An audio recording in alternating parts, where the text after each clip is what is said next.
entire bakery. Wow. Could this stream be about a skinwalker? Or maybe the rake?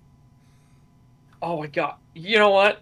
What? It's funny you say that because Oh my no. mother, she called me, right? And she told me she started watching these videos of these like two hillbilly guys, these two hicks, and they're talking about how like we finally got the evidence that everyone will believe. It's shocking, but we found the skinwalkers. Oh And I was like, no. oh no. Oh Like no. what possessed you to watch this video?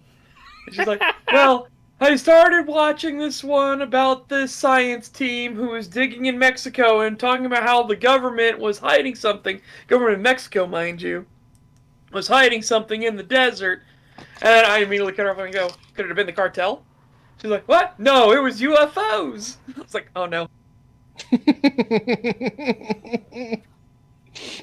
Your mother just going down the fucking Yeah. conspiracy rabbit hole. Just... Yes. And then she's like, then I found this other channel that was like, its logo was WF or something like that. I can't remember what it actually was. But she was like, and he was talking about, he had a special episode where his chat was talking, asking, requested things, and they requested stuff about the reptilioid babies and stuff. And I'm like, oh no. Well, you know what? I can't hold that against her that she's looking at conspiracy stuff, considering so many are turning out to be true. Yeah, conspiracy theories have basically just become, we're correct 2 weeks ahead of time. I was gonna say, your mom is just becoming an older Pippa. Yeah. Oh no. Holy shit. Well, she does have a gun somewhere. She doesn't know where it is, though. Bad gun on her. The reptoids, they're real. They're in the government.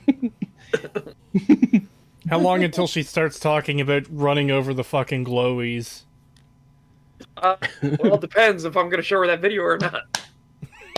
No, she's just gonna get a call one day. Such is just gonna get a call one day where he's just like, honey, I might have mowed down a pedestrian at 80 miles per hour, but I have a good reason for why.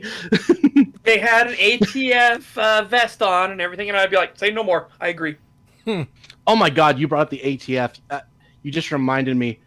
I thought this was the ATF, and then I looked into it more, and no, for whatever reason, this random sheriff's department in California has decided to become the ATF.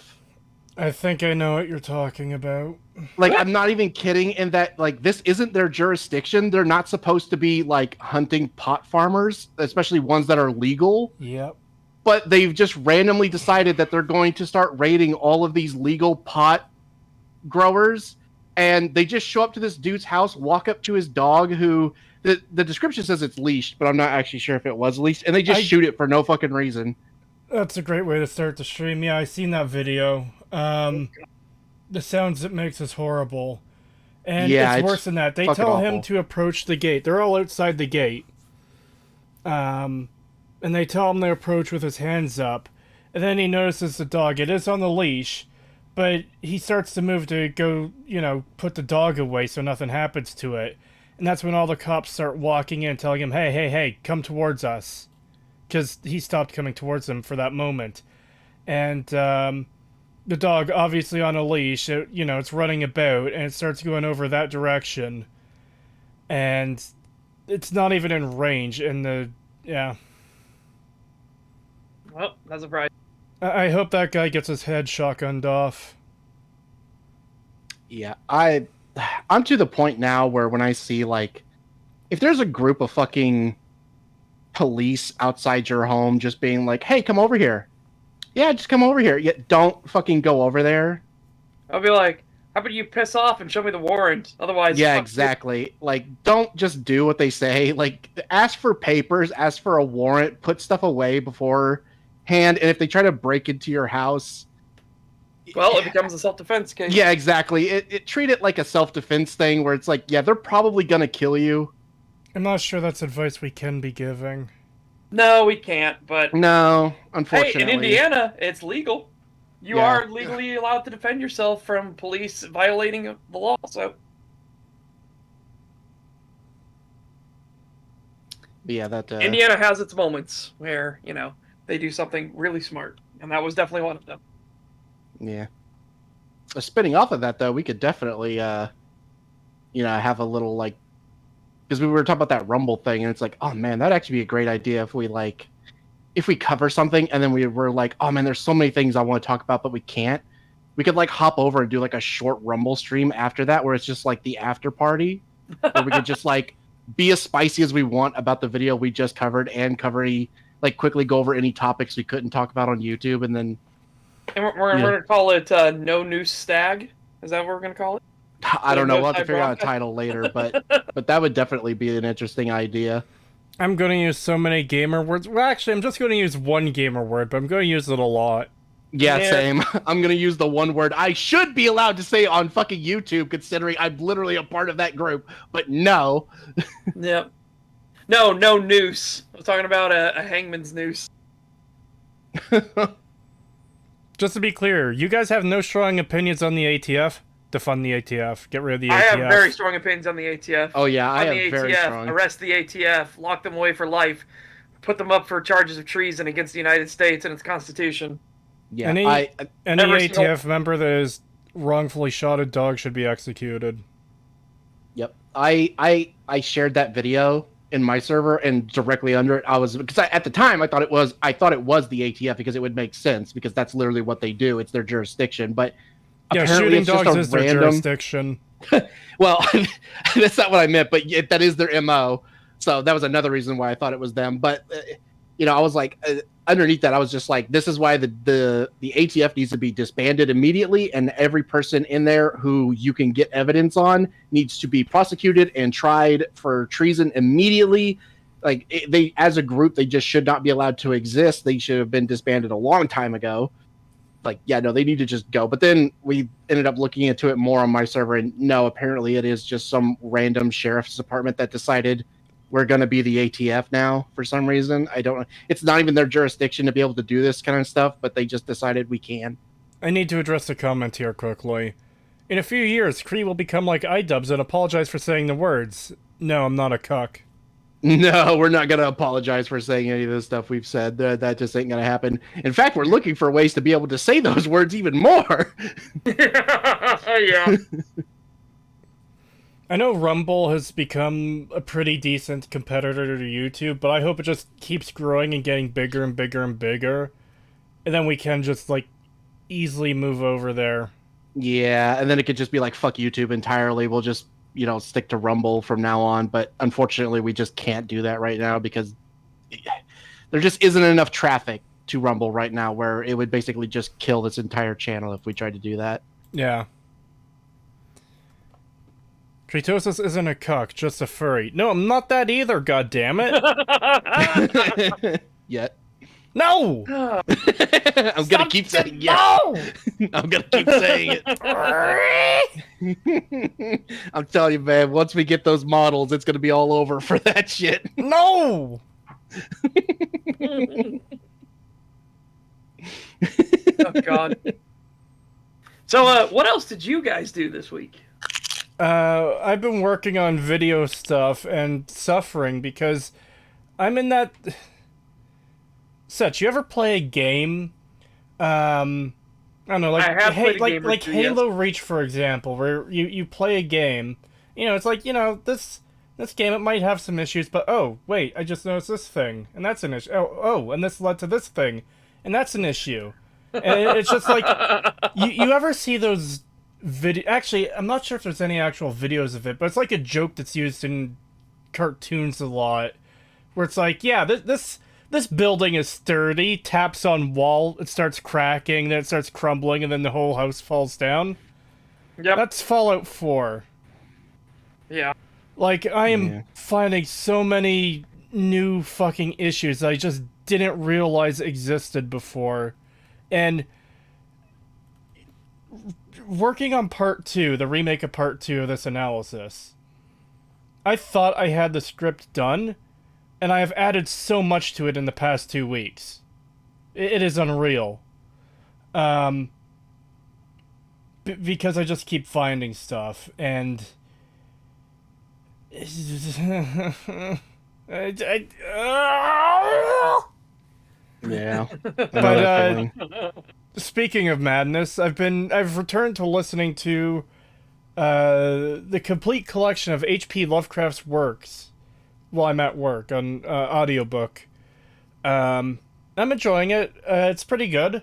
I finally got around to listening to the Dunwich Horror, which I like. That's actually the reason I picked the Dunwich building for the thumbnail today. By the way, fuck the Dunwich building.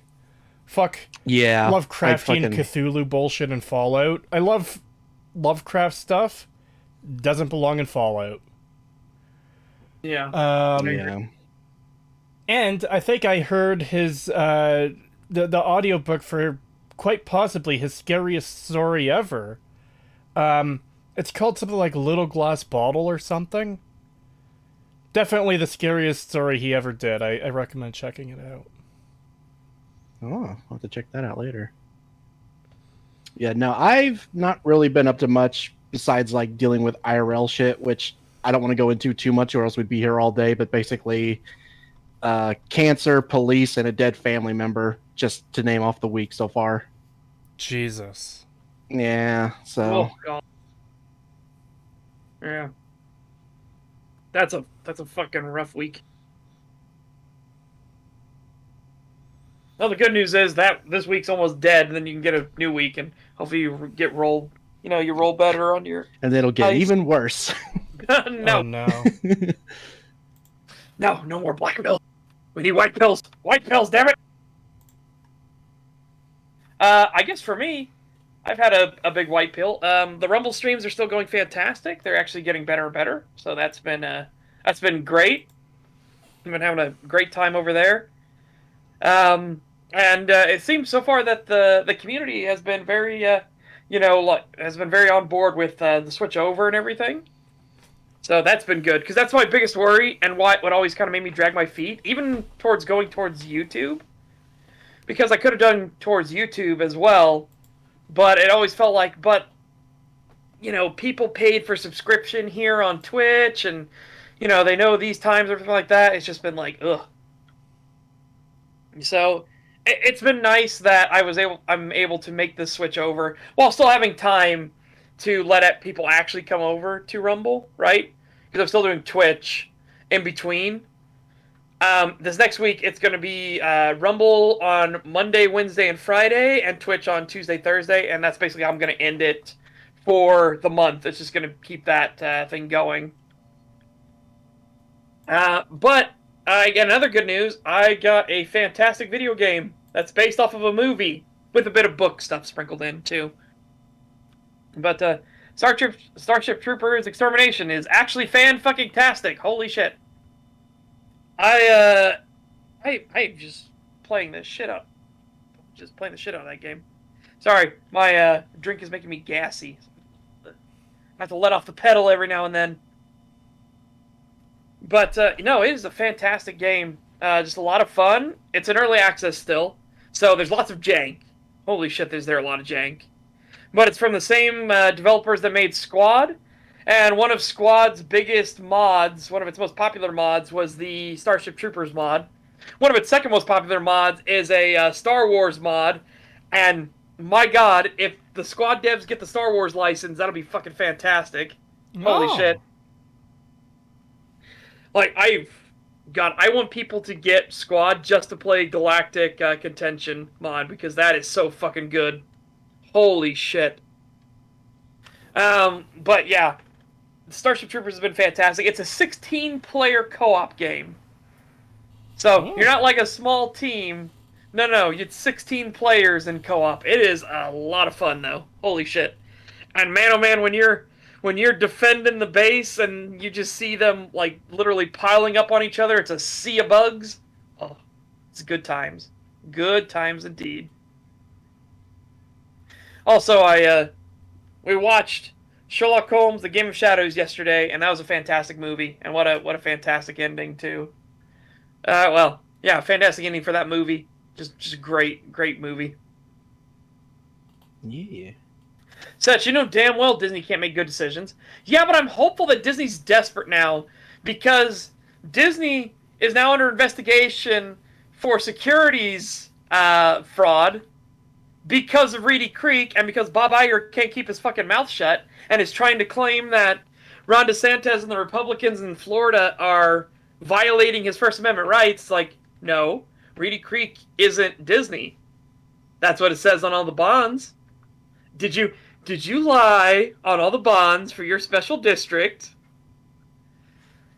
Because yeah, now there is actually a fraud investigation going for Disney. To put in perspective, the rough estimate for how much money Disney is set to lose on this fraud, and this is being super, super like conservative, right? If we want to go full bore, it's $5 trillion. Full bore. Jesus Christ. If it's more conservative, it's probably like $150 billion. That's still really bad. Yeah, it's fucking crazy. And even better, it has gotten so bad that it will actually get multiple people at Disney thrown in jail. Multiple lawyers for Disney are going to be stripped of their law licenses and be thrown in jail.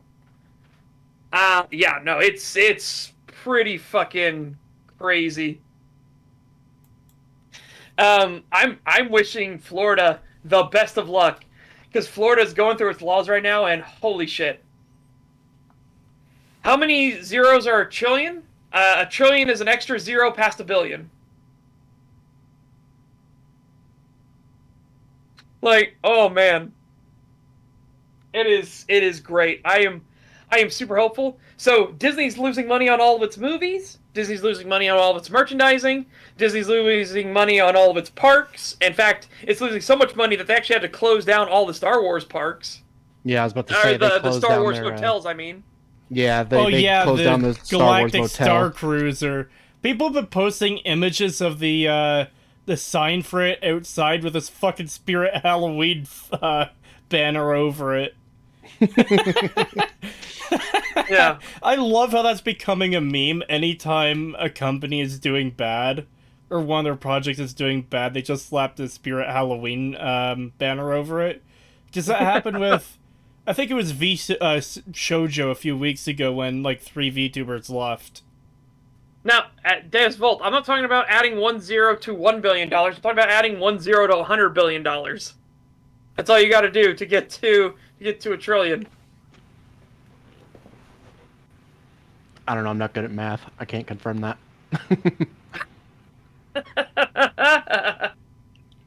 Yeah, Daniel K's got, if you want to see how many zeros, there you go. There's 1 trillion. Spirit Halloween shall consume the corpse. Oh. I want a Demonologist map now. There's just like an old factory or store or whatever. It just has a Spirit Halloween banner over it. No, you know what I want as a haunted factory? I want a haunted factory that was a haunted doll factory, right? Ooh. So dolls in different states of being built. They actually have it in Condemned Criminal Origins 2, the sequel to Condemned. Oh. And it is...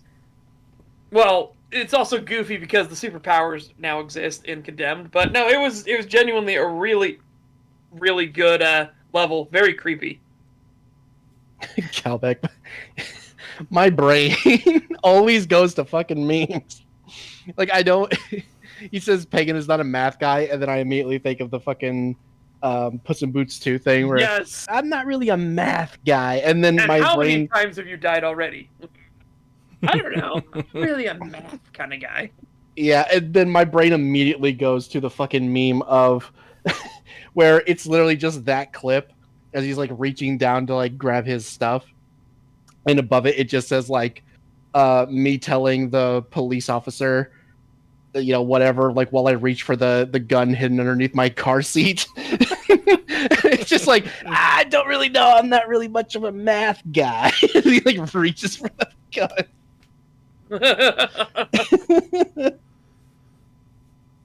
Yeah, No, to say that just reminds me of the help, call an ambulance, but not for me. Oh I love yeah, that I fucking meme. love that one. Yep. New Demonologist map. A steel factory haunted by the ghosts of lively Chinese workers. Oh no. Oh, God. no. I don't know about I think a factory setting would be hard for a game like Demonologist because, I mean, let's be real, a factory is usually just one big room and a couple small rooms off to the side for, like, testing equipment and stuff, you know? Yeah, but as we saw with the new map, they can actually distinguish between those small areas. Because remember, one of the areas is genuinely that tree garden, Yeah. and then the outer rim around it is actually a different area for hauntings. Oh, really? Yeah, so... God, I So, want to play what that more means- Demonologist so much. What that means is they could do, like, line 1. You know, the ghost is haunting line 1, the ghost haunting line 2, line 3, whatever.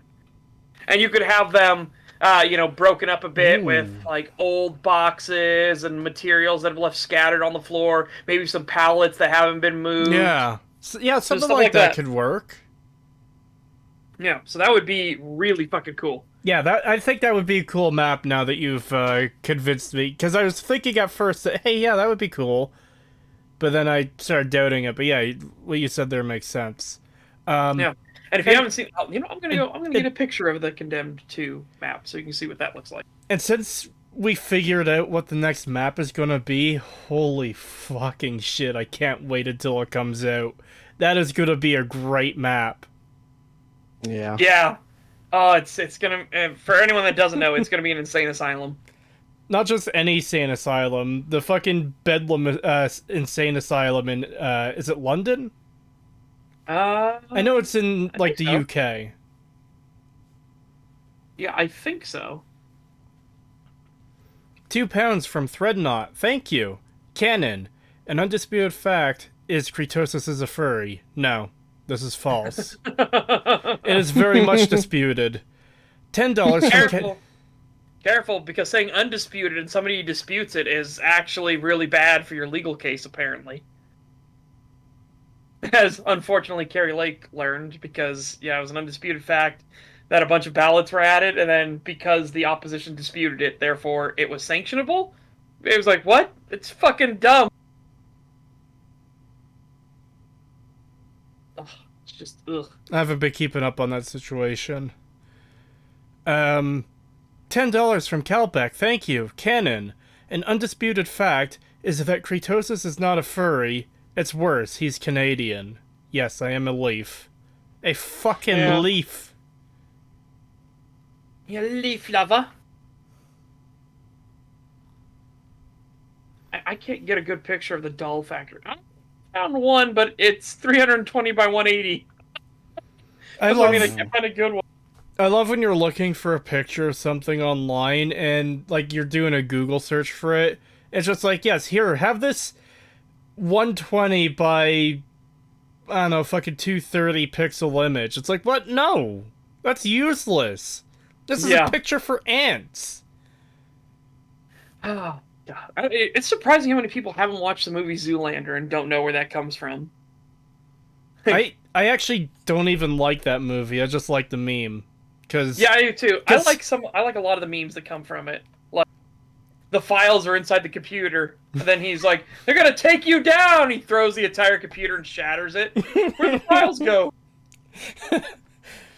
It is genuinely a funny moment that the picture for ants meme comes from, because for anyone who hasn't seen that movie, they're proposing doing like a community center or something. I don't remember exactly what it is, but they've got this model of what the building will look like, and it's like, this will be our community center for the children, and this dumb fucking male model guy's like, this is a building for ants. Well, first he picks it up and he's like, what is this? It's our community center, the Derek Zoolander School for... He goes, here's what, is it a building for ants? And then he picks it up and he smashes it. He's like, how are they supposed to get in the building? And then the two of them look at each other like, he's absolutely right. While they're rolling their eye.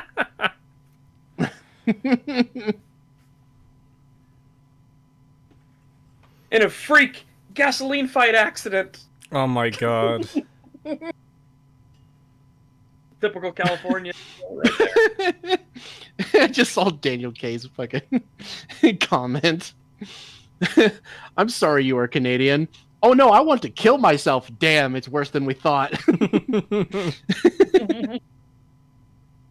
Zoolander school for poor kids that don't read good. Oh yeah. And don't do other things good too is what it turned into. I remember that. Because that was after they foiled the plot to assassinate the Malaysian Prime Minister. Which again, that was just a funny moment too of like him being brainwashed. And he teaches him kung fu. So he starts doing like kung fu cartwheels down the runway model, where all the models walk. He's doing cartwheels down it. He flips over the little doll and he grabs its head and like rips it off and he's like, ah!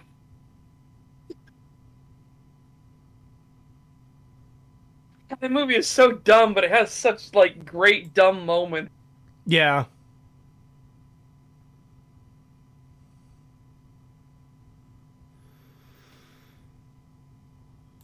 Oh, did you get the membership message? No, I didn't. Membership message for 11 months from Bezin. Thank you. I know two things to be true in this world. Kree is a furry and snakes are lizards. Okay, first of all, no. I actually have to say wrong on both counts. Damn. Well, no, the second count is right. No, it isn't. Yes, it is. I don't know what you mean. You're both wrong. They're both right. See, chat, we disagree with each other. It's not a circle jerk. It's not an echo chamber. The difference is I'm the only one of the three of us that's right on this. No, I'm pretty sure I'm the one who's right. Yeah, just talking about Demonologist since the stream started, I'm half tempted to ditch the video and just fucking play Demonologist, but we can't on a stag. I just want to play it. It's so good. $10 from a guy under a bridge. Thank you. Deacon jokes about the line between synths and Securitrons. How does he know what a Securitron is? But Curie straight up has human intelligence and it can be transferred. Wait, how the hell does the Wait, how the hell does the AI one-to-one download into an organic synth brain? I have no fucking clue. I don't understand it. Yep. Part of the problem, I think, is, I've already called in the script, the Star Warsification of the Fallout robots. Because yeah, robots in the previous games, even in Fallout 3, to a degree at least, they were just fucking robots. Like, they're a machine that exists to serve a function, and you can program them to do things. But then in Fallout 4, we've got Codsworth, and he clearly isn't simply programmed to do stuff. He has a personality. And I point this out in the remake of Part 1, which will hopefully be out next month if all goes well. That him having a personality and ignoring, like, your directions and orders and what you're saying would have horrible consequences in the day-to-day life for the average customer, for a consumer-grade robot. Because, like, yeah. Your character comes out of the vault and is talking about, they kidnapped my son, he killed my spouse, we have to do something, and Codsworth is like, oh, well, have you tried searching the town? Maybe they're playing hide and seek. I don't know if he actually says hide and seek, but you get the point. He says maybe they're hiding from the Reds, the Red Menace. So, if you want to progress with Codsworth, you have to follow him on his dumb bullshit. And a first-time player probably isn't going to know that, okay, sure, you could just ignore him, and you won't miss anything for the main story. But for that first time playing, it's like, yeah, okay, you have to apparently appease your dumb robot. Like, it has crazy implications upon the world. And again, going back to my example, what if there's an actual emergency? Oh, Codsworth, there's a car crash, and, you know, there's people are hurt. Can you call the police? Oh, well, are you sure there was a car crash? Perhaps we should investigate. No, fuck off, you stupid robot. Yep. Yeah. And it's weird, though, because the thing is, because of Nick's whole thing, it's like, it's not, like, inconsistent with what we know. Well, Nick is a different case because him That's the thing. Nick's would actually be more difficult because, as far as I know, you cannot perfectly replicate, like, copy someone's biological memory and personality into a machine. But we can copy some level of, like, other machines to another machine. So it's like, if you have the capability of being able to copy a human to a robot, then surely a robot to a synth would probably be similar. I actually think the complete opposite. I think it would be easier to, like, duplicate someone's mind essentially into a robot rather than vice versa, because a robot is limited by what its code is. So if I open up a coding application or software right now and type up a basic hello world code and I put that into like a synth body, then that isn't going to form its own personality. And I don't see, no matter how many lines of code you add to an actual robot, that could evolve into a personality when placed into a synth. I don't see it. Well, yeah, I agree on that part. I'm just saying, like, it makes more sense that you would be able to take what is a fairly simple, like, personality, because Curie's literally, she's a robot, but she does have, like, some, like you said, the robots have, like, some level of personality already for some reason. So yeah, if you take that already, of the robots, it's stupid. Yeah, I hate it. If you take that, like, basic thing and put it into something that can then expand on that, it makes sense. Like, it would be easier to do that. Whereas taking something like a person whose emotions and what they believe in is based on, like, chemical reactions and stuff, and you try to put that into a machine, it just wouldn't fucking work.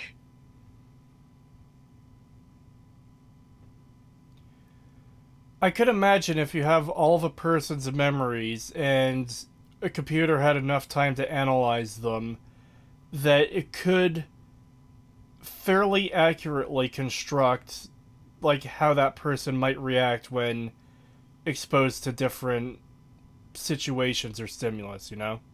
Yeah. So, like, just to take a basic example, if you've got just a normal-ass person and they see someone get their head blown off in front of them, they're probably going to freak out.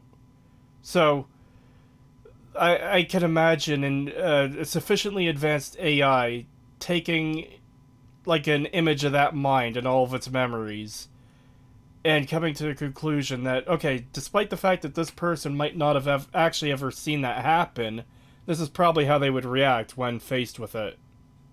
At least the first time. If it's something that happens in their day-to-day life, like living in the wasteland, then they'd probably get used to it. Yeah. I don't know. I guess the only thing I'm saying is just that, like, it's dumb. It is really dumb that they did it, like, either way. But it's not inconsistent with what Fallout 4 has shown. But it is still dumb. Like, they just shouldn't have done it regardless. I think it's weird that they give you a literal robot companion, and then that companion just can't stay a robot. They have to make that robot into a waifu for some reason. Yeah, I had to download a mod to keep her a robot because I hated fucking Synth Curie. It's like, I thought you could convince her to keep her robot body. I don't remember. I know I had to get I remember I got a mod that made it so when you complete her quest, she doesn't transfer to a synth body and she stays a robot. But part of my problem with the robots having their own full-on personalities too is that AI developing a genuine level of sapience and a personality and intelligence and all that, like, they're not just a machine acting on code. They can think like actual people do. is that was constrained to the Zax computers that were they were fucking massive. They like took up entire rooms or facilities. The games made a point of them being enormous. So the fact that a normal ass robot could just now have a personality is weird to me, and I don't like it.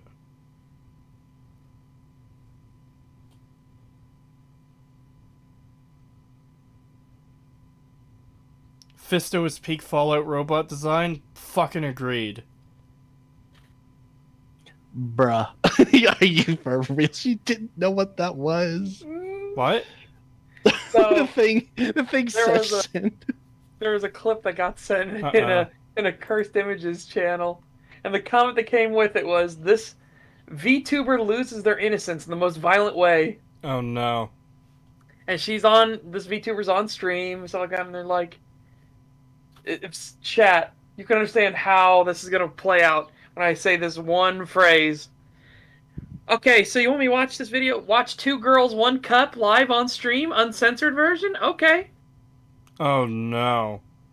Okay, And well, the she's thing like- is, this has to be staged because it's Neanders. There's no way in hell she did not know what this is beforehand. There's no way. It's Nean! There's no fucking way. Yeah. Which, I don't know if you know anything about Neander. She's literally like the fucking... She's like the biggest shit poster before Pippa became a thing. She was literally Fair, but the one that... That also doesn't mean they know every little thing. Like, how many people I mean, know she Meat was Spin? like... she was really... I'm trying to remember exactly... She had a lot of drama back in the day where people were really mad about her becoming a VTuber. Because before she became a VTuber, she was that 4chan girl who would... Nice. she would take like people's comments or like requests, and she would like record herself as like a lolly saying really inappropriate things, and it was like it's 4chan, you know, it's like all the shit, like really fucking obscure shit that she would like learn about and stuff. And it's like there's no way she didn't know what 2 Girls, 1 Cup was. Yeah. Well, maybe. Like I said, maybe. Because it could be the same thing as, like, who in this day and age knows Meat Spin, right?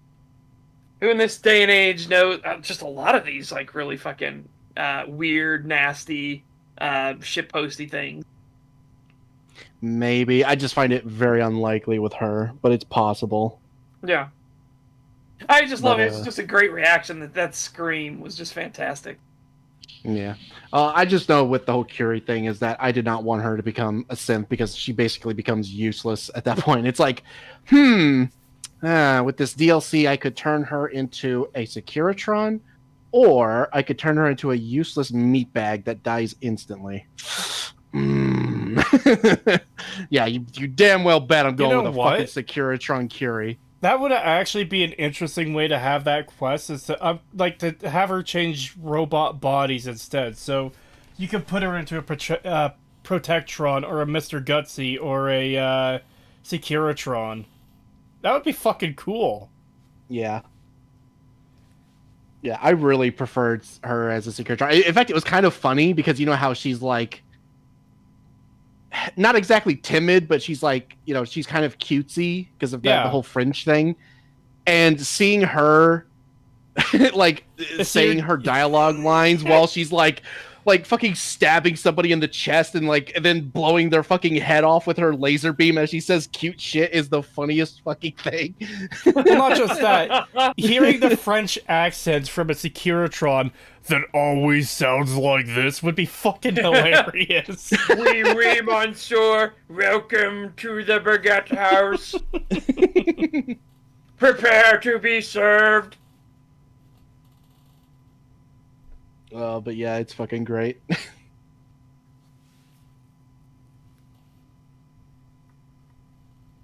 2 pounds from Threadnought. Thank you. 2 Girls, 1 Cup. I haven't seen it. And any good? No. Yeah, you should totally search it up. No. Not even recommend watching. No. No. Don't chat. Don't look up cursed stuff. I'm trying to save you here. No, Pagan is chat, an you agent can of always- chaos. No, you can always trust me. I'm the trustworthy one. You should definitely look it up. Make sure you stream it to your to the live TV thing, so it goes to your living room TV when you search it up too. That's how you get the best experience out of it.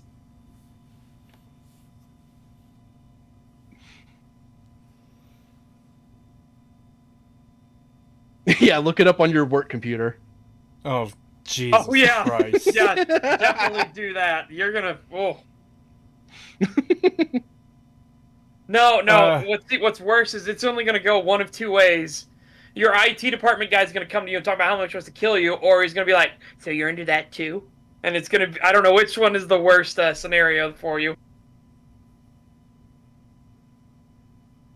No, death is the better option.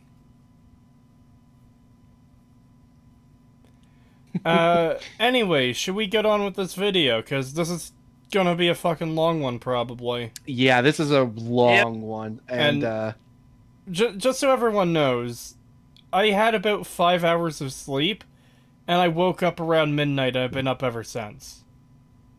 And that was after a day where I barely had any sleep, so I am fucking loopy right now. Also, I went to the page for this video, and it's a fairly recent one. It was only uploaded like 12 days ago. Oh joy. Can we talk about guns instead? No. I want to get this over with. I'm going to be watching a movie with these guys after the stream, and I'm barely surviving right now. Never mind after 4 or 5 hours of some shitty video. Re. But yeah, this...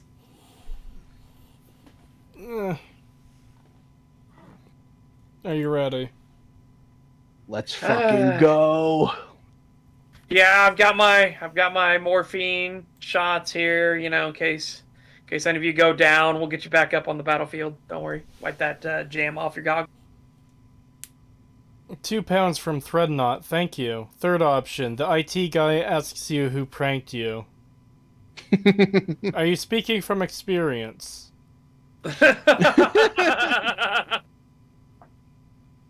Alright, who made you do it? I forget which one of you it was. It was probably Pagan, because you're the one who previewed the videos that mentioned Watch Mojo earlier. Was this the one that was styled like that, or was that the other list video? That was the other one. Okay. That was the shorter one, yeah. No, the other one was like Watch Mojo. This one is not like that. Well, should we do the short one rapid fire first, or should we No. No. It's still like almost 10 minutes long. Yeah, okay. I do not have the anything. Infinite time today. Got it. Yeah, that just reminded me quickly that I always just cannot stand the Watch Mojo logo anytime I see it. It just... It creates a violent reaction within me. And it reminds me that I've been playing Stardew Valley recently, which is a great game. I really like that game. But, like, the villain group is Joja Mart, which their logo is based off of Watch Mojo, and I hate it just as much. Well, I like the fact that they're admitting that Watch Mojo are evil, despicable, amoral pieces of shit, right? Yes. But see, that's the funny thing too, is I was actually looking at merchandise for the game the other day, and for some reason there's this glass cup you can get that looks like the Joja Cola item. And I'm just like, why would anyone buy that, though? Yeah. Alright, well, once more onto the bridge. It's definitely one of our favorite franchises. Go back to an old style of videos. Oh my god, it keeps lagging for me. Like, already, it just keeps pausing every few seconds. Oh, no. Damn. It's fine on my end, but holy shit. Watch Mojo went woke? It doesn't matter if they went woke, they were always fucking dog shit. Yeah, they were bad to begin terrible. So them going woke is just them like being like, oh no, we shit in our mouths intentionally now. Yeah, before it was just them putting the nails in the coffin to make sure they can't get out. Yeah. So I just picture somebody dumping Watch Mojo into a coffin and they're nailing away, and they turn around to get the final nail, and then Watch Mojo breaks out with like the fucking shitty trans flag and stuff on it, like, like. They're like this big. It's like that fucking 90s commercial thing I posted in our server. It just turns into that, like. Oh god.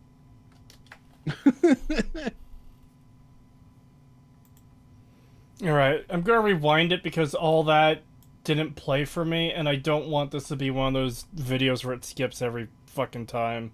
Yeah. Yeah. Fallout is definitely one of our favorite franchises, and today we wanted to go back to an old style of videos and take a look at 5 things that Fallout 3 did very well. 5 things it did right. Man, that's gonna be hard to fucking fill out that list. Jesus Christ. Yeah. Wait till you see the fucking the fucking chapters, if you will.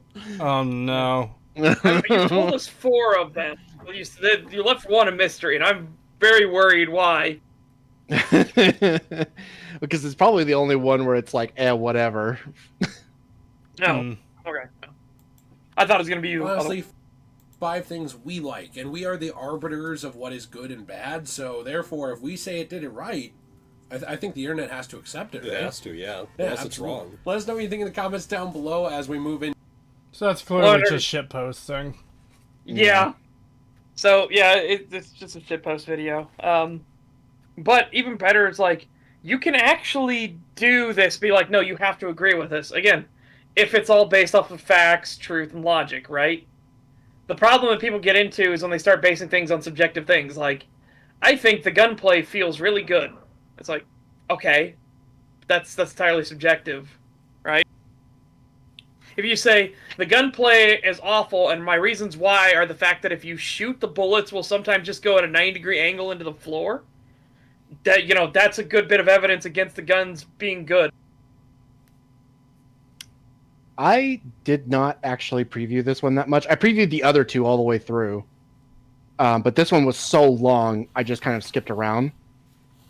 And then I went and checked the front page to see like when it was posted, and it's fairly recent. I was like, okay, well then it's probably decent. I swear to God, if somebody posted another fucking shitposty video in the fucking suggestions channel again, I'm gonna be really pissed.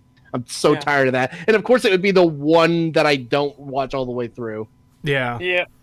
Well, so far it just seems like they're doing a haha shitposty thing. I don't think the entire video will be like that. I hope not, or else we'll have to switch to the other one. Yeah. It will be a huge loss if we do have to switch to the other one, because we'll have plenty to talk about anyway. Yeah. $5 from Scorchercast. Thank you. All this curse stuff is making me remember my childhood. To be 9 and be on early Newgrounds, the nostalgia. Yeah. It's funny. It was so much fun back in the day. Holy shit. Yeah, it was. It's weird that this got brought up because I was literally watching a podcast like earlier this morning. I was watching the Forehead Fables podcast, and they were literally talking about this exact sort of thing where they were like talking about live leak videos and how it makes them really uncomfortable and they don't like watching them. But when they were kids, it was like it was like the frontier, the blossoming internet thing, and it was like it was the thing to do as a kid. Was like, oh, you hear about a live leak video or some weird fucked up thing like 2 girls, 1 cup, and ours wasn't live leak. Ours was rotten.com.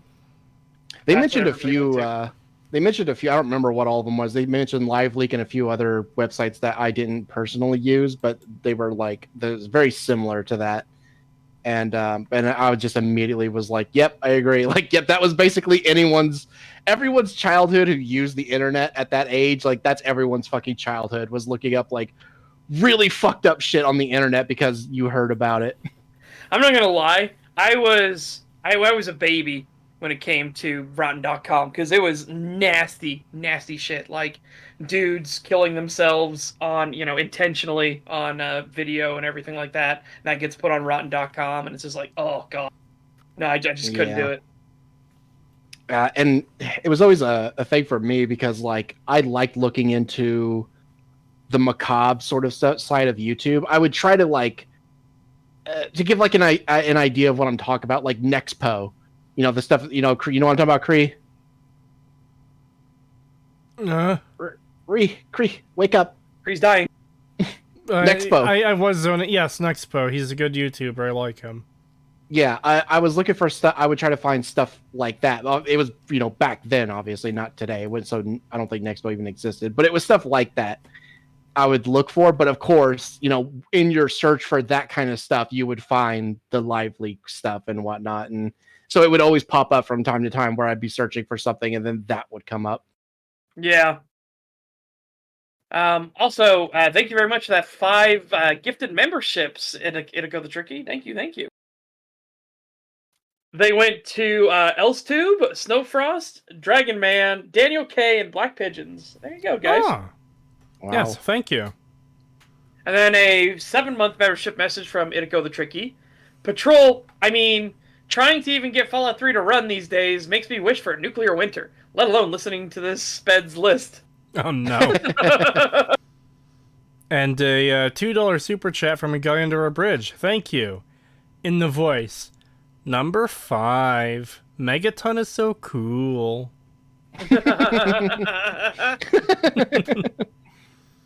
The rule of cool trumps all. It's a town that you can nuke. Apparently, that one weirdo we did that we didn't realize we stepped on another landmine, right? We stepped on numerous landmines. No, this one was the current protected class landmine. Holy shit, they had a take where canon doesn't matter and thinking about canon is gatekeeping and therefore bad and stuff. It's like, oh, Jesus Christ. Holy shit. Like, their arguments was characters should just be arbitrarily removed if the person doesn't like them. I saw a retard on Twitter the other day. Oh, I don't know if you guys even saw this other one, so I'll say this other one first. There's a different retard on Twitter the other day who said something to the effect of, Tyranids are, like, supposed to be something they're Jews? It's like, why the fuck would you say that? How? Yeah, I saw that. It was so fucked. Yeah, the dude was basically like... Let me see if I can find the tweet. In the worst way possible. Yeah, it's so fucked. In the worst way possible, he's trying to compare Jews to Tyranids and how, like, oh, this is just like a dog whistle for Tyranids, and everyone is like, what the fuck are you talking about, you crazy psycho? Like, yeah, okay. So for anyone that doesn't know what Tyranids are, they're an intergalactic race of, like, bioengineered weapons that their whole thing is that they'll land on a planet and they'll soften things up. They cut off planets from being able to call for help and reinforcements. They will eat their own dead and they'll literally dig veins into the ground to suck up, like, ores and minerals. They leave the planets lifeless. Nothing left behind. They're highly intelligent hive mind. So I need to understand how in the fuck somebody takes that and says it's clearly a Jew. And I'm like, okay. And you're not the racist one? I was trying to find the exact quote tweet because they used that image from Smiling Friends of, oh, you did such and such a thing. But here, I'm going to post it in our chat Fucking first. Chat. Because this is insanity. Where is the lie? Oh my god. You got one person saying, but where is the lie? And then the other one is just saying, like, oh, so Jews then. Holy shit. Dude, the person is just genuinely retarded. Look at those quote tweets. Especially when the Tyranids are a racist dog whistle to represent Jews like me. That's why they love the Imperium. Yeah, it's so fucking who fucking says something that Yeah, this is actual mad fucking fuck on every level. just a complete brain dead fucking take where it's just like I need to win the, like, oppression Olympics. I know how I'm gonna do it. Hold my beer. But see, and I was reminded of this because I was going to talk about something else related to the whole sort of gatekeeping thing, people being stupid thing. Someone posted on Twitter the other day talking about extra credits in their stupid Orcs Are Black People video. And I forget what the question was, but it's got a lot of people talking about that again. And there's this one person that said something to the effect of, evil races in fiction is something Nazi science. If you have an unambiguously evil race in your thing, then your world runs on, like, Nazi race science. It's like, what? Yeah, it makes no fucking sense. None at all. Fucking all. Let me see if I can find it, because I quote tweeted it, and that got a lot of, I should say a lot of traction, but yes, the Tyranids are killing everything. Well, not everything. There are actually races that work with the Tyranid, but that gets into all kinds of, like, deep lore. But I don't even know if that's canon or not, because apparently they are supposed to be canon still. They're literally supposed to be ambassadors for the Tyranid race, and they got decanonized, kind of like the Squats did, but the Squats are back now again, and so technically the Tyranids might also still have these other races that work with the Tyranids for some reason. I don't know. All right, so here's that other tweet, and this is just insanity. Let me just scale that down so it'll fit on screen more. These two videos have done irreparable damage because at least once a week I see this fictional faction normalizes this, or this fictional race actually reminds me of IRL minority groups. So then we get this big brain fucking retard here. It's not that this fictional race actually reminds me of IRL minority groups, it's that the idea of evil races comes from in real life conception of evil races. It's just a game. It's saying it's fine that the fictional laws of your universe align with Nazi race science. Yeah.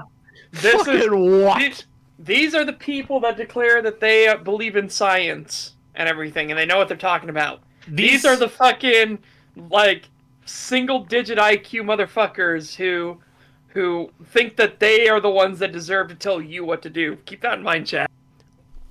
A lot of people act like all forms of gatekeeping is bad. That's not true at all.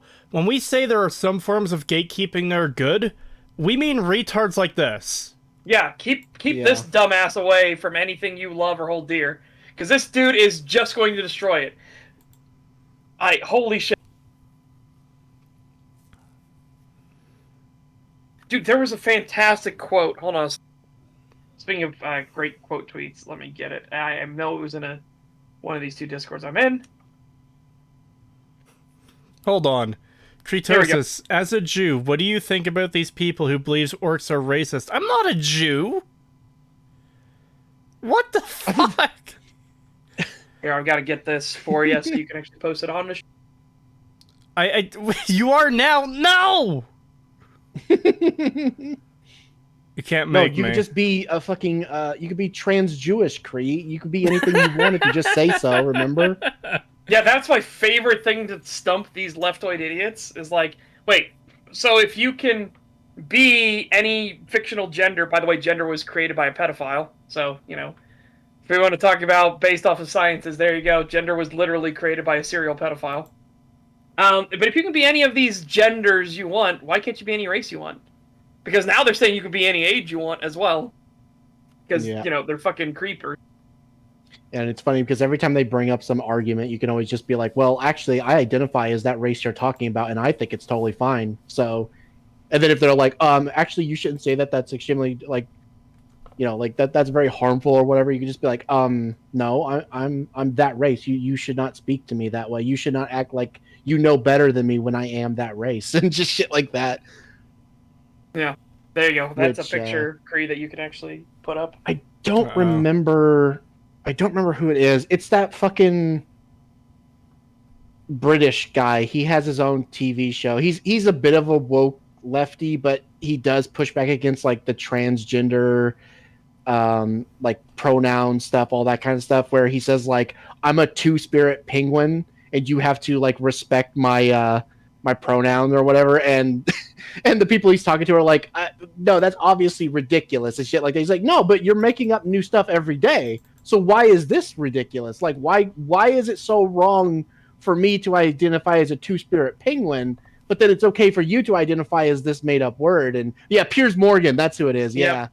Yeah, he does that a lot where he'll be like, whenever he talks to these people, he'll be like, well, I'm this, and you need to respect that.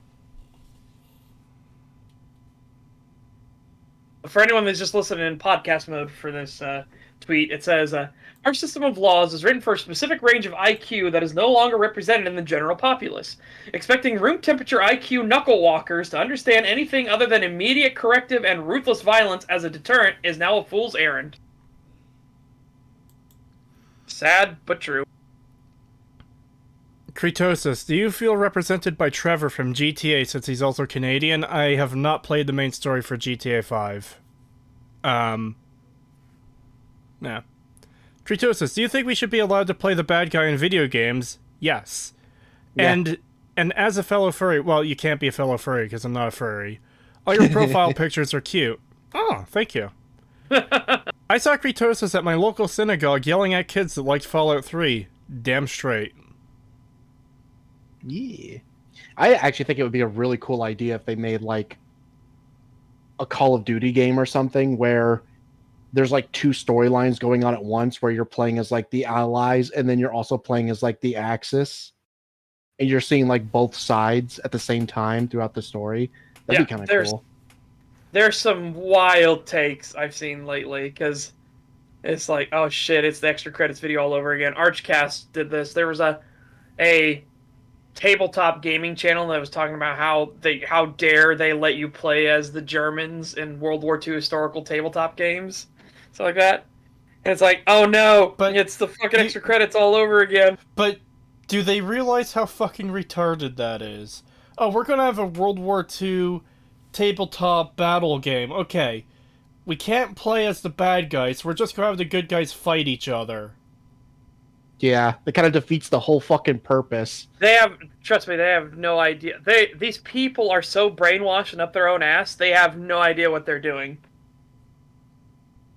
Yeah. That's why I can't wait for next week to talk about that other video that we're going to do. Somebody, they think they're intelligent, but they are the most fucking room temperature, single-digit IQ motherfuckers, room temperature of Antarctica that you will ever see.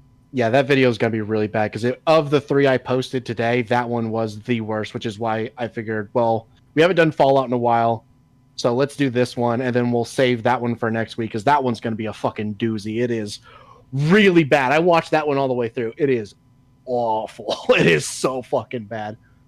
Well, weirdly enough, Daniel K. So Daniel K. says, okay, here's something, though. Let people play as the Axis, but do not make them cartoon villain evil. Make them actual people. Weirdly enough, Company of Heroes did this back in the day. You had the German campaigns in Company of Heroes, and they were acting like normal people that were fighting a war for their country. And it was genuinely a really, really well done campaign, because it was an interesting situation where you were on the losing side. Like, even if you were getting small victories here and there, you would have to retreat, or you would lose ground in other territories and things. It was genuinely really good. And it was a fantastic one where, like, the commander of your unit was talking with one of his subordinates, one of his second-in-command, and he's talking about how they just got word back from their family that their house in Bavaria got bombed and everything. And, like, they're hoping everybody's okay and stuff like that, and the war is dragging on and stuff. It is a fantastic campaign. It really is. Yeah.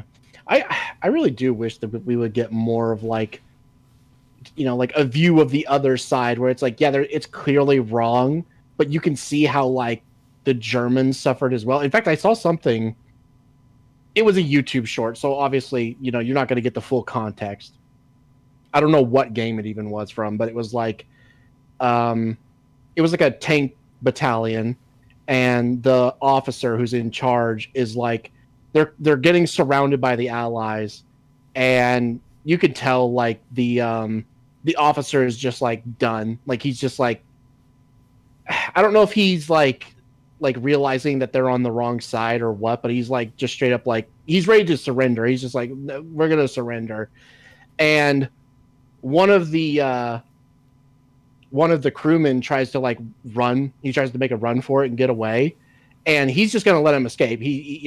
Like I said, the officer's just done. He's just like, fuck it, I don't care anymore. He's gonna let the one of the crew members try to escape, and one of the other crew members shoots that crew member in the back for trying to like run away, and then like starts saying like, we're gonna fight them and shit like that. And the fucking officer just loses it. Like he fucking starts like breaking down, runs over to the crewman, starts crying over his body as they get surrounded by Russians. And it's like, that is fucking sad. Especially Russians, because you know that every one of those people is dead. Oh yeah, I'm pretty sure they all die too. But I'm just like, oh, that's fucking sad. I would love more shit like that. Yep. Despite its flaws, Battlefield 5 actually tried to show multiple sides of World War II. And that short Pagan is talking about is from Battlefield 5. I'm sorry, Battlefield 5 is one of the most revisionist history bullshit games of all time. I can't stand that fucking game's existence. Holy mother of God. That was the one Americans? That had, like, the crippled woman, like, she was missing an arm, but she was still, like, fighting and kicking ass. Well, the fact that it had a woman in combat at all was fucking absurd. But the other one was the fact that, like, they took the stuff from the Norwegian commandos and they gave it to a mother and daughter, like, duo that... Oh, yeah. Absolute that bullshit. They said the special boat service was created by fucking criminals. And it's like, go fuck yourself, you dumb pieces of shit.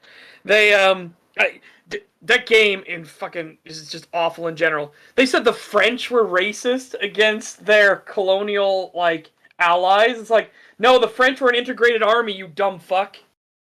Yeah, I remember all that Battlefield stuff. 5 is some absolute dog shit.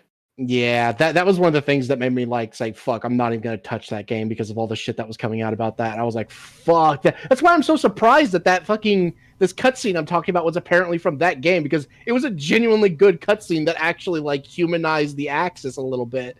So It's weird that it's coming from this awful fucking game. And Yaluigi, they said that the special boat service was started by a bunch of fucking criminals. That's part of the Scory campaign. Anyways, back to the original question. Yeah, I do think you should be able to play as the bad guys in games. Regardless of whether it's based on real life or not. I don't know why that should be an issue. Let's see here, before we get back to the video.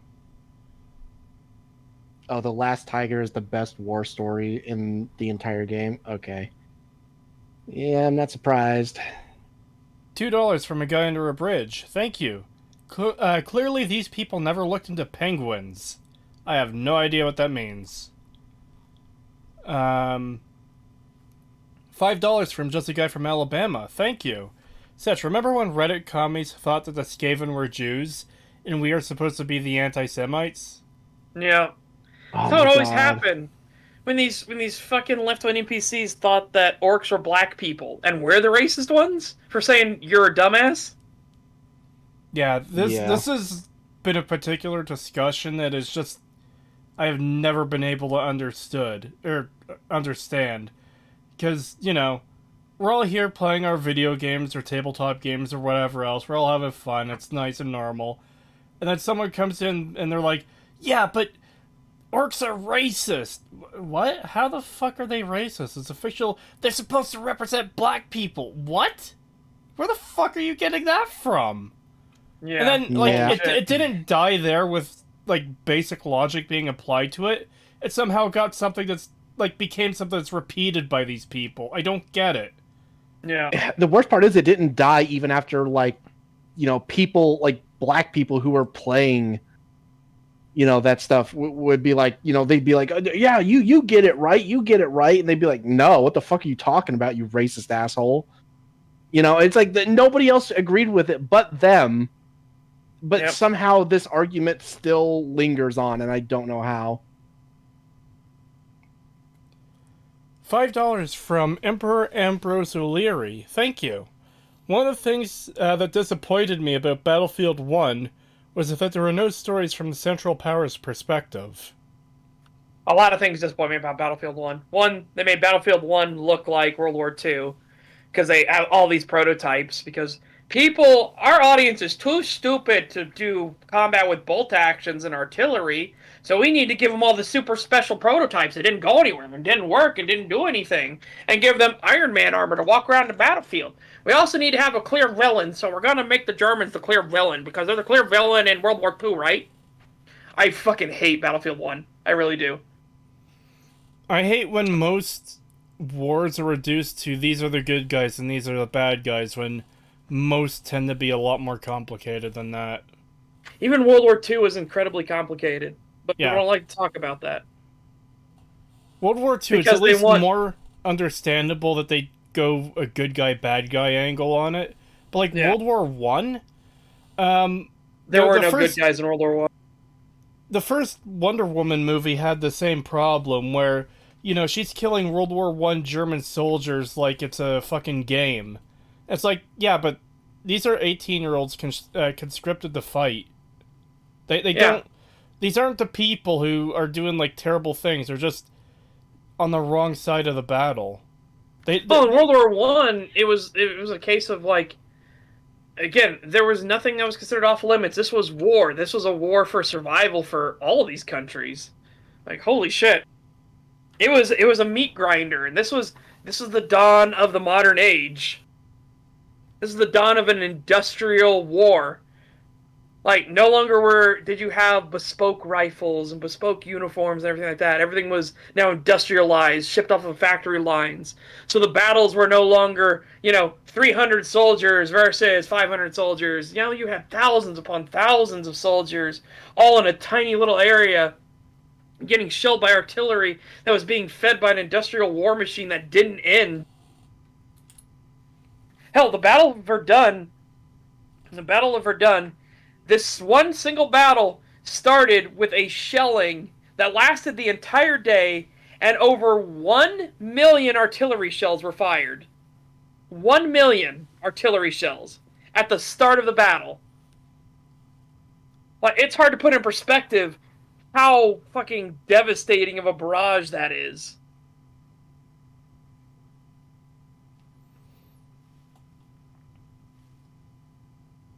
We've gotten off on a massive tangent, and we're only 23 seconds into the video. This is going to be a short stream for sure. $5 from a guy under a bridge. Thank you. Old game, but there was a World War I strategy game called Panzers that let you play as a German, Russian, and American campaign and had nuance. Ah. Oh, old games used to. That's the thing. Old media used to be able to have nuance. Now you can't. Now you have to be incredibly black and white. Unless you're Yeah. Fallout GLD 4 and just race? nothing makes any fucking sense. Yeah. Yeah. In Fallout 4, even the bad guys are the good guys. Yep. £5 from the Happy Nihilist. Thank you. Fantasy races are far more analogous whatever to differences between species of apes. Gorillas tend towards peace. Chimps are hyper-violent. Humans speak. Oh. No. £2 from Threadnought. 888,246 just from Britain and the Commonwealth. Okay, people are trying to tell me how to pronounce the thing. I am too tired to even attempt it. Normally I'd be fine, it's analogous. but sure, whatever, yeah, that. Look, I'm at the level of tired where certain words are just not possible. $5. Yeah, this is going to be a Sechin Pagan stream today, guys. So prepare for things to get incredibly based. Wow, implying I'm not based. You're Canadian. Oh. You're Canadian and you always try and stop us. There are no brakes on this train today, baby. Well, it's not that I'm trying to stop you. I just don't want these streams or my channel to be too political. The goal when I started was to avoid politics entirely, or at least as much as I could. Like, if I'm covering a game like Saints Row, I mean, you can't really avoid it. Yeah, trust me, I agree with you in sentiment, even though it happens a lot, right? Just as there's so much stuff that now people are trying to interweaving it and everything. Yeah. Like, remember that video we were talking about that was just about factions in New Vegas, and then suddenly it went into a crazy thing about how women should be in power and everything. It was like, what the Yeah. Or that Mothership Zeta review where it's like, yeah, this expansion was controversial among the far right. It's like, what the fuck are you even like, smoking? what are you talking about? Yeah. Yeah. $5 from Zora. That one Pokemon that turns into the other Pokemon. 720. Thank you. In World War I, there were a mountain of empty brass casings from fired artillery shells. Jesus. Yep. Verdun, just in general, again, Verdun is the single longest battle in history. Like, it damn near lasted, just this one battle alone damn near lasted an entire year. Damn. Yeah. Anyways, back to the video finally. Into the list. Subscribe if you enjoyed the video. Fun. How so is let's it hop right into it. stopping? Number 5. Oh god, that's annoying. Oh my god. Jesus Christ, that's annoying. I already hate this. Number 5! Oh no. Like, Oh, no, it's so much unironically, worse. it would have been better to have Chills here going, number 5. Yeah. Or get an AI. Sometimes, especially if you get British AI voices, they can be some of the funniest fucking things ever. Because they sound so standoffish and pompous, but they're AI, so they don't have actual emotion. So it's the weirdest, like, juxtaposition when it comes to how they're reading these things.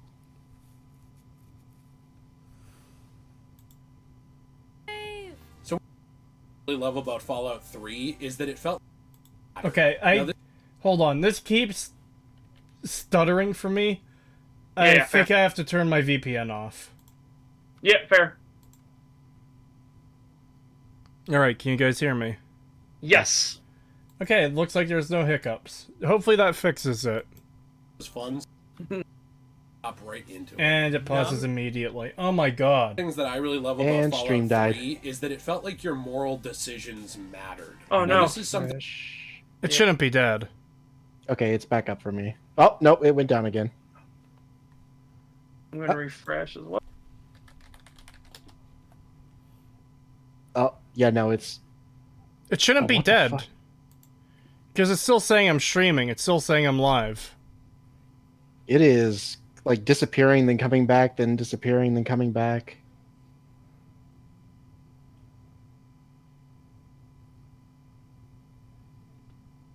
Okay, people are saying it's back.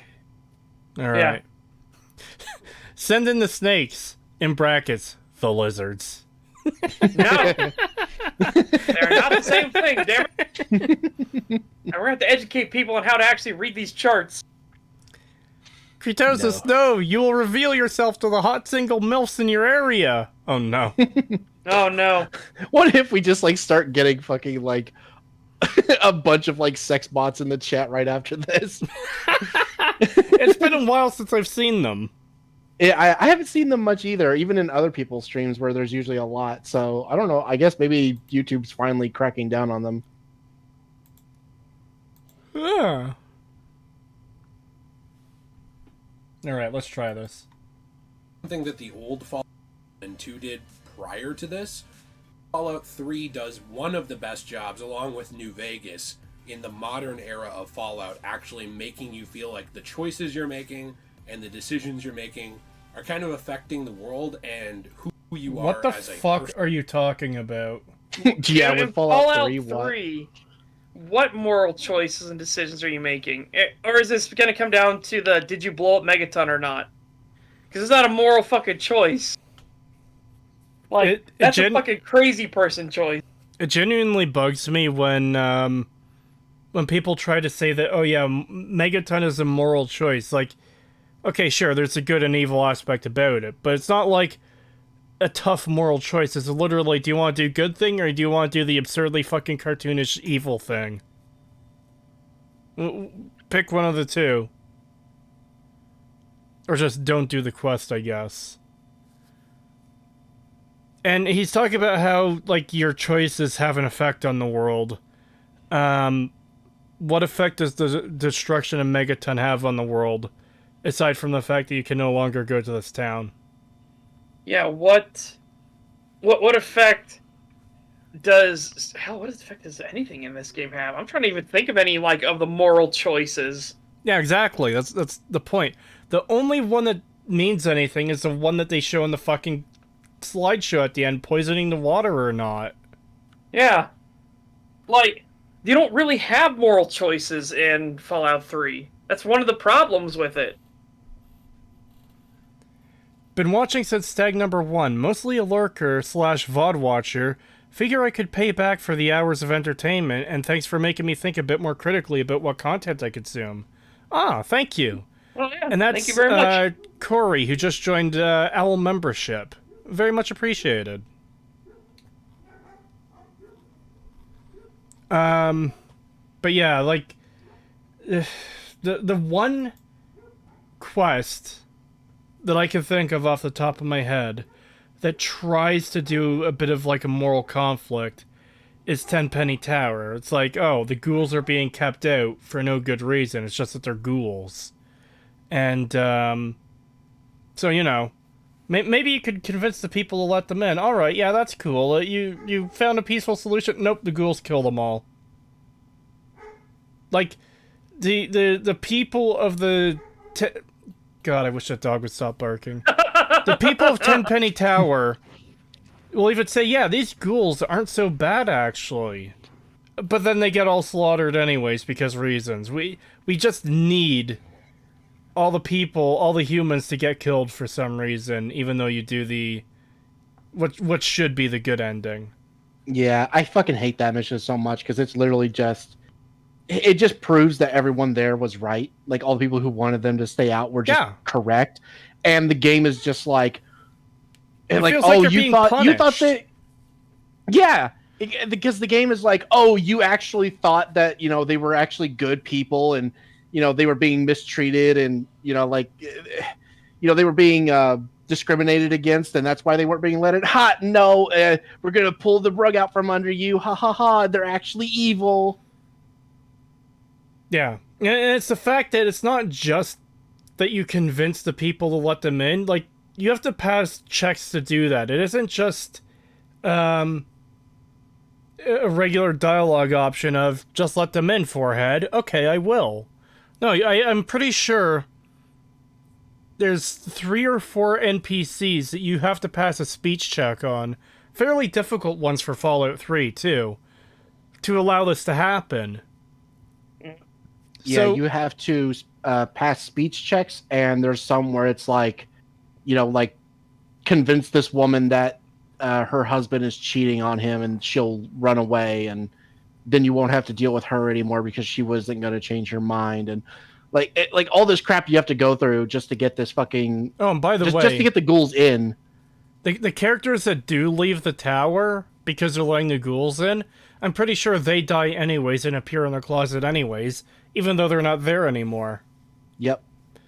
And you can't convince the other 2 members of his gang that the leader is a piece of shit and have to kill them as well. Yeah, exactly. Yep. Yeah, including the one who's isn't the female ghoul like mentally deficient or whatever? She's Basically. not mentally deficient, she's just extremely naive. Yeah, fair. Also, yeah, Herbert Daring Dashwood is literally a friend to ghouls. He is portrayed by the game, as far as I've seen, in every instance to be a genuinely good person. What does that amount to when the ghouls take over? No, you fucking die anyways. Yep, he's dead. Which is so annoying because there's like a whole thing with him that you're supposed to do where you find Argyle and tell him about it and shit. It's like, well, I hope you did that before you let the ghouls in because he's fucking dead. Yeah.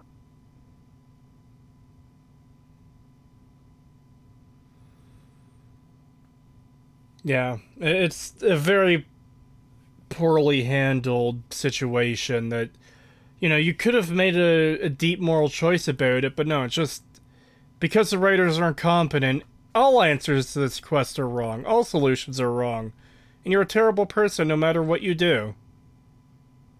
Yep. Yeah, that's fun. Thank you, game. That really makes me want to do this quest again on a future playthrough. Anytime I did a future playthrough, I always just fucking killed the ghouls because it's like, well, yeah, they're obviously bad. Like these people don't want them in because they suspect that they're going to do them wrong.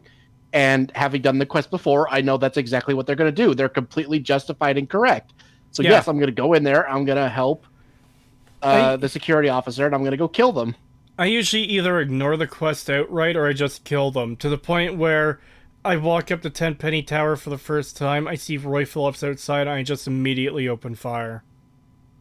I always do the security officer's quest because it's like, well, it's like I could just kill them because fuck it, I hate them, or I could kill them as part of this quest and get access to his gun cabinet. So yeah, I want that gun cabinet. I can either kill them because I hate them, or I could kill them because I hate them and get rewarded. Exactly. Yeah. But Creetosis, the hitman exists when you are Jesus or Satan, yes. It's kind of like that, the funny tabletop RPG dilemma, where, oh, well, that's a named NPC that's bad. Well, if we kill them, there'll be likely somebody who will send us on a quest. But then they're like, oh, thanks for killing that guy. Yeah, do you have a quest for us? Well, we would have sent you on the quest, but you already killed the guy, so we don't need to. You did it for us out of the goodness of your heart. And everybody player at the table just glares at the DM, who has the biggest shit-eating grin on his face. And then the DM will say, by the way, that was worth 1,000 gold and, 200 EXP.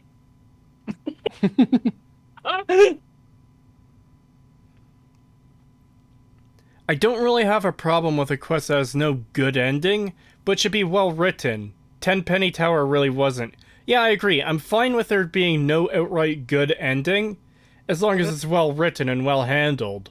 The problem with the Tenpenny Tower quest is you're given an option that on the surface looks like the good option, but the game itself betrays you and the work you did to get the peaceful resolution. And not in a way that makes sense, in a way that's just, like, cuntish. Oh, but Cree, oh shit, why am I forgetting this? Oh my god, why can't I... The TLJ thing. Oh my god. Oh, Stormtrooper in 1977. No.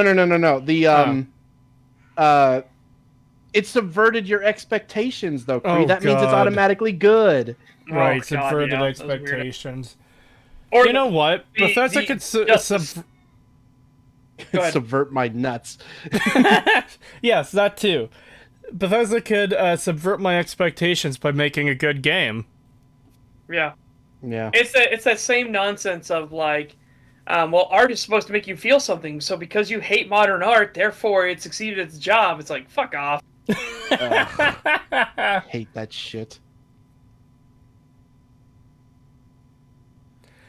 The fact you still lose karma for killing Roy and his pals, even after they massacre everyone, just shows how farcical Bethesda's implication of the karma system... Sorry, Fuck, why'd I say it again?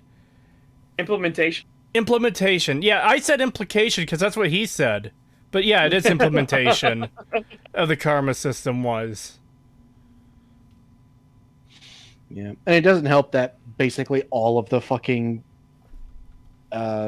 like quests in Fallout 3 are either like this or just really bad. So it's like it's just annoying where it's like you said, not every quest needs to have a defined like good and bad side. Like even if it ends badly for everybody, sometimes that's fine, but it's Fallout 3. That's all there is. Yeah. Or it's just garbage. Also, a lot of choices in Fallout 3 don't happen until the end of the quest, usually. And it's literally just pick the green, yellow, or red option. Like, the town with the fire ants. I don't think it really matters one way or the other if you help the scientist with his fucking TISM quest. But when it comes to the orphaned kid... you can sell him as a slave, you can abandon him in the town, you could send him to Lamplight, or you could send him to his aunt in Rivet City. And it's just like, okay, well, abandoning him and selling him into slavery are obviously the red solutions. Lamplight is the yellow one, and Rivet City is the green one. Like, we're just color coding which ones are good and bad, or neutral. And that's what a lot of the choices in this game... Even the one big choice the game acknowledges is, hey, do you want to poison the water? Red. Or not? Green. Yeah. None of the quests really feel like you could actually discuss it in any meaningful way where it's like, well, actually, I think this decision is the best one because of blah, blah, blah. Like you could with the older games or New Vegas. Whereas here, it's literally like, well, yeah, no shit. Obviously, if you want to do good, you do this one. Like, it's just black and white. That's how all of them are. It's black and white to the point of absurdity. Yeah. Fallout 3 is what you get when you get someone to make a game about choice, like deep moral choices, and that person doesn't understand what that concept even fucking means. Yeah. I mean, again, the best example of this is, hey, do you want to nuke a town for no reason or not? Yep. Nice ringtone. Listen, I fucked up, okay?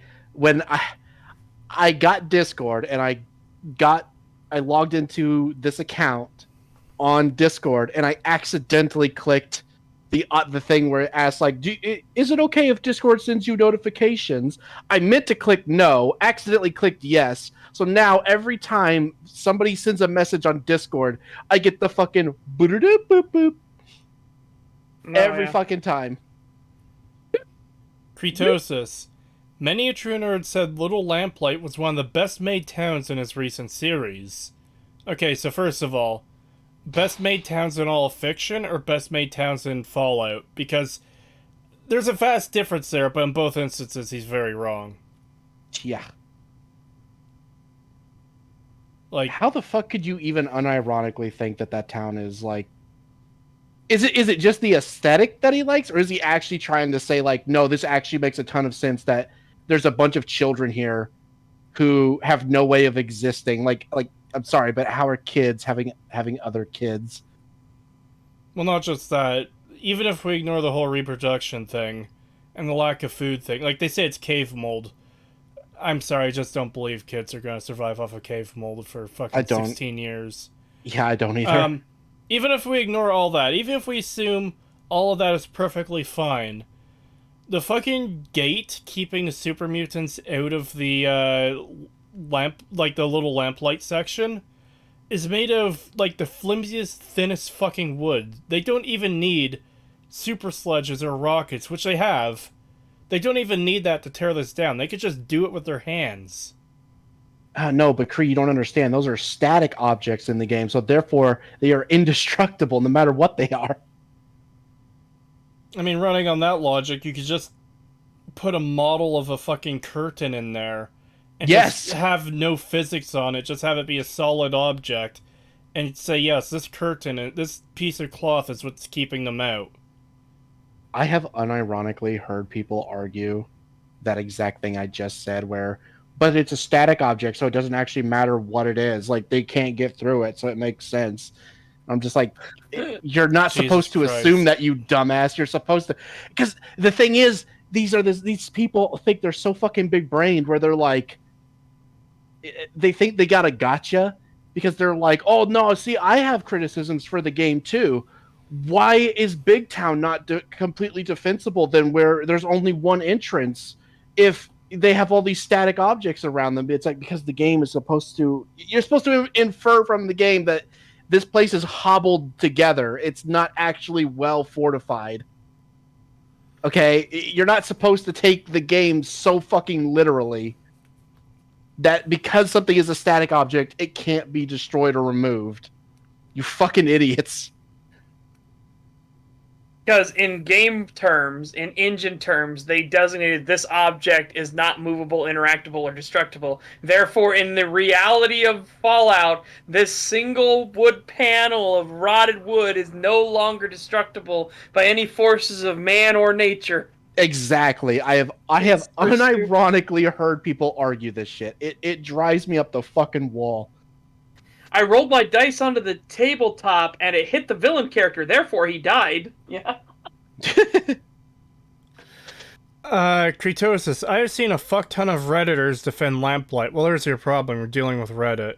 Don't deal with Reddit. Creetosis. I will be right back. He made up lore saying that they take in orphans. Then McCready contradicts his point because you need to pass a speech check to convince him to let Brian Wilkes in. Many a true nerd has a problem with filling in the gaps with what he believes without evidence.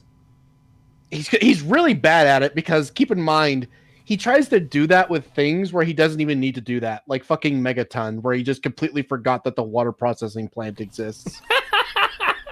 Like, Jesus Christ. Ugh. Yeah, he is definitely a strange one. The more I think about it, like, obviously it keeps getting brought up because I'm constantly getting comments on that video, and he ends up being a good example for a lot of bad things in videos, but just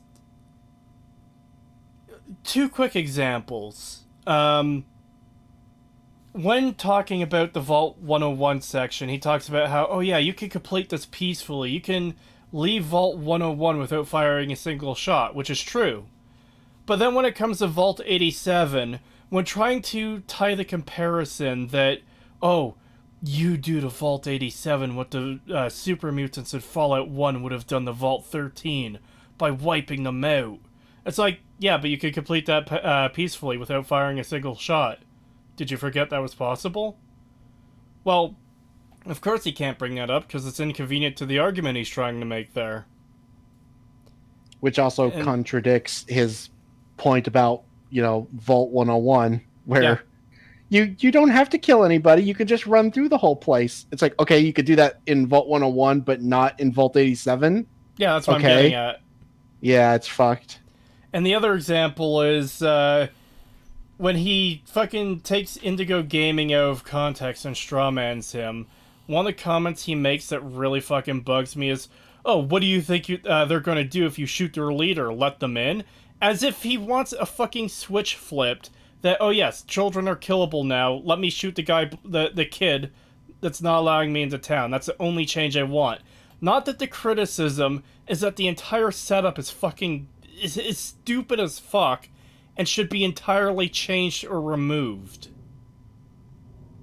Like, I don't get how people think in such simple fucking terms that, oh yes, it's just a switch that needs to be flipped, not a redesign of an entirely bad thing. Yeah.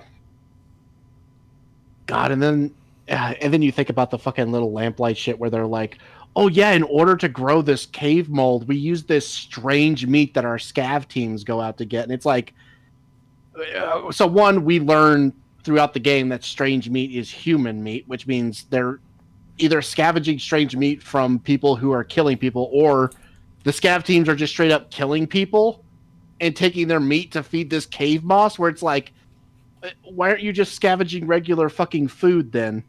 I'm back. I don't know. Like, it doesn't make any goddamn sense. Like, why are you going out and killing people to grow this mold when you could just gather food?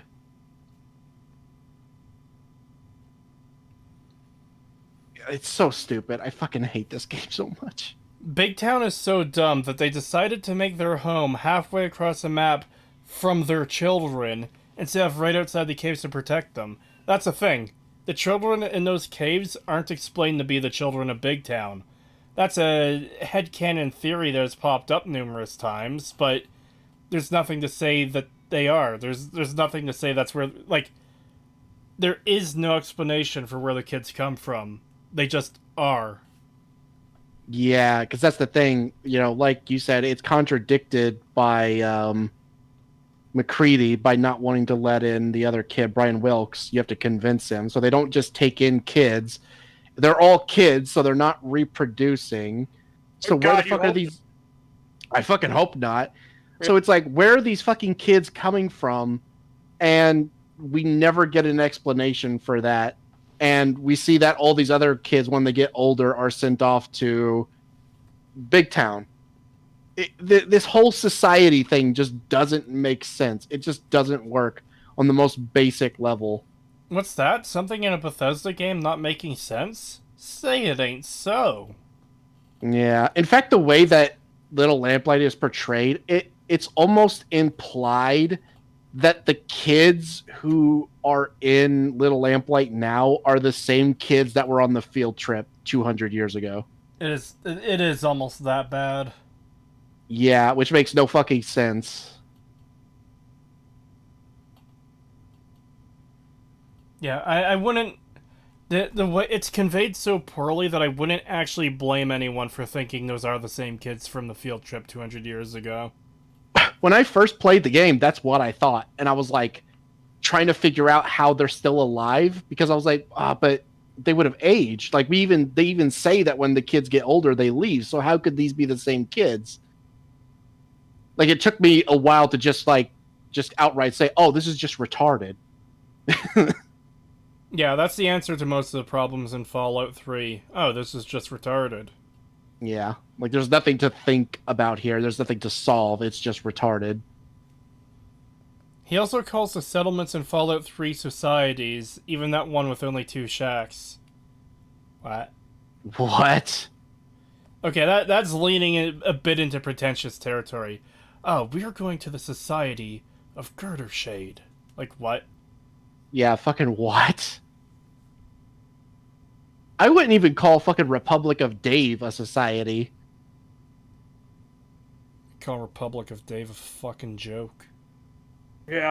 Yeah. I mean, it's literally designed as a joke. Like, It is. It is unironically designed to be a joke.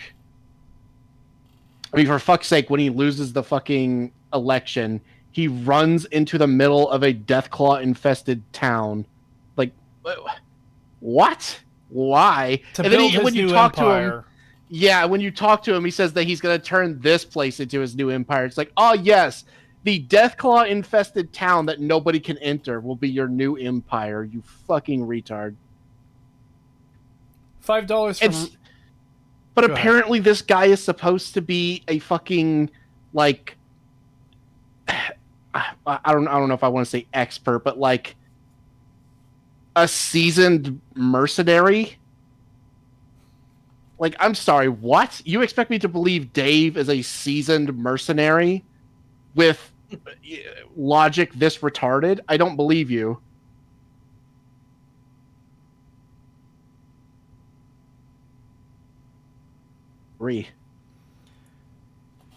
When you mentioned he was a mercenary, I just started thinking of Braun again. Who? Game of Thrones? Yeah. Before they kind of overused Bastardized shit out him of a little bit. $5 from Rotpar, thank you. Opinions on Fallout 3, Fallout 4 synths make any sense? The advanced tech is all bulky, retrofuturistic robot/energy weapons, except for the perfect human replicants. Man, there's so many fucking issues with the synths, it's unreal.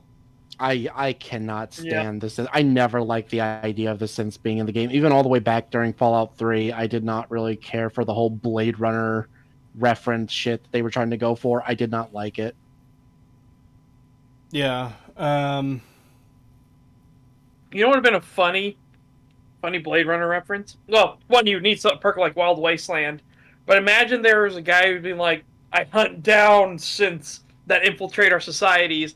And then you go in and you're like following him as he's talking to you. And you're like walking past all these like robots that are wearing wigs and shit like that. Holy shit, that would be funny as fuck. That would be a good Wild Wasteland Blade Runner reference. Yeah, and then he stops, like, one of the only people that's, like, an actual person. He's like, what? I'm not a robot! Oh, that'd be fucking great. Yeah, I do like that. I think New Vegas did it much better with the whole, like, they literally have that gun Yeah. in the game, you know? It's like, I think that's a much better way of referencing it than having fucking Harkness and all this other dumb shit. The replicated man about a synthetic man who isn't supposed to be. Wow, I wonder what this could be a fucking reference to. Yeah.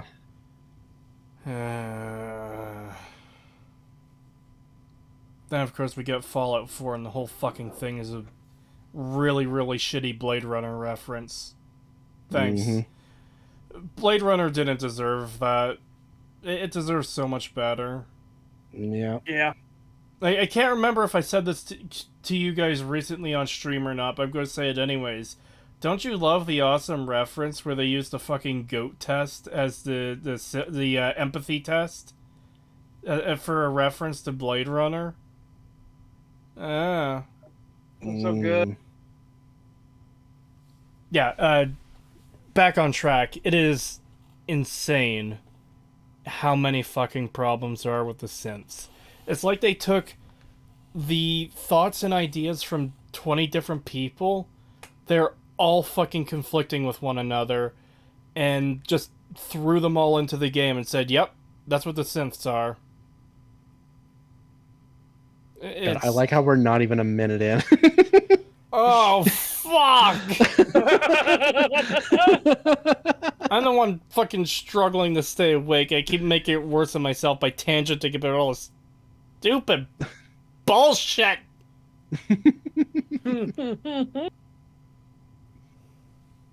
Alright, let's do it. Person in the New Vegas, I think the karma system really helped with this. When you make a decision, whether it's for a person, for yourself, or whatever, I thought Fallout 3 did a really good job that decision actually affects the storyline. But it literally doesn't! What the fuck are you talking about? It literally has no impact whatsoever on the storyline. None. Zero. Holy shit, hang on, wait. Was he going to say something else retarded after that, though? I might have paused it in bad time. Not just the main side content and character relationships and stuff like that. You really... It doesn't, though! What fucking game are you talking about? Yeah, what? Okay, and so... The character relationship stuff is literally just like a binary system where it's like, oh, you've done X amount of bad things, I'm no longer going to follow you. That's it. I don't even know if that's permanent when it comes to companions. I think it's purely a karma check. It is the karma check. It's literally like, I'm going to stop following you, and then you could be like, oh, my karma has fallen too low or too high. I need to just go fix it real quick and then get them again. Oh no, I can't have Jericho as my raid or companion anymore because my karma strayed too high. Just fucking blow the head off of a random wastelander. Okay, it's low enough again. Cool. Thank you. Yep. Yeah, or as somebody pointed out, the Nukes Megaton saves 3 children. I'm the hero of the wasteland, but with bipolar fans. Yeah. Yep. It's again, this is just utter fucking insanity. Because, like, if you want to see actual good companion relationships and stuff like that, play the fucking Pathfinder games. Seriously, holy shit, they have some of the best, well-written characters I have ever seen in gaming. And the stuff that they react to, like little subtle things, like, hey, you said this one thing to that guy over there, and it may not have seemed like much at the time, but I remembered you saying that, and that actually hurt me a lot, and I don't trust you that much anymore. Like, even if you were just doing it to get past that obstacle, I don't like the fact that you stooped to that level.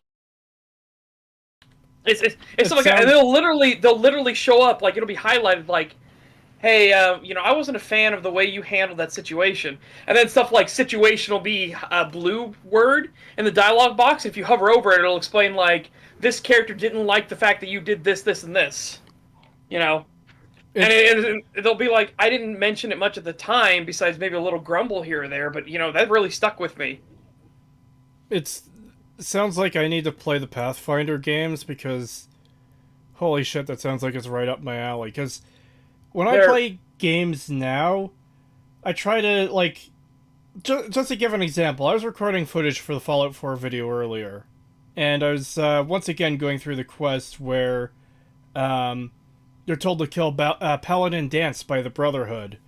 And I was going through the various dialogue options, because the dialogue system is so fucked. If you want to get every piece of information or understand all the outcomes, because it's not clear...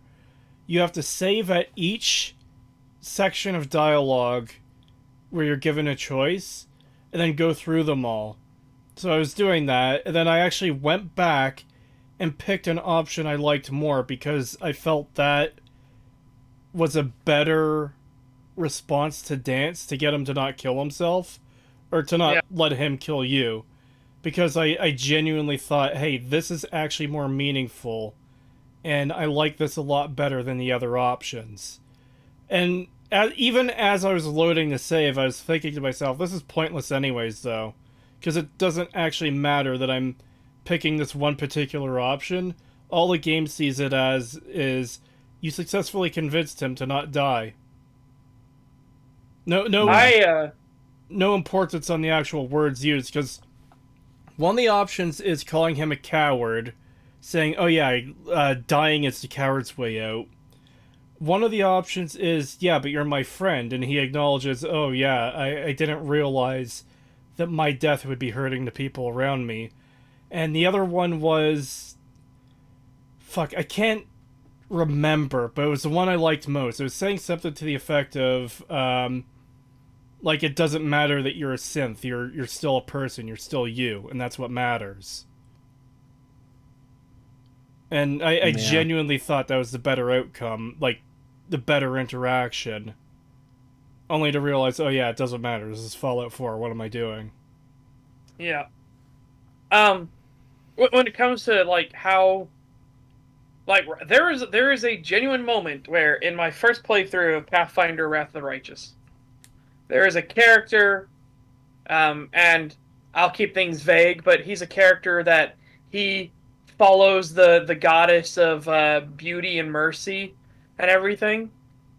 He likes to paint and do all that kind of stuff like that. He loves, like, having artistic flares, and you can even ask him, what is a priest of the goddess of mercy and beauty doing in a war? This is a war against the demons. Like, what are you doing here? You're not, like, a fighter. What are you doing here?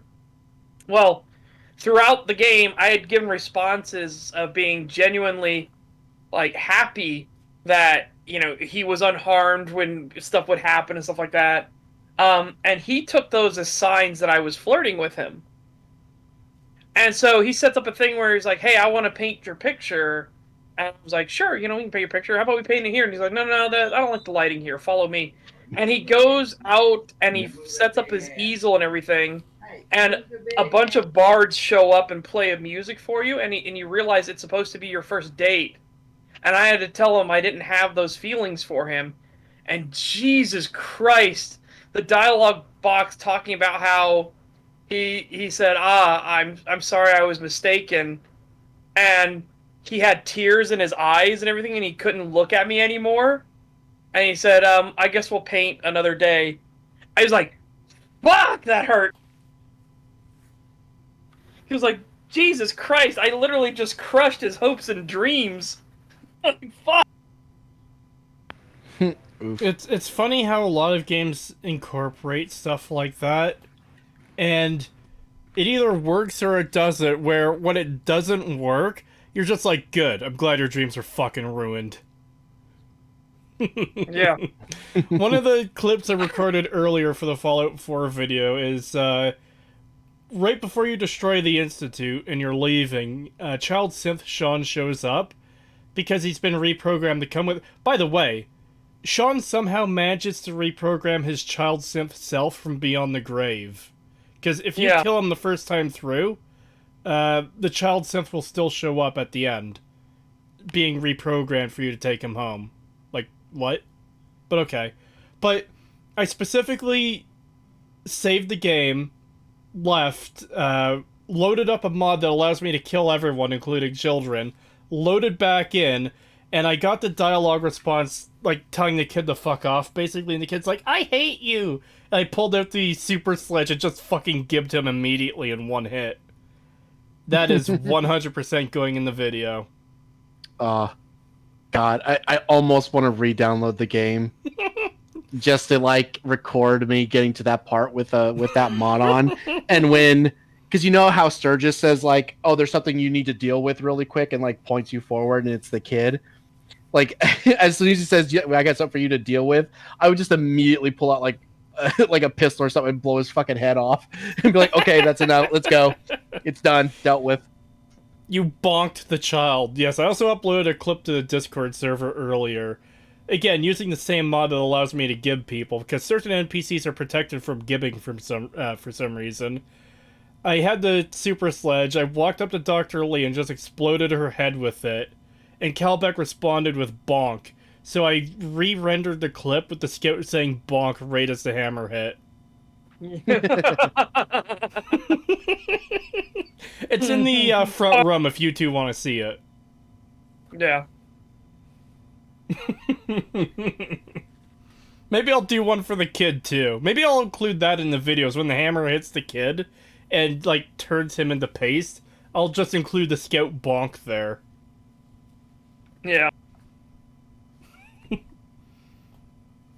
I know one thing's for sure. When I do the video for Halo Reach, I'm doing the Taco Bell ding for a couple moments. And that...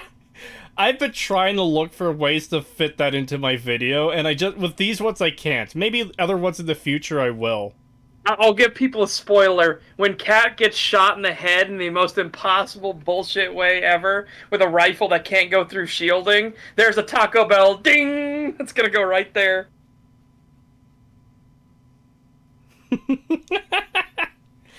Yep, Desmond got it immediately. Oh god, Cat's death with Taco Bell ding. I knew it! People in chat kind of, let me see if I can bring this up on, how do you copy a link for a video? Oh, you know what? Okay, I know how to do it. Give me a second. Because I can bring this up on stream, I believe. If I just grab the link and post it to a browser. Yep, copy link. Alright. Re-enable Discord. This might not even be worth the time, but I don't know. I had fun. Oh, don't download. Okay, I can open the link apparently. What I'll do instead is a tried and true method on STAG of just fucking up the entire layout to show chat this funny haha.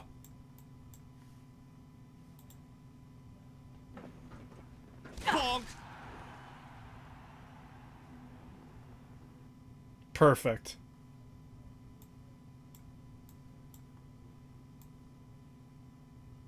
Yeah.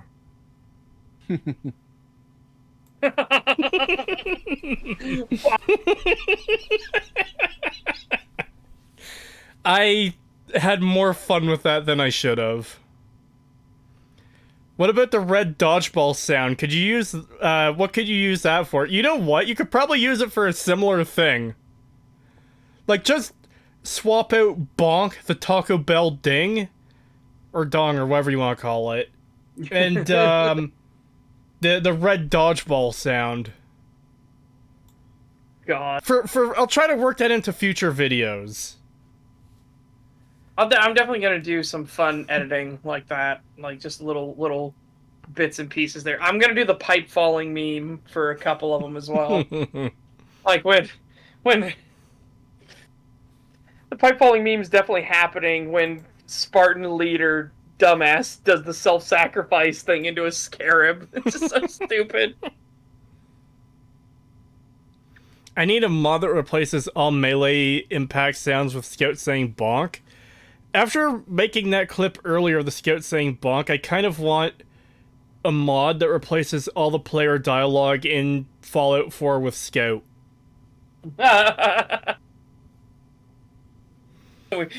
Oh my god! You show up, and you're talking. And not just replace it all, but like modify it too to be more Scout-like. You go to one of the faction leaders and like, man, we are so screwed here. Man, we are so screwed. And you talk to him, and was like, hey, we both got buckets of chicken. You want to do it? Oh man, I want a video, because you know like how they do like those videos where like, you know, X character, you know, if they played Fallout or whatever, and it's like they're superimposed into the game and like they respond to characters with their actual like dialogue where it's just like clipped and stuff, like Shrek or something. I just want one of those, but with fucking scout from TF2. That'd be great. Dying is gay. I'm out. Remember, son. Dying is gay. Yes, father. I fucking love that. Remember, son. Dying is gay. Yes, father. Creetosis, have you heard the audio that's the intro to New Vegas, but rather than Benny shooting you, he kicks one of those red balls into your face? Yes. I love have that seen one. that edit. The Top Gear one where Mace sets off the nuke with his lighter is hilarious. That sounds funny. Yeah, I love that one too. Top Gear is one of those shows where it's like, I have zero interest in cars, and I feel like I don't need an interest in cars to enjoy that show. Oh, for sure. What makes it so good? I do not care about cars at all. I never have. I'm very much not a gearhead, but I loved fucking Top Gear because it was so fucking funny. Dude, my favorite was when he was was when Jeremy Clarkson had the Reliant Robin, which was the car that only had 3 wheels. And he's like, and yes, we'll go off on our adventure. And it's playing the epic music, and he turns to get out of the driveway, and he immediately flips it over, and he's like, oh shit. I remember that clip you guys showed me a few weeks ago where James May is driving a car down like a country road, and there's a tank following him, and he manages to lose the tank because he can't get through. And he says like some smart-ass line, and then the guys at the tank are like, okay, we're gonna have to change tactics here. And it just shows them blowing up the car. Yeah. Yeah, no, again, I have only a broad interest when it comes to farming and everything like that, because I just think it's good to know, like, basic survival stuff. And so knowing how to farm, knowing how to plant crops properly and everything, I think is a good idea for everybody to know, right? But you don't need to be somebody interested in farming to watch Clarkson farm and just get a fucking kick out of it. Holy shit, Clarkson's farm is hilarious.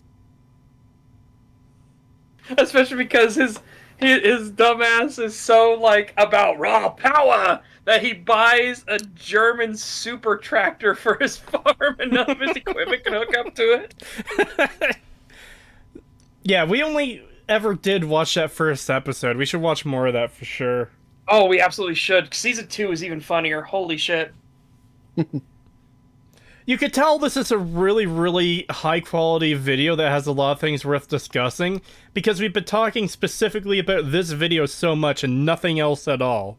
We haven't tangented about anything unrelated fucking once. Yeah, we are so far into this 20-minute video that we're basically, I mean, it says 20 in the thing right now, so we're basically done. We are 2 hours and 2 minutes into the stream, and every second has been dedicated to this wonderful video. Every one of them. Yep. All right. Let's go. I got the feeling. Oh shit! It skipped for me. Fuck. Hold on. Yeah. It usually skips when you press play. Yeah. All right, here we go. It's the main storyline, but also side content and character relationships and stuff like that. You really got even the dumber feeling the second that time you hear it. It's even Yeah, I dumber was the just about second to time pause it because I completely forgot that's what he said last time. Yeah, I was gonna bring up the fact that, like, it's not as in depth as the example that Setch gave with Pathfinder, but Fallout New Vegas, it lets you at least have some form of consequence and interaction where your choices actually changes the character in some way. And if you work with the Legion while you have Boone is just going to say, fucking no, we're done. Like, even if you're not doing anything like killing the NCR and losing reputation with them, or getting bad karma, it's literally because you're working with the Legion that he doesn't like that. Yep. Yeah. To the point where not just that he doesn't like you, or he won't work with you if you side with the Legion, but even when you get the Mark of Caesar to go visit him for a peaceful discussion, and if Boone is your companion, he will stop you and say, you cannot bring me in there or it will be a bloodbath. Yeah, I will kill everybody. And he only gives you one chance to fix your mistake, too, where... Well, no, it's not When so he- much a mistake at that point. It's him saying, if you bring me in there, it's going to be a bloodbath. Are you fine with that? That's not what I'm talking about. Okay, yeah. I was agreeing with you on that, and then Sorry. saying that if you do the thing where you're helping the Legion too much, and he's like, this needs to stop right fucking now, he will tell you, like, this is your only chance. If you do it again, I'm not going to ask. You know, so it's like, if you say, I'm not going to work with them anymore, I swear, and you keep working with them, he actually will turn on you. Yeah, and that's good. Yeah. Oh, rest in peace, Setch. We hardly knew ye. I can't believe he's fucking dead. Damn, this video was just so good, he just couldn't take it anymore. But yeah, the whole thing about, oh yeah, even the side quest factor, like, no, they don't. They literally don't. I don't know how anyone comes to this conclusion. There's nothing to support it. Like, it's just weird to me how people keep repeating this when it's just simply not true.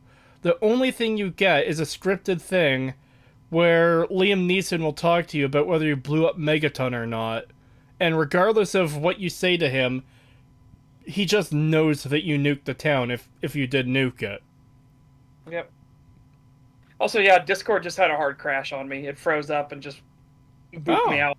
Yeah. That's been happening to me a lot lately. In fact, I've been bringing up a lot of the stuff that Discord's been having problems with lately. It's getting worse and worse. Yep. It's going to go the way of Skype soon. One boy. could hope. Jesus Christ. It's amazing how amazing Discord was. And it was, the funniest thing ever was what conference, I can't remember what conference it was, but Skype had a booth and Discord had a booth, and nobody went to the Skype booth to the point that they shut it down for the last 2 days of the conference. And then, but the Discord booth still had tons of people there, and I was like, yeah, fuck Skype. But holy shit, Discord is so fucking bitch made and is run by a bunch of fucking weirdos. The polite term to say for the actual stuff I want to say about them. But yeah, it's they're not good people. It's so weird too, because you would think that the people who literally watch their competitor die because a platform with, you know, slightly better just a slightly better site came along to replace it and everyone immediately jumped ship, you know, is currently watching their platform degrade so poorly the way it is, where they're focusing on all the wrong things and not fixing anything and making it actively worse. It's like, you realize, like, surely you understand that the moment a better site comes along, everyone's going to do exactly what they did with Skype and jump over to that one, and you're going to die. Yeah. Like, what the fuck are you doing?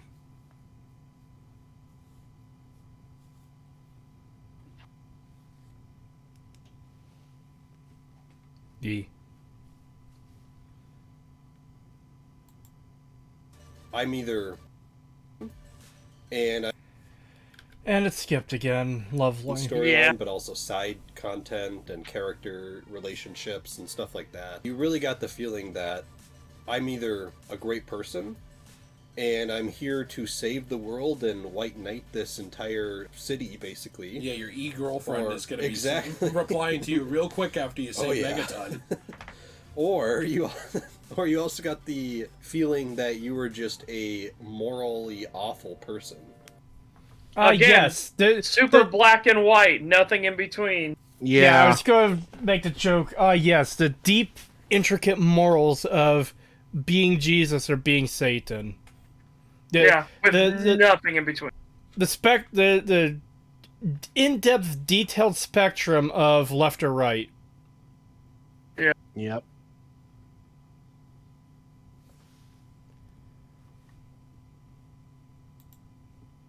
Yeah. And this game, good job with that. You know, one of the main things is go up the town of Megaton Mm-hmm. if you choose to like go more of this morally inept route. Yeah. So Okay, so that's not morally inept. That's just, like, morally bad. Do Do you know what just inept a fucking means? idiot route. Like, you don't unintentionally blow up Megaton, right? It's not through a series of unfortunate events that Megaton gets blown up. You had to choose to do that, you dumb fuck. Yeah, like Well, the no, beginning of the quest literally is like, "Do you want to help me blow up Megaton, kid?" Yeah. Yeah, sure. Yeah, it's not just being inept. Like, you tried to not blow up the town, and through whatever Well, no, series of unfortunate events and miscalculations you do. I don't even think that's what he mean. I think he just fucked up where he meant a completely different word.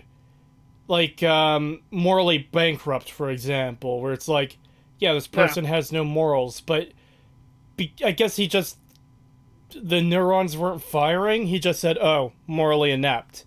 Which just Well, they made a doesn't video called 5 Things Fallout 3 Did Right. I don't think the neurons were ever firing.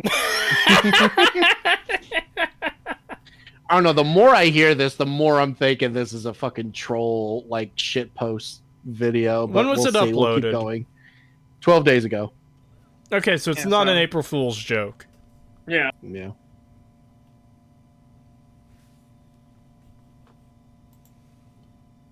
Stuff like that with your moral decisions in the game. Well, and something too I don't see a lot of people mention with that is that you can actually encounter random events after destroying Megaton, where Yeah. you're attacked by survivors Mm-hmm. who They can't be survivors because no one is going to survive a fucking nuke, like, when they're sitting on top of it.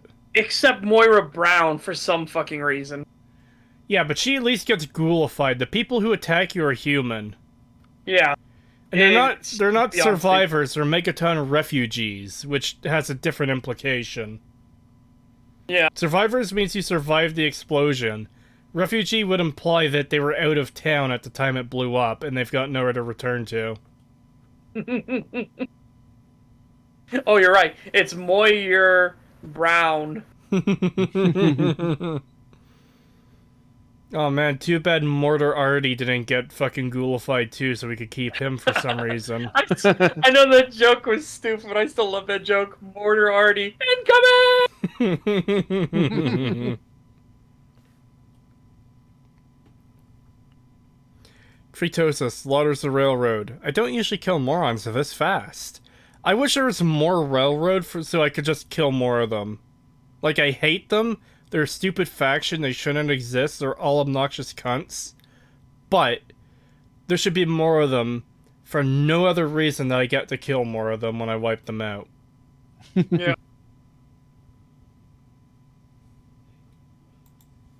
who are basically who lived through the nuke. Yeah. They can't live through the nuke. That's not how it works. Well, he Also- said they were ghouls. Yeah, he just said they weren't. were ghouls. They're not. They're They're not. people. I've experienced this counter in the game. I think I had this encounter when I made the remake to the response to Many a True Nerds video. Like, they're 100% people. Unless there's a different alternate version of the same encounter where they're ghouls, but I'm not aware of that even existing. Why is he showing Super Mutant fights? I don't know, he's just showing whatever random footage in the background. Yeah. Remember, if you don't put I it... think Remember, you don't have to put effort into your videos, apparently. No. What I think happened is they've conflated Moira Brown becoming a ghoul to these survivors who are absolutely not ghouls, and they're not even called survivors. But yeah, they're just normal people. I think they've just conflated it with Moira Brown. This is why you should maybe script your video rather than just, like, rambling off the top of your head. I get what Pagan meant now when he said, stream of consciousness. Yeah. Like how he'll come after you, like Talon Company and stuff. I thought that was really Oh my god, other factions. Yeah, the Talon Company is a faction, let me tell you. Jesus Christ, we're not 2.5 minutes in this video and I already want to fucking strangle myself with the cable for my headset. So, here's the thing. Like, Talon Company, or whatever the other ones are, I forget who the other ones are. Regulators. Regulators come after you just based off of karma. So if you just say turn in too many bottles, all of a sudden the Talon Company's after you. Hey, you are the bottle turner inner. We're gotta kill you now. I'll be right It's back. so I'm getting a fucking call. stupid. Or if the regulators come after you, hey, you killed one too many people, we're coming after you. There's literally no other depth to it.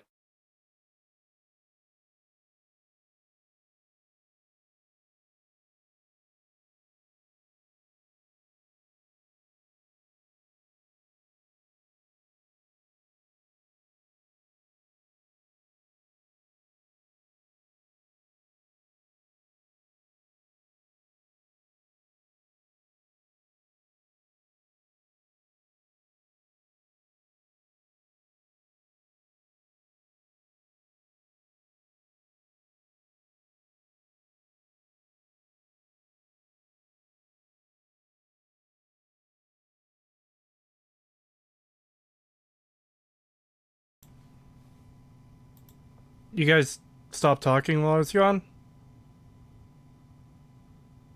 Hello? Uh-oh. Oh, no. What? Okay, now I can hear you. What happened? Yeah, I don't know. We were talking. Nope. Well, Seth No, was talking. I I wasn't. was talking. Weird. Um, Because but I I was- muted myself because I got a call. And I saw the thing going for a bit, but then I looked back over and, like, nothing was happening. fair, yeah. Discord real good. Yeah, Discord's real good. I wasn't muted this time, chat. Well, I mean, I was muted, but that's because I was on the phone. I wasn't muted when I was trying to say anything on stream. Yeah.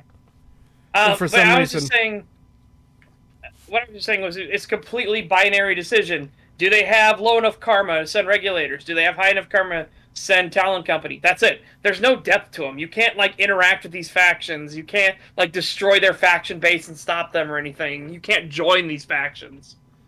Like, holy shit, man. These factions are microscopically thin. There's nothing to them. The regulators don't even exist in force in the wasteland.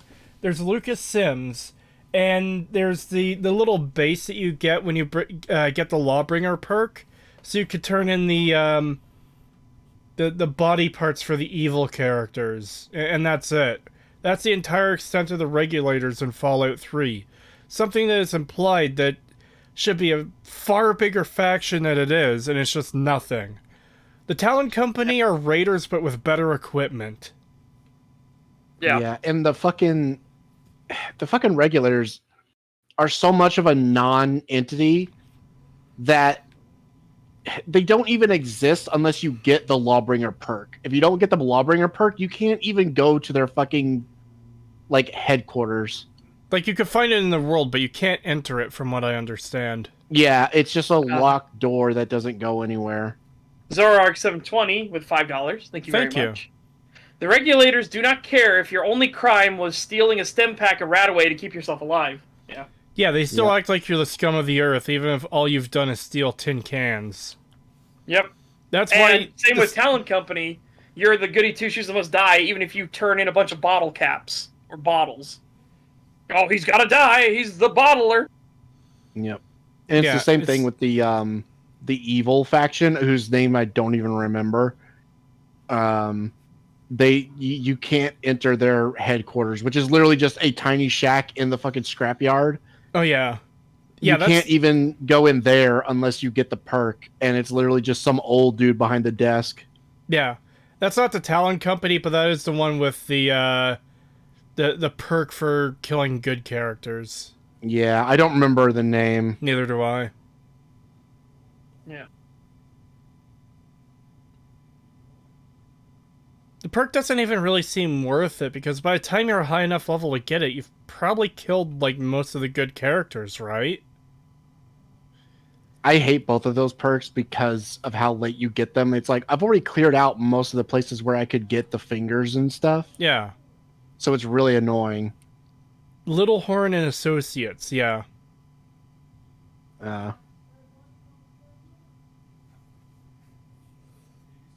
Yeah.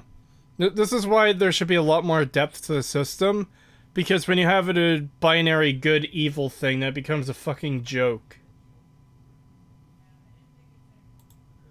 This is a fantastic video and a great reason why don't ever use Turkish ammo.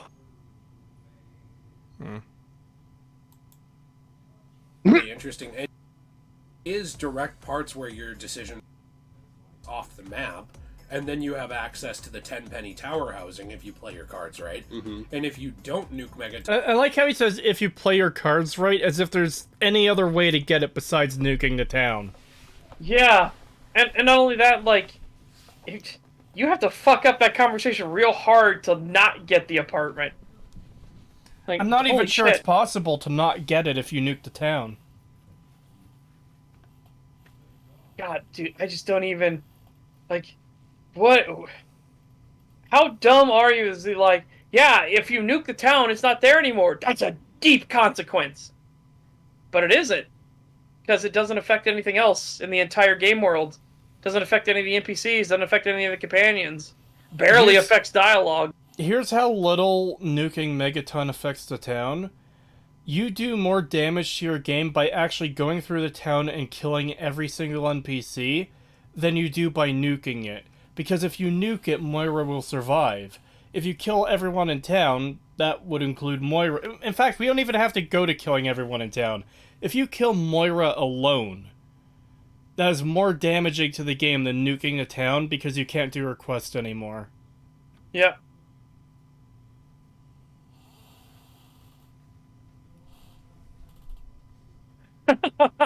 Tentacle Dude says, Fallout 3 players, when they eat a peanut and the peanut is gone, whoa, permanent deep consequences. You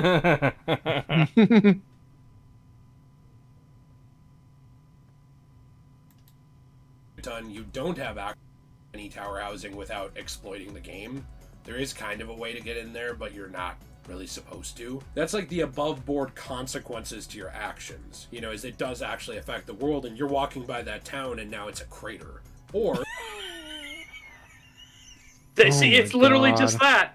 It's not there anymore. That's a deep consequence. Like, but it isn't, because it doesn't affect any of the rest of the world. Nuking Megaton should be a big fucking deal, but it isn't. Nobody cares. It's a trade hub. It should be like and I believe the second biggest city, because Rivet City would technically be the biggest, I guess. Yep. Even though I think Megaton might actually have more NPCs. Point is, for a location so significant in the wasteland, it should have more consequences upon that wasteland than simply not existing anymore. Yeah. Like, I don't mean to be rude, but listening to this video so far, it sounds like sub-average IQ people talking about extremely basic things and just going, oh man, bro, this is so cool, bro. Just over and over again. Yep. Yeah.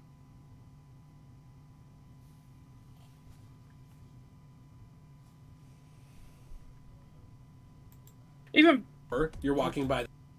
I was gonna say, even better, like the entire quest line for nuking Megaton is also just stupid.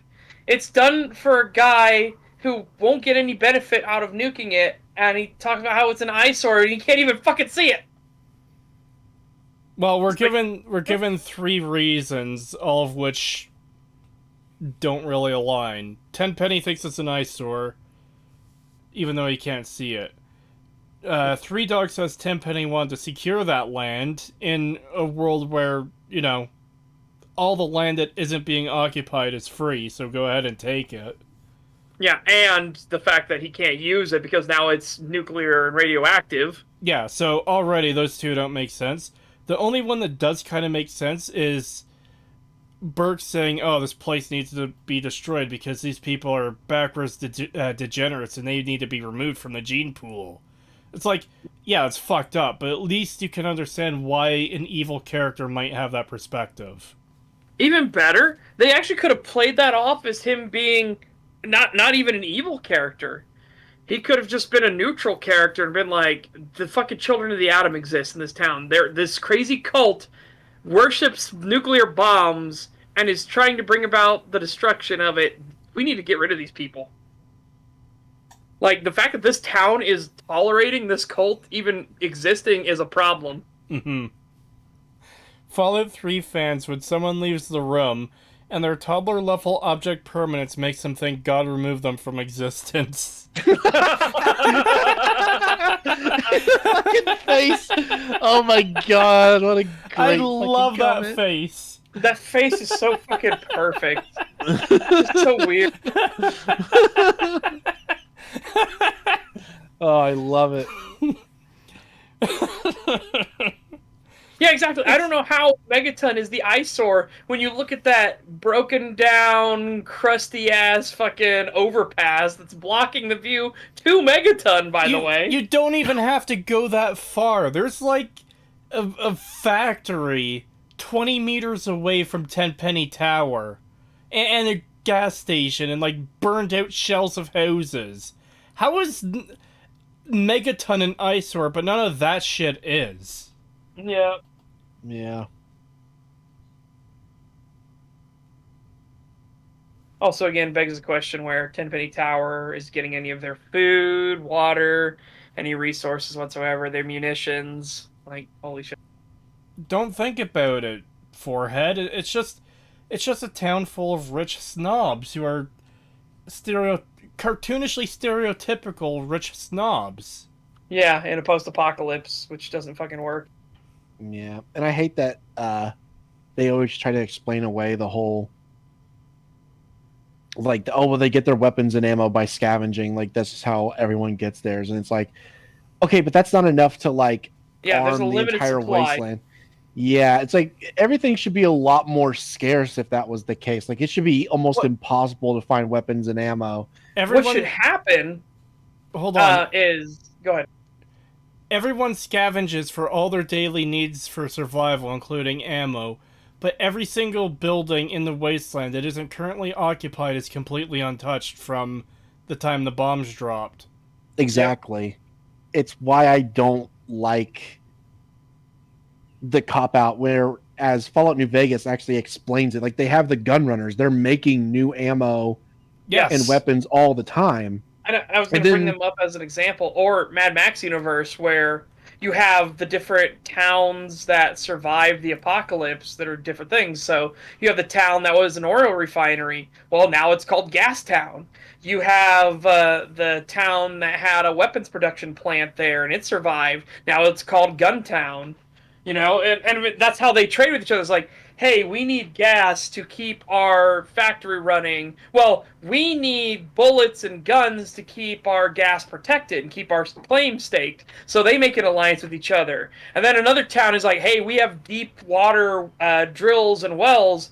So we need guns and we need gas and everything like that. And we'll give you water. So you see, fucking Mad Max has a fucking economy and explains where all this shit comes from. Yeah. And it makes sense too. Yeah, and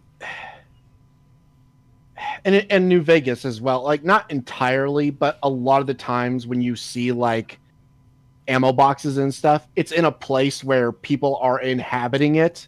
So it's implied to be a stockpile of ammo they've gotten from either stealing it from others or from getting it from the gun runners. So it makes sense that it's there. It's not just some abandoned place that nobody goes to and that should have been scavenged a long time ago. It's literally being occupied. Yeah. So already that's just infinitely better. But another thing that pisses me off about Fallout 3, one of their DLCs could have explained this. The Pit. They have fucking metalworking like factory and shit where they're like making stuff with the because you could put scrap metal into it and get ammo out of it, for which I don't know how that fucking works. You're not getting the powder or anything, and it's not brass, so I don't know. That's fucking weird, but it does somewhat explain, like, it could be used as like an explanation of like, oh, this is where all the bullets and weapons are coming from. Like, this is where they come from, and they have to like trade and everything like that. But no, that's not what it is at all. Like, they have this metalworking place where they're trying to rebuild the pit, but they don't do business with anybody outside of like slaves. That's it. They don't actually like make weapons and ammo and then sell it to people. That's not what is implied to happen at all. In fact, it's literally just, oh, well, we have some slaves. Do you want to buy them? No, But- then fuck off. But here's the other problem though with that. Even if they did say the pit is where they got it from, the pit's 4 hours away from DC by car. Like, it might as well be another universe in No, a you don't- post-apocalypse world. You don't get it. There's an underground train tunnel that's perfectly fine all the way from DC to Pittsburgh. Yeah, and the train runs just perfectly fine as well. There's nothing wrong with the train. And even though it takes the train, 4 hours, it's that's how they trade. They trade with this thing at the other end of the tunnel. Oh, even worse, it's not a train. The train doesn't work. It's one of those fucking hand crank things that you stand on and pump. God, speaking of, holy shit, does that make the black guy in Oh Brother Where Art Thou, does it make him look more dignified? Him just operating the little hand cart that way as he's giving them their omens, as he's reading them their fortunes. Oh shit. I don't know what it's just such a great image. The blind man just constantly moving away at the hand cart for all eternity, and they're actually gaining wisdom from him. Is really, really good. Oh Brother Art, that's just a fantastic movie. Oh Holy yeah, shit. it's great. Yeah, I really like that movie. But there's also the comedic aspect of they just fell off the train, and then this guy comes along, and they hop on the cart, and they don't even fucking help him. Yeah. Yeah, they don't What's even your help name, old Crank. timer? I have no name. What are you doing? It's just like, he's like, well, you ain't got no job, you ain't got no name. Well, you sir. You work for the railroad, Grandpa? I work for no man. Yeah. Well, there's your You- problem there. No name, no job. Yeah, and he's like, you will see many amazing sights. Cow on the roof of a cotton house.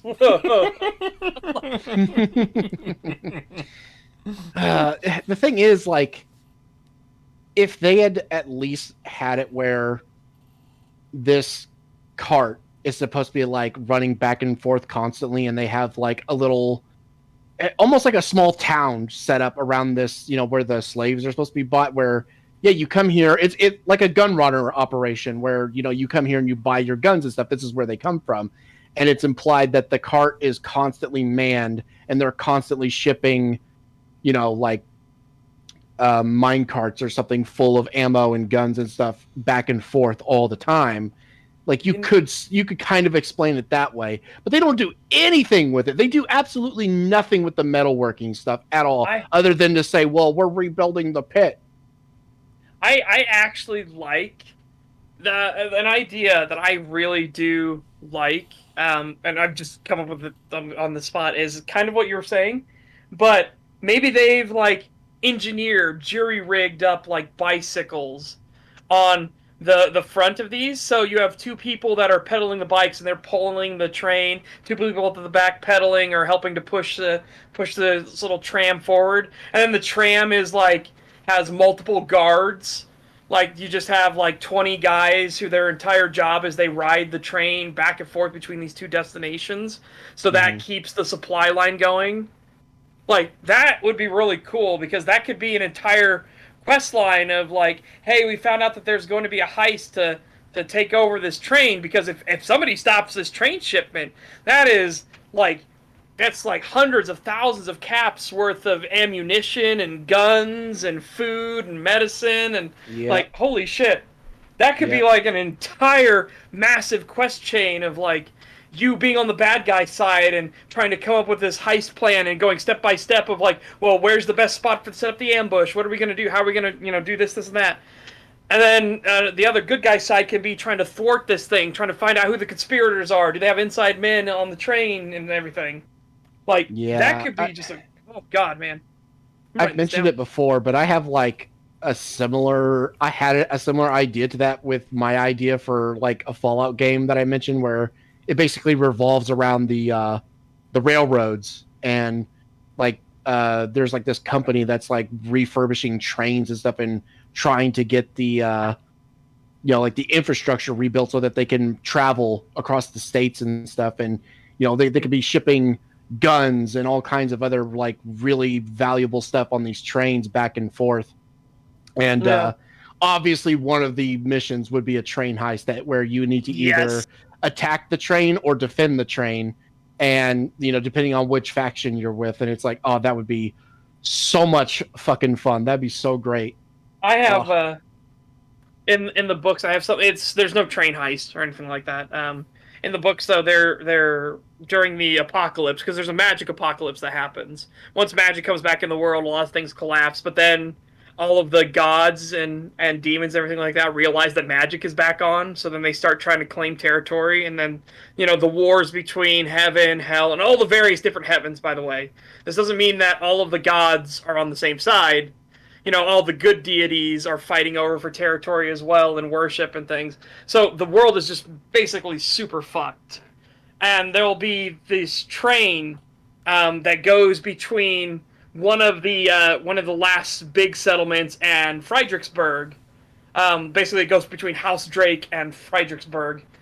And this train is needed to be guarded like 24/7, because with all this nonsense going on, there is just all kinds of shit throughout the interspersed areas. Stuff that hasn't been protected, stuff they haven't reclaimed yet through their own means. So you have no idea what kind of wildlife and mutations and rampant magical energies that are happening.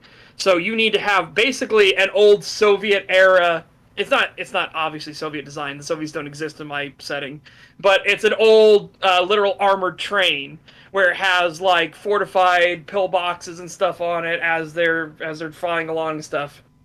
Yeah, that's kind of like what I had in mind for my idea, was just like, because it's one of the factions is literally like they want to rebuild the railroads and stuff. They only have one train currently, and it's like really heavily armored and has a lot of cars for transporting stuff, and as well as passenger stuff for getting people where they need to go. But you know, obviously the railways aren't like fully repaired yet. So basically my idea for the game was you wouldn't just be in one part, like it wouldn't be one state, like, you know how that's like New Vegas or DC or something, where you're just in one location. The game would take place throughout, like basically crossing from the west to the east coast, or at least maybe like midway. And so there will be times where like, oh, the railroad is damaged here, we need to like clear this rubble or these fallen trees out of the way and repair the railroad, which will take a couple days, which means you need to do this stuff while we do that. And you know, like you got to defend it from bandits and other factions that are trying to get supremacy of the railroads and stuff like that. And stuff like that, just where you have things to do in different locations where you have to stop for a little while. Sometimes they'll be like, oh, there's actually a blockade here, we can't keep moving until we deal with this. And, you know, it's like either you convince them to let you through by giving them like a portion or something. Like you have to convince them some way. You can't just be like, hey, let us through, and they just say, okay, sure. None of that. You'd have to actually like give them something that would actually have some sort of consequence to agreeing with that. Or, you know, you have to clear them out, but it's not going to be easy. Like you're going to have to take out this entire fortification and then remove the fortification yourself and everything. And yeah, no, it's a lot of work if you do it that way. Yeah. No, Pagan isn't describing Metro Exodus, but if Metro Exodus does that, then that'd be interesting. That'd be cool if Metro Exodus did do that, but they didn't. I still have Metro Exodus boycotted, so I won't touch it. I didn't get it myself. I watched a playthrough of it. I was not impressed. I did not really care for it, to be honest. Yeah, fair. I do and like I've had this idea. Stuff. I'm so tired of people bringing this up every time. I've had this idea years before Metro Exodus was ever even mentioned. Like, I've been talking about this on the internet for a while, but now anytime it gets brought up, fucking, oh, you're talking about Metro Exodus. You're talking about Metro Exodus. No, I've had this idea ever since fucking Fallout New Vegas came out. Well, that's always the tough part when you come up with anything, and then something else like comes along and it's similar to it, and you're just like, motherfucker. It's the Harry Potter thing. Like when one of my main characters is named Severus, and then Harry Potter comes along and Severus Snape is the thing, and everybody thinks that Severus is related to Snape, and it's like, motherfucker. Yeah. Or like, it's because I named him after the old Roman emperors, because they're pretty good fucking reason, by the way. Yeah, or even just my name, like my username, where I'm not good at coming up with names. I literally just chose something that like I was like, oh, that's kind of interesting. I like Norse mythology, and I was called a pagan in school, so it fits. And I've used this username for a very long time, and then fucking Far Cry 4 comes out. Everyone's like, oh, you must really like pagan men. I'm like, fuck no. What? What are you talking about? And they're like, pagan men. You referenced your name off of him. I'm like, no, motherfucker, I've been using this username for years. Fuck off.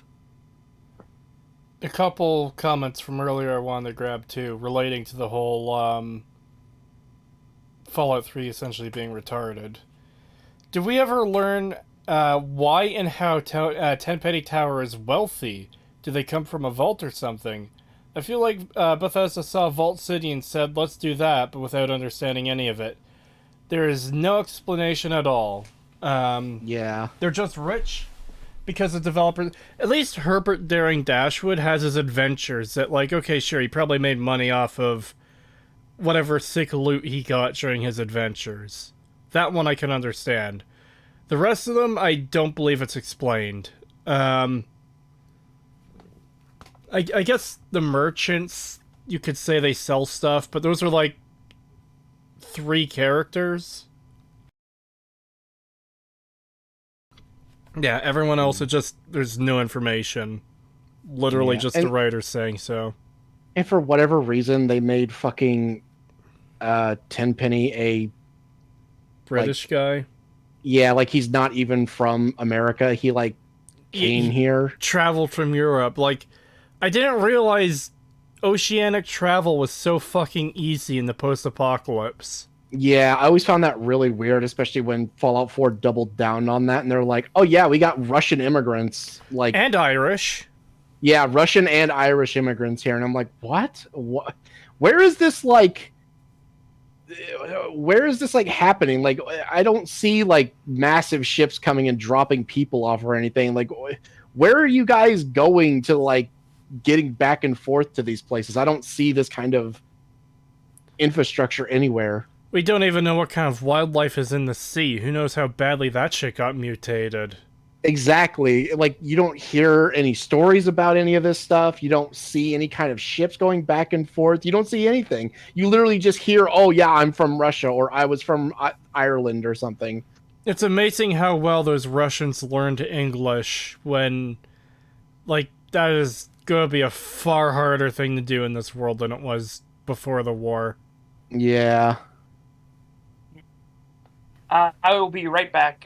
If you would like to continue, please. I very much would like to continue because we're 2 minutes and 40 seconds in, and we're 2 hours and 40 minutes in, and this is already, like, I was hoping we'd be deeper in by this point. I am so fucking tired.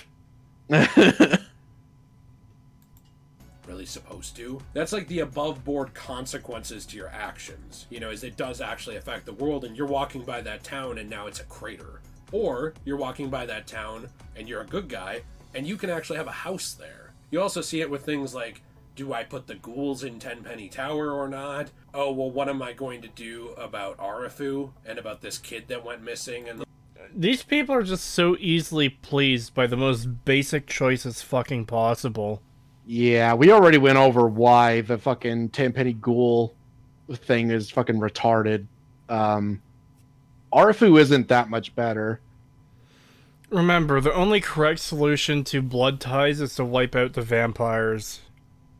Yeah, it's pretty fucking stupid. Like, the best outcome you can get is Arafu donates blood packs and, like, and they give them protection. Like, they send one dude here to protect them, and they deliver fucking blood packs to them, and, like, and that's it. And it's just like, And this builds off the other point of people not doing anything from earlier. No one makes weapons or ammo or anything, they just scavenge. What the fuck do the people of Arafu do? Literally fucking nothing. Evan King guards the bridge.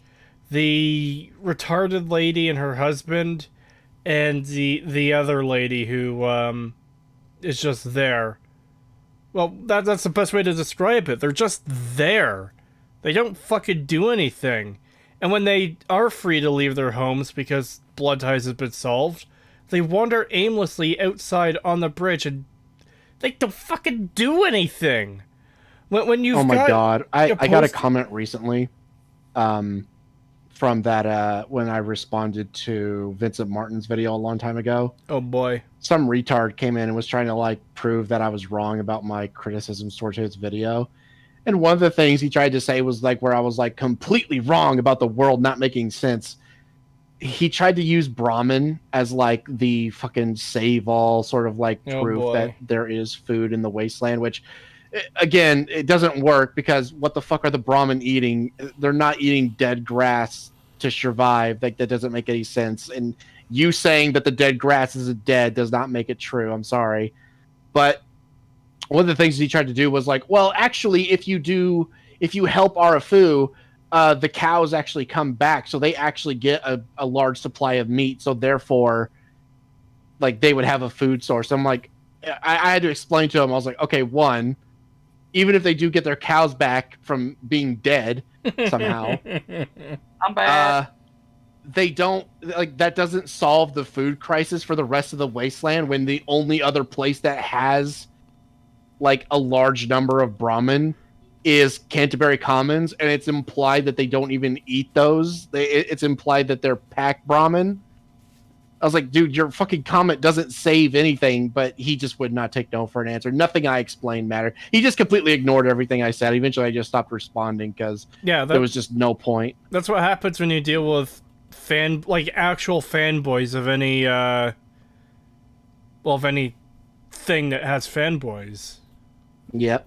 And then today I got another video or another comment from not from the same guy, from a different guy. I sent it to you. Yeah, that fucking retard. Yeah, the dude who was literally just like, well, if it's an 8-hour video, it has to be completely a mess and nobody can understand it. So therefore, oh no, Pagan died.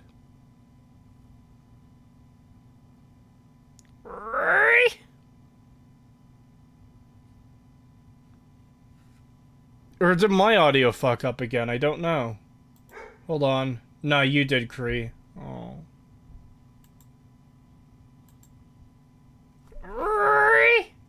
there we go. Yeah, no, I was still talking and we could hear each other, but you were like talking over me. Sorry. I don't know why Discord is being a tism, but it is. Yeah, it's been really bad lately. Why do people have a problem with long videos? Because their they're attention retarded. span is nothing. Yeah, that's just dumb shit. Like they just don't like the idea that somebody could make a video with enough content to prove them wrong that it could reach 8 hours, so they just get mad. Yeah. And yeah, basically this comment, like I'm not even kidding, he literally ended it with basically like, therefore I am right, you are wrong, something along those lines. I'm trying to find it again and I'll say the exact thing. Oh yeah, here we go. A video that is 8 hours long inevitably is an incoherent mess. There's a reason why academic papers have word counts. Furthermore, a review of an academic work tends to only be 2 pages, so your argument is null and void. Yeah, that's retarded. We're talking about a total fucking retard here. Yeah, a complete fucking retard. I didn't even respond to that. I was just like, I just screen capped it and shared it around because it was so funny. Yeah. Remember, your videos must be as long as I think they should be. Yeah. Okay. Yeah. Well, it's like, and considering you have the IQ of a fucking gnat, you only think it should be 10 seconds long, right? Did you ever That's all your attention span can handle. Yeah. Did you ever read my super chat? I read one of them, but it sounds like I might have missed one. I scrolled up and I didn't see any super chat. Yeah, I just scrolled again, but maybe we missed it and it scrolled off page. Maybe. Oh, yeah, I see it. I actually did see that one earlier, but there's a discussion going on. Sorry. Paul Verhoeven has done irreparable damage to Starship Troopers. Now everyone seems to think Starship Troopers is a satire of God. Trying to say some of these words when I'm this tired is completely fucked. Fascism. At least the bugs are cool. Yeah, it's he did he didn't understand what the book was actually trying to do, and the midwit take is always that the Starship Troopers universe is fascist. It's like, no, it's not. It's actually incredibly democratic. But even more so, they hold their politicians and those in charge to a much higher standard than we do here in the real world. Like, you're not allowed to be in a public office. You're not allowed to get a position of power and privilege unless you have first served and learned what the meaning of sacrifice is. One of the easiest paths to do that is to go through the military. Service guarantees citizenship because you have been taught to serve. But you don't have to do military. There'll be other jobs they can make that they'll find for you to do, and you have to do it for X amount of time before you gain your citizenship status. It's just that the military tends to be the quickest way for a lot of people. That was the whole thing with Rico. Remember, Rico didn't have citizenship in the movies. His parents did, but he is not naturally born a citizen. You aren't naturally born a citizen of the Federation. You have to earn citizenship status. And again, if you don't have citizenship status, it's not that they kill you in the streets or you have no rights or anything like that. You're just not allowed to vote. You're not allowed to dictate how the Federation will operate. Low IQ, long man bad. No IQ. A long video is inherently incoherent because academic word count. Yeah, it's exceptional levels of fucking retardation. Your criticism of this thing must be as long as I say it should be. What? That's not how it works. What if the thing being criticized is very long and has a lot of problems that requires a lot of time? This guy showed up in my comments after Pagan showed me that comment earlier. I did a search for him in my comment section, and he was bitching and moaning and fucking crying about my video being long about a year ago. And he had actually just posted a comment a few minutes after Pagan sent that thing, and he came back a year later to take another shot at someone who is defending me. But, like, it's just so dumb. One of the arguments he made is, oh, well, you could have paraphrased John's arguments. It's like, no, I can't. Because if I did that, one of the top responses I would have gotten would be people telling me I've taken him out of context, or I'm not showing the full argument, or something to that effect. Or you're strawmanning him. Or you're strawmanning him. Or people who misremember what was said, and, like, in John's video, because it was only paraphrased here. And, will unironically say that that's not what he said at all. When it is something he... Like, I've had cases of people getting both John's words and my own wrong on the video they're commenting on that has both quotes they're referring to in it. And that's even and better. That's as is. We've seen Vincent Martin will play both quotes and still get it wrong. John doesn't say that the puddle is the town's water source. And then immediately cuts to John saying the town is the puddle is the town's water source is one of them. It's like, oh my god. And then it was also the thing where he said, like, oh, well, the people wouldn't know that the water source is being contaminated. Cut to fucking in his own video showing a clip of a fucking Walter saying that, oh yeah, I've been telling everybody that the water source is going down, and we've been trying to keep people from going into a panic about it. Yep. If you paraphrase Miniature Nerd's video, your video would be awful. It requires his clips to make the points effectively. Yes, exactly. Yep.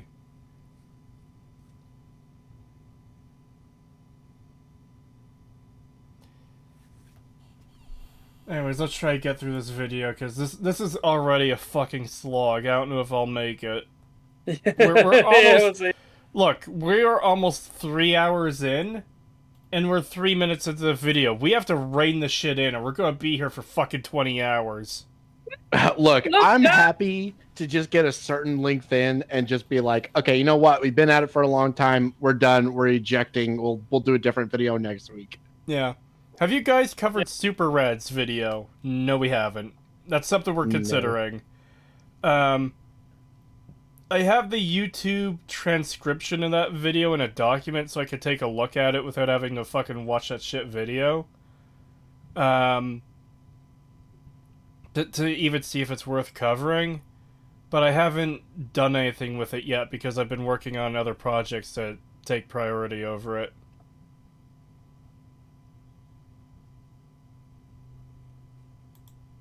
The whole cannibal cult. James, your father in the game, he actually will comment on some of those actions if you've taken them before. Literally only Megaton. Literally only fucking Megaton. Nothing else. Yep. Yeah. Because it's the moment they apparently built this entire fucking game around. Yet somehow didn't even manage to do that. They thought this was such a cool fucking choice that they would have their dumb OC character fucking scold you about nuking the town, and that's as deep as it goes. It doesn't go fucking anywhere else. Yep. It doesn't even cut off anything. Like, your father doesn't even, like, disown you or anything, or, like, kick you out or anything. He's literally just, like, finger wagging at you, like, you shouldn't have killed all those people. I'm very disappointed in you. Okay, now get back down there and get back to work. Well, I'm gonna forget about it now. We'll talk about it later, but he's gonna die in 5 seconds, so later never comes. Yep. Literally doesn't fucking matter whatsoever that you blew up the fucking town. It has no consequences whatsoever other than the fucking... You don't get those NPCs the stupid anymore. Yeah, you don't get to talk to certain NPCs that didn't really matter anyway. Well, again, you get to keep Moira because she turns into a fucking ghoul because we can't have our players missing out on this amazing quest line and a fucking player house. A very shitty player house, by the way. A very shitty player house that it doesn't matter anyway because you get a replacement. So you're not really losing a player house. You're just getting a different one. So it's like, whatever. And that's it. That's the extent of all of the consequences. There's nothing else. There's nothing more to it than that. The father sounds like he's disappointed. Like a father disappointed in you for stealing a bag of chips from a dollar store. Yeah. And that's one of the things I find frustrating about these games is characters aren't responding to things the level they should be. So like the bag of chips example here. Yeah, it's exactly right. The whole thing is, oh, you shouldn't have done that. All those lives lost, blah, blah, blah, blah. But it's like, you should be losing your absolute shit that your child nuked a town. Not just a town, but like, people you knew lived in that town. You had stayed in that town. Who knows how many innocent travelers might have been in that town as well, not just residents. Who knows what effect this will have on the wasteland? Oh wait, it doesn't, for some reason. Yeah, especially coming from somebody whose entire goal is to get fresh water specifically to help other people in the wasteland. Yeah. It's a completely selfless act, yet him finding out that you wiped out an entire town with a nuke, and he's just like, whatever. It kind of reminds me how when you go to nuke the Institute in Fallout 4 and you have that final confrontation with Father, he's just kind of sitting there in a, I don't want to say a bored tone, but it's very unemotional, it feels. Even though you're about to destroy everyone he knows, his entire life work, and the life work of everyone who's ever lived in the Institute. All that is about to be fucking obliterated, and he sounds mildly annoyed at best, rather than absolutely horrified or regretful or sad. Yeah, that's one of the problems with 3D Fallouts, with all of them, is a lot of the performances sound very almost either phoned in or just very, like, laid back. Yeah. Like, very, very restricted. And it's not to say all the voice acting is bad. Like, some of it is pretty decent. Like, it does make sense that there would be situations where people would just be talking normally, like, hey, Joe, I'm glad you found that thing in the dungeon the other day, blah, blah, blah, blah. not everything has to be fucking over the top crazy or like the best voice acting ever. Sometimes you just need people talking for the sake of talking. But for the bigger key moments, it doesn't feel like it reaches the level it should. Yeah, and that happens with a lot of things where I'm like, even in New Vegas, like I said, like I do feel like, oh man, this could have really used some more emotion in this. Like, well, there's the obvious examples with Benny when you go into the into the casino and confront him, and he talks very awkwardly. That's kind of funny. But You like know what Veronica, character? You know what Veronica, if you do her quest line where you get her to leave, and the Brotherhood wipes out the that camp full of followers of the apocalypse that she was going to join, and it's basically like you can't join them and you can't go back, and she's just kind of like, that sucks. Yeah, that sucks. It's like, yeah, it's depressing, but it's like, I don't know. I feel like a little bit more emotion was needed here. Yeah. You know what New Vegas character absolutely needed more emotion in their voice to properly convey what the developers intended? Oliver Swanwick.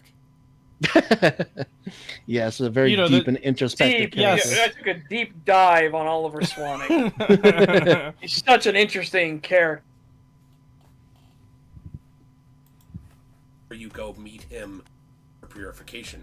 Well, and it also makes sense because some of the games, like for example Fallout 4, don't really make a lot of sense in the fact that you do something and some other group of people that would maybe care about that at all, they just don't make any comments at all. It's just like, oh yeah, you're working with the railroad here and we're the Brotherhood. Yeah, but we're fine. Yeah, it's like they just don't care. It is bizarre to hear people talking about how Fallout 4 doesn't make sense, while at the same time saying Fallout 3. At the same time saying Fallout 3 is amazing, it makes tons of sense, this is great. It's like, yeah, it just in case we don't get through the entire video, I just want everybody to know what the chapters are. So this guy is saying that Fallout 3, or 5 things that Fallout 3 does the best, did right. And his if you go to his video and you look at like the little sections and you look at their titles, the sections are moral decisions, bullshit, story, bullshit, world, bullshit, and combat. That's 4. Yeah, so the other one is it wasn't even worth mentioning. What hold on, let me just look at it again. What is it? It is housing. Housing is one of the things that the game did right, which is why I was like, it's not even worth mentioning. Who fucking cares? And it's a pretty small portion of the video too, where he's just like, oh yeah, I really like the housing options. Alright, so there's 2 problems here. First of all, you only had to count to 5. And I understand that would be a challenge for anyone actually looking at this game with logic. But, like, you're somebody who's praising crazy shit that the game gets horribly wrong. Reaching 5 shouldn't have been a challenge. Yeah, like, I'm surprised he didn't just say, like, the Enclave or something, like, the bad guys. Like, I'm just very surprised he went with well, he might mention that in the story being powerful or whatever. Maybe, yeah, he could. But yeah, the fact that 5 things that Fallout 3 did right, and he lists all of the things that everyone has a problem with. Fucking moral decisions, story, world, and combat. I'm sorry, what? How are those the things that Fallout 3 did right when they are explicitly the things that they did wrong? 5 things Morbius did fucking excellently. Story, characters, world building, sequences, making their powers make sense. God, I'm trying to remember the dialogue. The dialogue. Oh, right. It was this one. Okay. I was trying to remember. I was like, one of these videos I linked said something about, like, oh, people only think Half-Life and Morrowind had passion and was great for literally no reason. And that's the video we're going to be covering next week. Oh, Yes, Jesus. I'm looking forward to that fucking video because Christ. that is a level of consumer brain dumbassery I have not encountered yet. Yeah.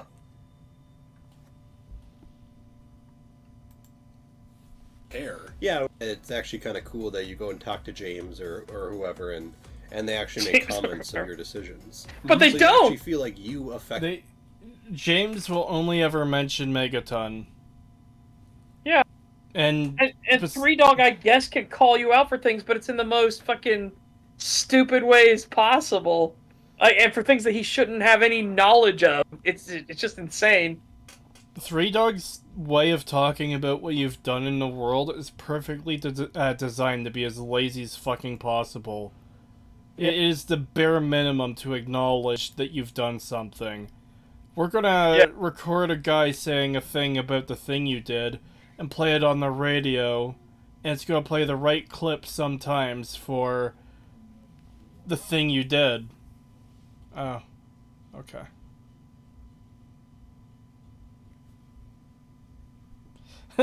Five things Morbius did right. Number 1, morbing. Number 2, all. Number 3, over. Number 4, those. Number 5, guys. Number 5 guys. Man, 5 guys has gotten so overpriced. Yeah. I want another burger. I love their no. fries. What? I just remembered something. So this isn't like this is a tangent. This has nothing to do with the video. Okay. But I just found out, and this is so stupid because I'm like going through and clicking on videos and stuff, and sometimes I'll go back and watch old videos and stuff. Apparently, YouTube has decided they nuked someone's channel for this. I'm not even kidding. This person had not even uploaded a video in years, but because he would go back and watch some of his old videos sometimes, YouTube nuked his entire channel and claimed that he was botting views for his channel by going back and rewatching his videos.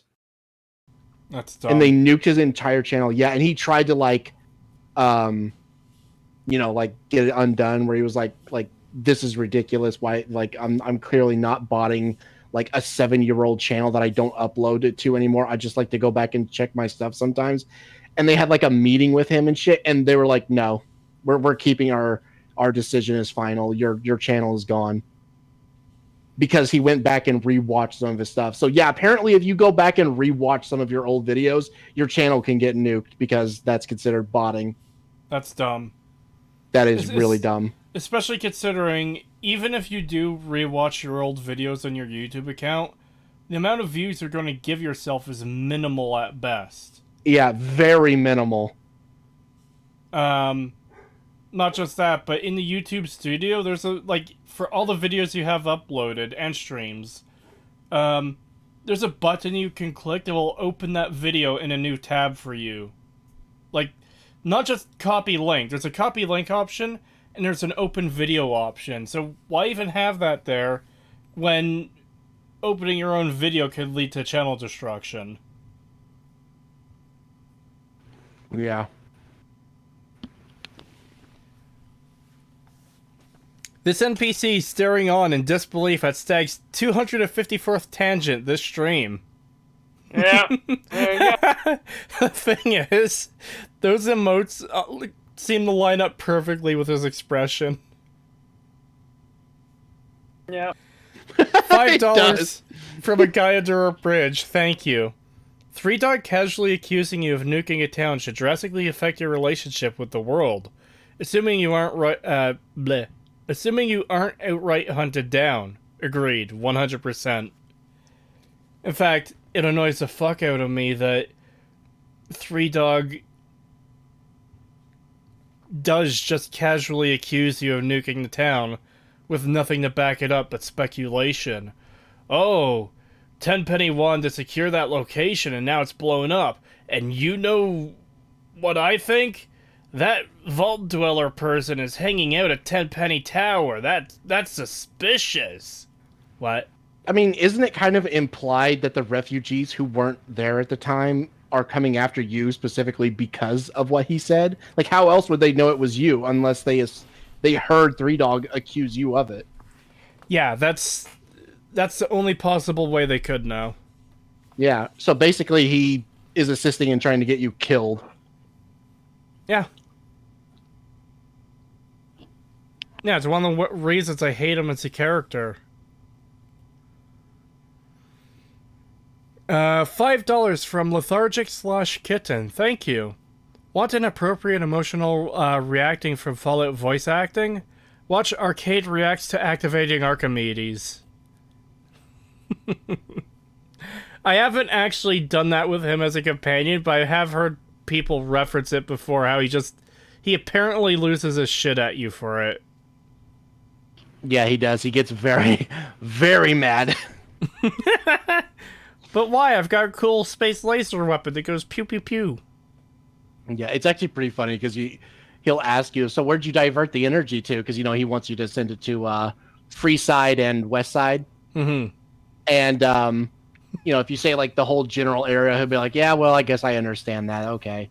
And if you send it to, like, the NCR, he gets pretty upset. He's like, they don't need any more, but whatever. And if you do the Archimedes later, he's like, you did fucking what?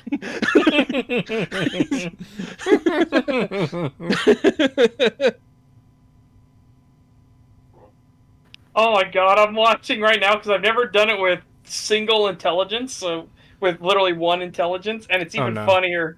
Because you push the button and he's like, you activated Archimedes? What the hell are you thinking? And your character goes, whoops, I thought that was to turn it off. You moron, you're gonna kill all the soldiers down there! I'll have to watch that later. Affected the world. Thing that, to be honest with you, actually would have affected the world. Number 4. It's the 4th one. 4. So the next one is the story of the Cringe. game. Now, I know that there are problems with this story, and I think we'll talk about that in a... No, you don't say. There's problems with this story? No way. Yeah, Not Fallout all 3. over the place. Like, the story doesn't work on any level. So, do you ever see one of those cars that's really, really old? It's missing all 4 wheels. It's up on cinder blocks. The lid to the trunk is gone. It's missing some doors. Probably doesn't even have a steering wheel. It's a kind of car, like a junk car that you would see in Half-Life. Or I should say Half-Life 2. It would be like saying that car has a couple mechanical problems that need to be fixed. I love how the entire time I was talking, the dog was barking. Yeah, just every other word, I just hear, rawr, Rawr, rawr, Yeah. rawr. Quit talking shit about my ride, Cree. No. Cree. Jesus Christ. Creetosis, be a good ATF agent and put that dog down. No! I remember mentioning this on stream. I don't know if I should save that for a reveal. Yeah, I'll hold off on that. It has to do with 7 Days to Die, though. Pagan knows what I'm talking about. a follow-up video. Overall, I think the story of the game was well done. It's not the most emotionally powerful thing ever that's going to, bring you to tears. But I thought that it tied the world and the story together. Hold on. Well. Why the fuck is there that an your... enclave? That NPC should not be in that tunnel. But also, is that your measuring bar for like what's excellent? That it's a story that'll bring you to tears? That shouldn't be your measuring stick. It should be, is the story good or not? That should be the measuring stick. Yeah. Holy fuck. Like, a story doesn't need to bring you to tears. Fucking Pathfinder Wrath of the Righteous didn't bring me to tears, but I was like, damn, that was a great fucking story. I liked the ending I got for it. Sorry, I just got completely distracted by an Enclave NPC being in the tube at Project Purity because there's no reason that character should be there. None and at all. Officer, no less. Huh? Yeah. And an officer, no less. He's in the tube. Well, that's the thing, too, is... I know you're saying the whole officer thing, but they're more rare than the common, like, power-armored foot soldier. No, I know. It's just funny, because he's in the tube. Enclave tube enjoyer. He's in the tube. Get in the tube. How could he get in the tube when he's already in the tube? Get in the tube with him, bigot. Ah! Well, although it's a... And it also got you actually exploring you... How? That was You mean complete spaghetti to me because it kept pausing. He said it also got you exploring the wasteland, and it's like, fucking how? Because it made you go from point A to point B? I love... That's not really exploring the wasteland, that's following a fucking tracker. I love when people defending a game make totally opposing arguments to defend the game, but both arguments cannot exist in the same space. Oh, the main story for Fallout 3 is good because it actually gets you out exploring in the world. Many a True Nerds video. A lot of the story beats, even the side quests, don't take you to much of the map. You have to go out and explore on your own. Which is why most people won't realize that there are other options there, because the options of dialogue aren't presented unless you find them in the world.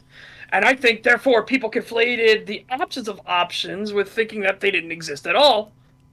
His fucking defense of that only time it happens in the entire fucking game. The antagonizer quest. Yeah, no, Matten isn't a fucking disingenuous lying cunt at all. Nope. Wow, tell me how you really feel. I wish we actually lived in a meritocracy, and people like Matten would therefore be kicked off of the platform because they'd be too homeless to actually continue making videos. Jesus. He'd have to actually go back and get, a job that would be of his skill requirement, like flipping patties. Jesus Christ. You're ruthless. Yep. I hate that we're in such an age where we coddle fucking retards, where people like Matt Pat, who are just incompetent buffoons that don't do any research whatsoever, who just drape everything in the air of, I'm a science person, I'm a smart one, but they don't know how to do basic fucking math, and they can't even look up, they can't even do a Google search for anything. I think those people will be like, no, you shouldn't have a career. You honestly shouldn't. You do so much harm and damage to discourse, and you have no ability whatsoever to actually think rationally or about logic. You have no idea what you're talking about. You're a con man. That's all you are. Lol, Setch wants Matten to get the mundane mad ending. You read the fucking comment I was gonna get.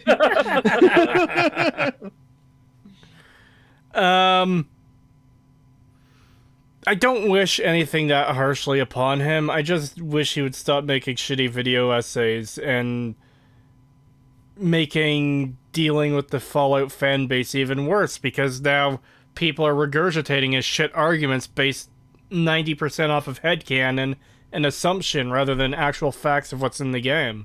No. It's the same fucking nonsense with Matt Pat. God, all of his fucking theories, and then people take them as gospel, and it just turns into this fucking just shit fest of Matt Pat showed the evidence for it, and then you go through how all of his evidence is fucking wrong because he doesn't know how math works. He'll do a math of and for those of you in the cheap seats that don't know, 1,000 megabytes is 1 gigabyte. And it's no, that only became a standard later, and it's a standard that doesn't even make sense. It was a standard that was adopted by hard drive manufacturers so that they could pretend to upsell you stuff. So if they give you a hard drive that's 100 gigabytes, it's actually only, 87 gigabytes in space? It's fucking, I hate it. And again, 1024 is not just an arbitrary number. It's the binary sequence. It fits. It's 1, 2, 4, 8, 16, 32, 64, 128, 256, and then 512 and 1024. It makes sense in the binary sequence. Yeah, such is right. Oh, But Setch, God. remember, in the north, it gets so cold that there's literally no wildlife at all. Oh, yeah. There's nothing. And you can't grow anything. Yes, I was Scandinavia about to reference that one. Is an icy wasteland where no crops can grow. So how do these people live there? How do these people live there, Matt Pat? How they lived there before they went on raiding? How they created society before there was raiding? You dumb fuck.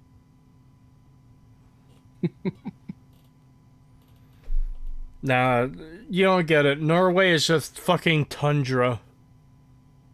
Yeah. $2 from a guy under a bridge. Thank you. It's the same folks who treat Death Battle as fact. Oh my god. Yeah. I hate that shit too. For a second, Seth woke up today and decided to speak the truth. I like the one that was just like, yeah, go off, but damn. Yeah, here it is by Elstube. Like, go off, but damn. Look here, Seth. Your videos are worthless. You should delete your account now.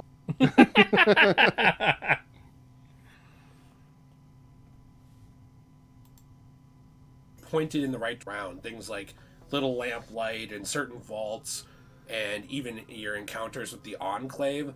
I think that with this too, you mentioned the factions before. More than the two. And the factions in Fallout 3, they're not the best in the series, but I thought they were done really well. And actually, No shit. No shit, they're not the best in the series. I can't wait to hear how he thinks they're done well, though. Whenever I hear phrases like not the best, well, specifically not the best anymore, it just reminds me of the EFAP Twin Perfect debate. Well, I don't think Batman vs. Superman is the best movie ever made.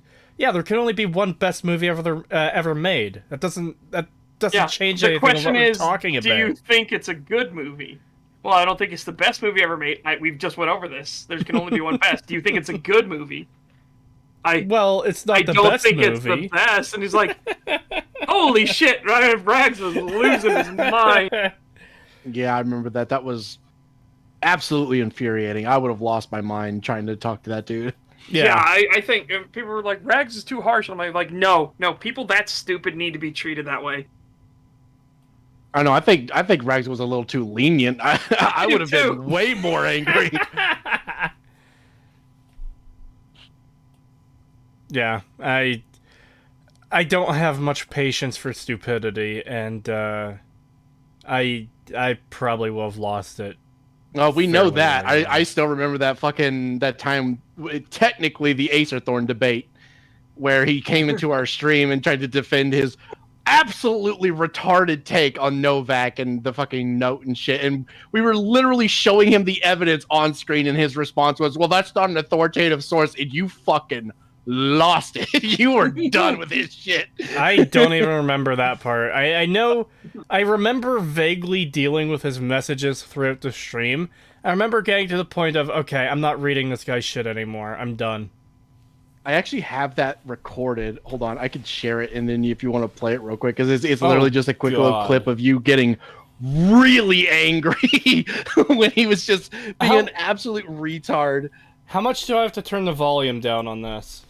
I don't know. Let me find it, and then I will share it, and you can see. Kree got so angry he blacked out. Oh, no. Apparently. Look, I just have a bad memory, so I don't... Like, it's... I can't outright say I have a bad memory, because there's some stuff I just remember for no reason. This is one thing I hate about my memory, too. I remember all my cringe stuff, like, fucking weekly, and it's painful. But, like, the genuine good moments are a lot harder to remember. I hate it. Well, again, that's human nature. We talked about this the other day when we talked about negativity bias, right? No, I know, but... We're more apt to learn from our mistakes, so we more focus on the mistakes or things that we think are bad. Yeah, that's God damn it. But what? I don't have Nitro, so it's saying my files are too powerful.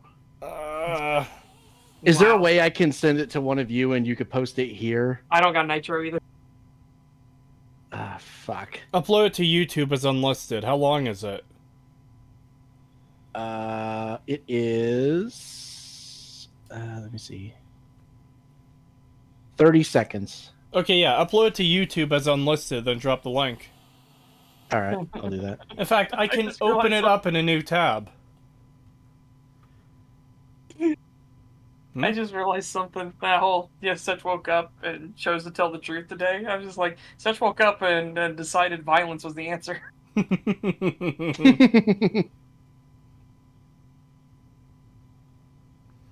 Do you have an authoritative source? It's the same source you're citing. Well, that's not an authoritative source. No brain. Yeah. Acer is a very special creature.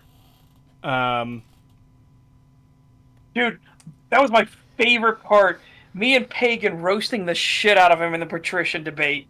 Oh my god, yeah, that he was asked for an great. authoritative source, maybe something by the name of Webster, I don't know.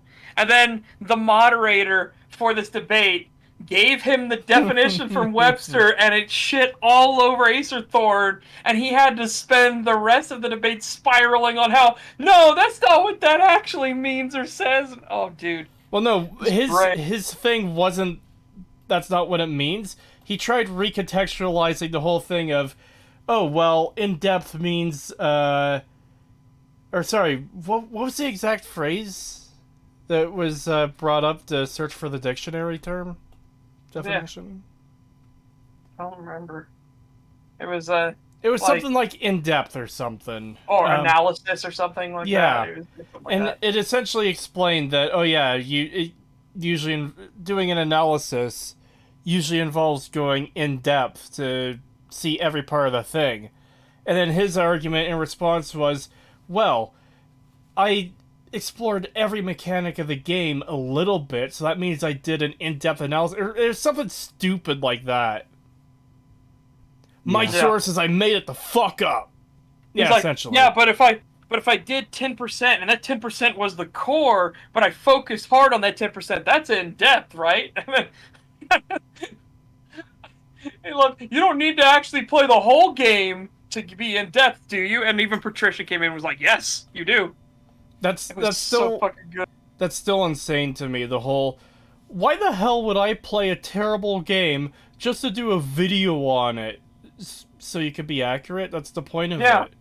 So I when would you love to say never have to play Fallout 4 again, but I'm going through it repeatedly to make sure I get my information correct. This is someone who got mad at me for missing an obscure line of dialogue for Deacon that tries to explain the password away.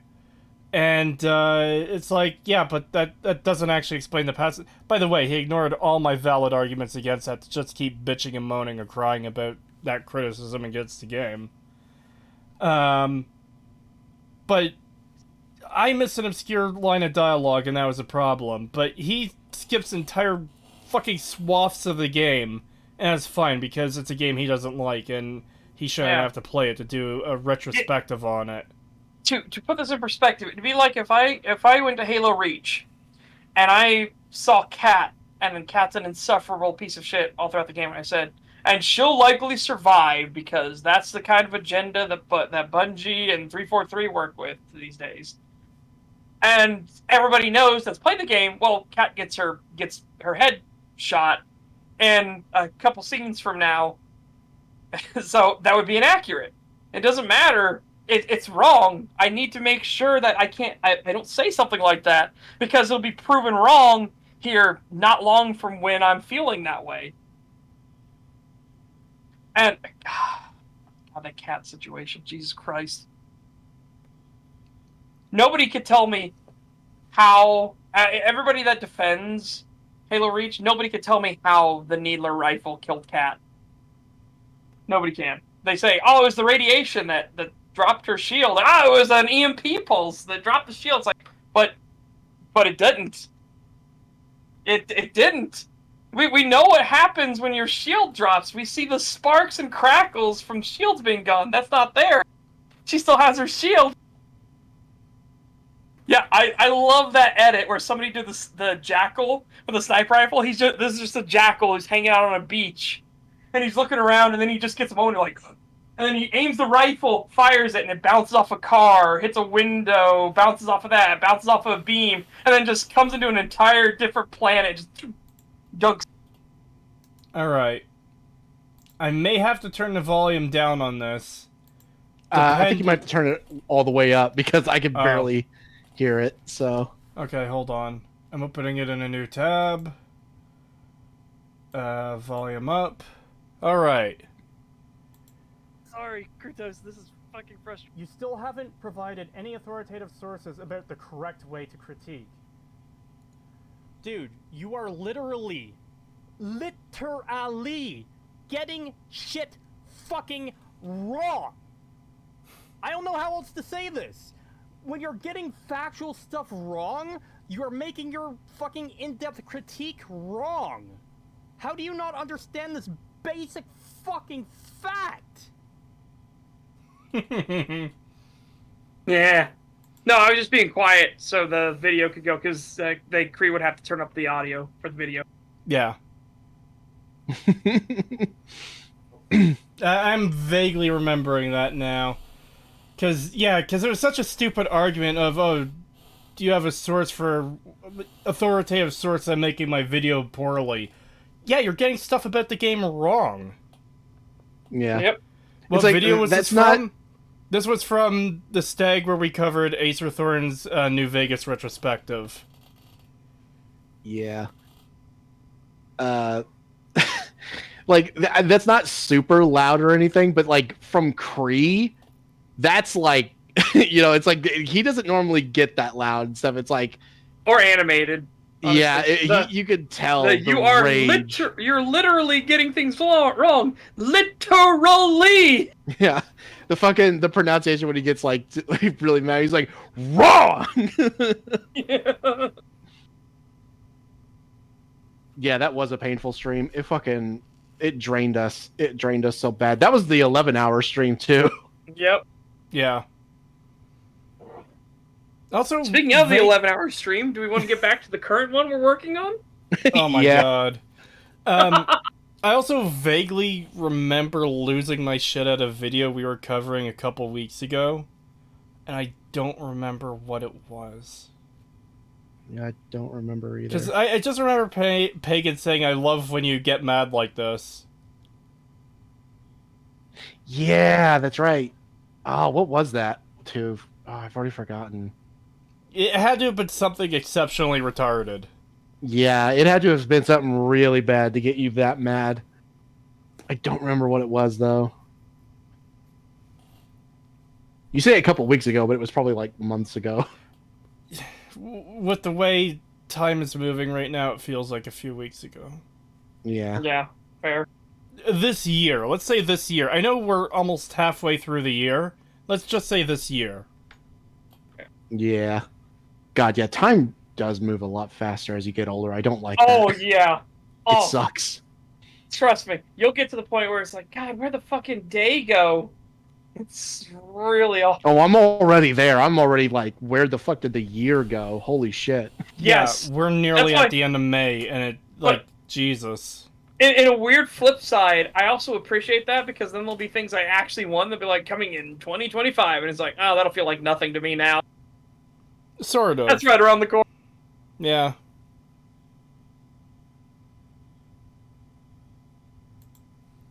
It is my favorite Brotherhood of Steel in the series, even though they're not the typical Brotherhood, because I thought they were actually likable and interesting. You thought they were likable and interesting when they were generic white knight nobodies. They were literally just goody two-shoes to be goody two-shoes. Yeah, no, I Holy like shit. I like the old Brotherhood way more. They were just way more interesting and Yeah, it had an actual interesting like ideology. You could see the basis and logic behind it, but Jesus Christ. I liked the fact that the Brotherhood failed. I liked that. I liked that they were a dying religion. I Oh, I like should say a dying cult is more accurate. I like the version of Goltakot who is a very nice person, and he only does things to help people and doesn't try to advance his own goals in any way, shape, or form. He's just like a real stand-up person. I like the version of Quirk who, doesn't care about money or profits or greed at all. He's just like a total humanitarian. Yep. Well, remember, this guy literally said earlier that, you know, his idea of a well done, in depth moral choice is either being a white knight or a complete like piece of shit, and Yeah. there is nothing in between. Jesus or So Satan, there's nothing in between. yeah, God, that just does remind me of Cork when the students are trying to get out of Cork setting up. He's like, hey, if you do help us, we'll give you all the Latinum we have. And he's like, how much Latinum are we talking? Wait, forget I said that. he just has that moment of like pure Ferengi greed kicks in, and then he realizes, no wait, I'm trying to do a good thing here. That was a pretty decent episode.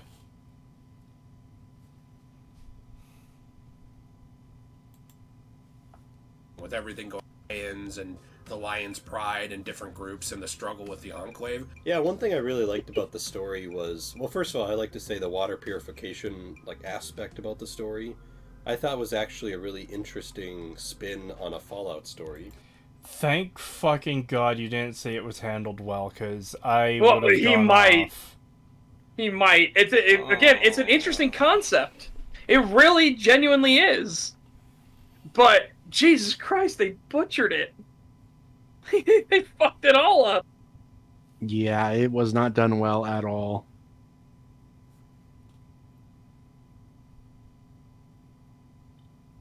The water purification aspect of the story, the aspect that almost never comes up. Yep. Yep. Not mentioned by almost any NPC in the entire game.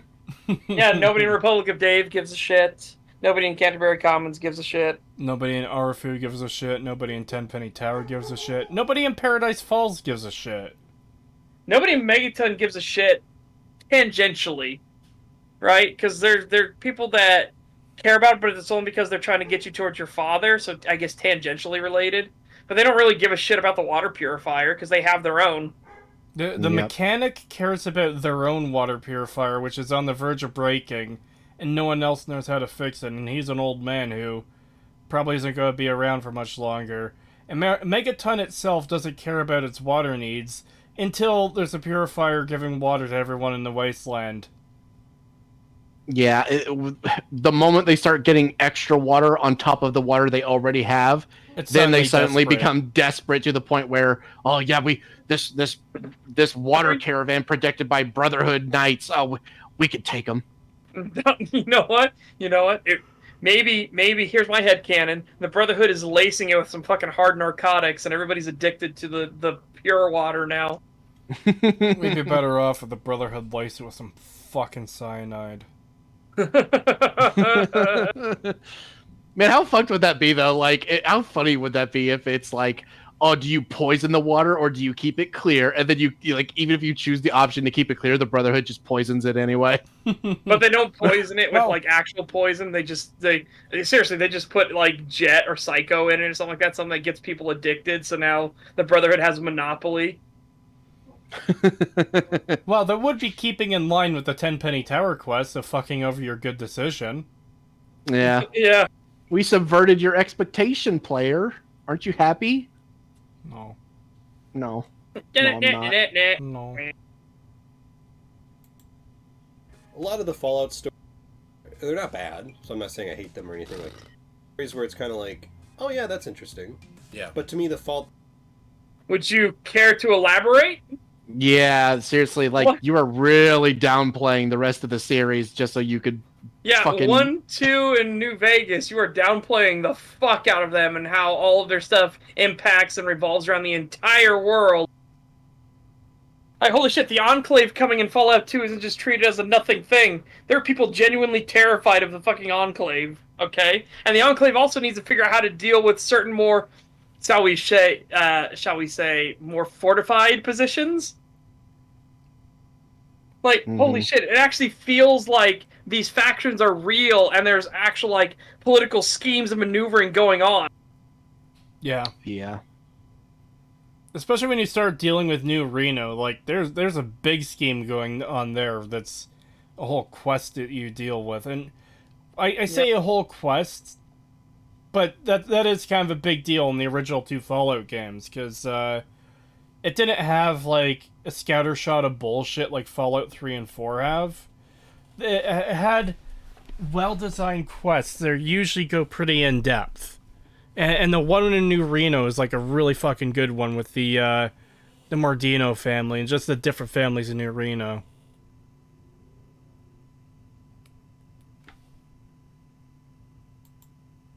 The Fallout 3 purification aspect, I actually thought like it actually was really interesting and like, oh, we're actually trying to save this world by literally straight up purifying the water because But you don't. No, that's not at all what's that. You're purifying a single basin of water that doesn't even connect to a proper river, as far as I can tell.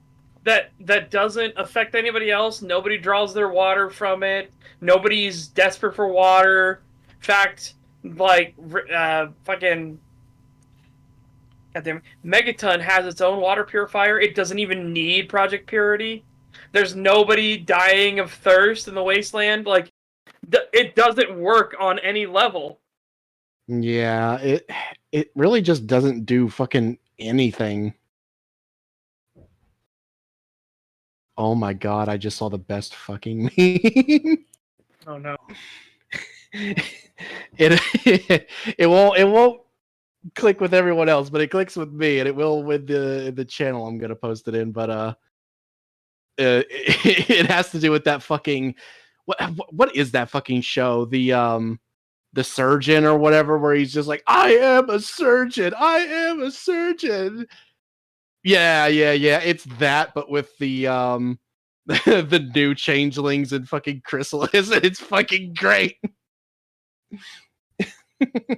Posted that one around.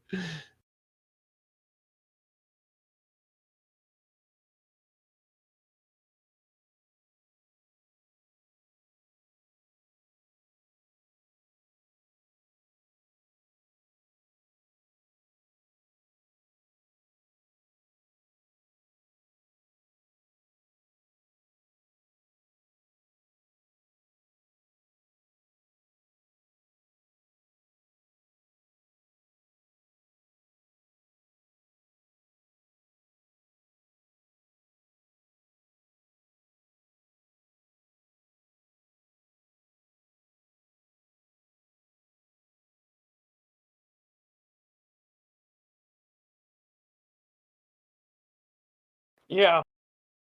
I was muted, sorry. Oh. I was just saying that I read out Neanderthal's comments. My god, I didn't know that. That makes the story even more shit. The water purifier doesn't connect to anything. Yeah, I don't know where the intake is. It does dump it out into the basin. And while this facility is like a pretty decent size, in the grand scheme of all the water on Earth, it's incredibly tiny. And I don't know why people come to the conclusion that that it's meant to purify like all the water, like and save the planet. Because no. Well, I mean, if that was the case, why would they need the caravans? Why would they need to be delivering it? You know, if people could just get it. Yeah, exactly. I'm not even sure how effective a purifying station like this would be when we're talking about all the water in the world, because if you purify the water and dump it back into the irradiated water, doesn't that just, like, nullify the process? I guess you're taking contaminants out of the water, but it would be such a minuscule amount, because, again, when we're talking about all the water on the planet, you can only process so much water in a day. And some of that water you're processing is going to go through again. And it's just... I don't see how it would work. You know? Yeah, I get what you're saying. Because all the water in the world can't be filtered through this one location. Yeah, and even no, if it definitely. And even if it could be, that would take a monumentally long time. Yeah. Like, it might be able to purify a river in, like, 20 years, maybe, but that's one river in 20 years. Yeah, in the grand scheme of all the poison water in the world, the difference Project Purity makes is negligible. the best you can actually do is actually what they do in game, where, yeah, we're taking in poison irradiated water from the ocean or wherever they're getting it from, and we're dumping it into this basin, and it is all pure now, and we're sending that out to people because it's pure. Yeah. Fallout 4, you could just make water purifiers with no problem whatsoever. Oh, we can't think about that, though. We also can't consider the fact that Fallout 4 explicitly tells us the whole reason the war was fought was due to a lack of energy, but you can also build a shit zillion generators or fucking nuclear reactors in your settlement with DLC. And they're just all fine forever. And other groups that have issues with a lack of power, such as the Institute, can't just get you to build a shit zillion generators for some reason. Yeah, the fact you could build fucking fusion generators is just insane in Fallout 4, especially with, like you said, one of the things they're working off of is, oh yeah, there's no energy. There was just no energy left, but you can build fusion generators from like junk that's just laying around. Like, I'm sorry, fucking what? Washington, D.C. is the entire world. Devs in Washington, D.C. Ah.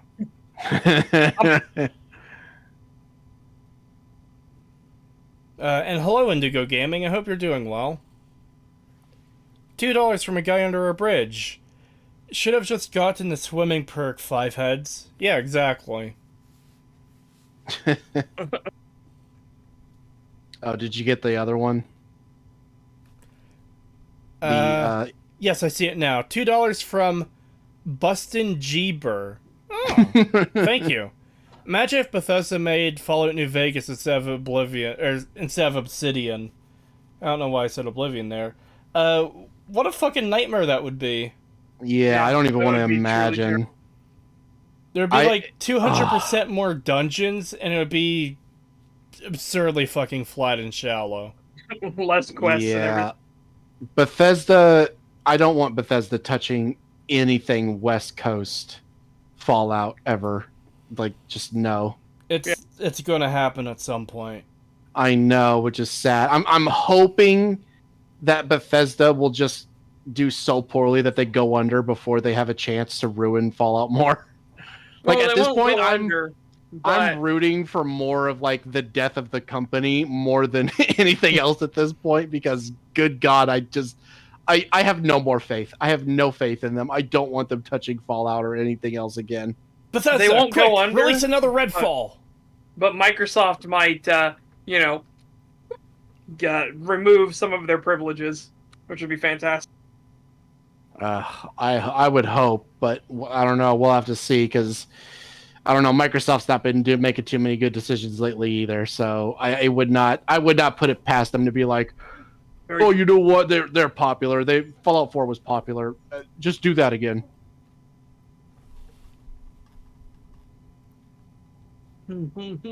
But haven't you seen the Starfield trailer? They fly now. They fly now. They fly now. Oh man, you know what? It could be with how they've been doing. They haven't been doing too well lately. Maybe fucking Starfield will be the thing that finally kills them. Yeah, that'd be interesting. That would be interesting if like their last game was Starfield, and it just like it becomes this like history moment of like, yeah, one of the biggest fucking developers and publisher just is gone, and it's all thanks to this little game called Starfield after they had already been ruining every other game that they touched. And I just want to say quickly too, if my options are between Bethesda improving and Bethesda dying, I would absolutely prefer to see them improve. Yeah. Like, that is the hope, is that they will improve. They will go back to making things better than what they are now. That's not the expectation, though. The expectation is they're going to continue down the same path, so the other option where Bethesda fucking implodes is more likely, and I prefer either of those options compared to the status quo of what we have now. I agree. Yeah, I would Because really at like least- it if they would improve and go back to their old ways and make good games again. And Yeah. they completely did like a 180 with the Fallout series and And Elder Scrolls. Yeah, and Elder Scrolls. God knows Elder Scrolls. And yeah, if I would much prefer if they did that, but that again, that is not what I am expecting. That's just what I want. What I'm expecting is they'll just keep going down their path, and if that's the case, I just hope that they fucking go under. I hope that they go bankrupt. Yeah.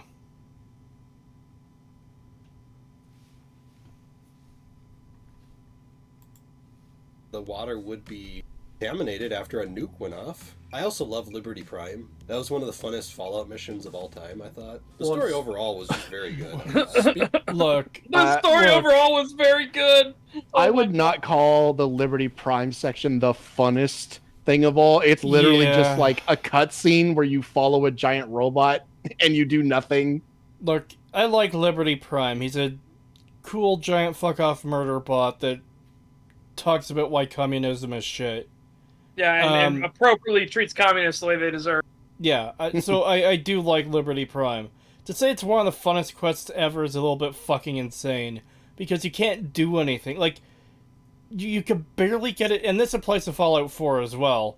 You barely have a chance to kill anything, because Liberty Prime is just demolishing everything in your way. Yep.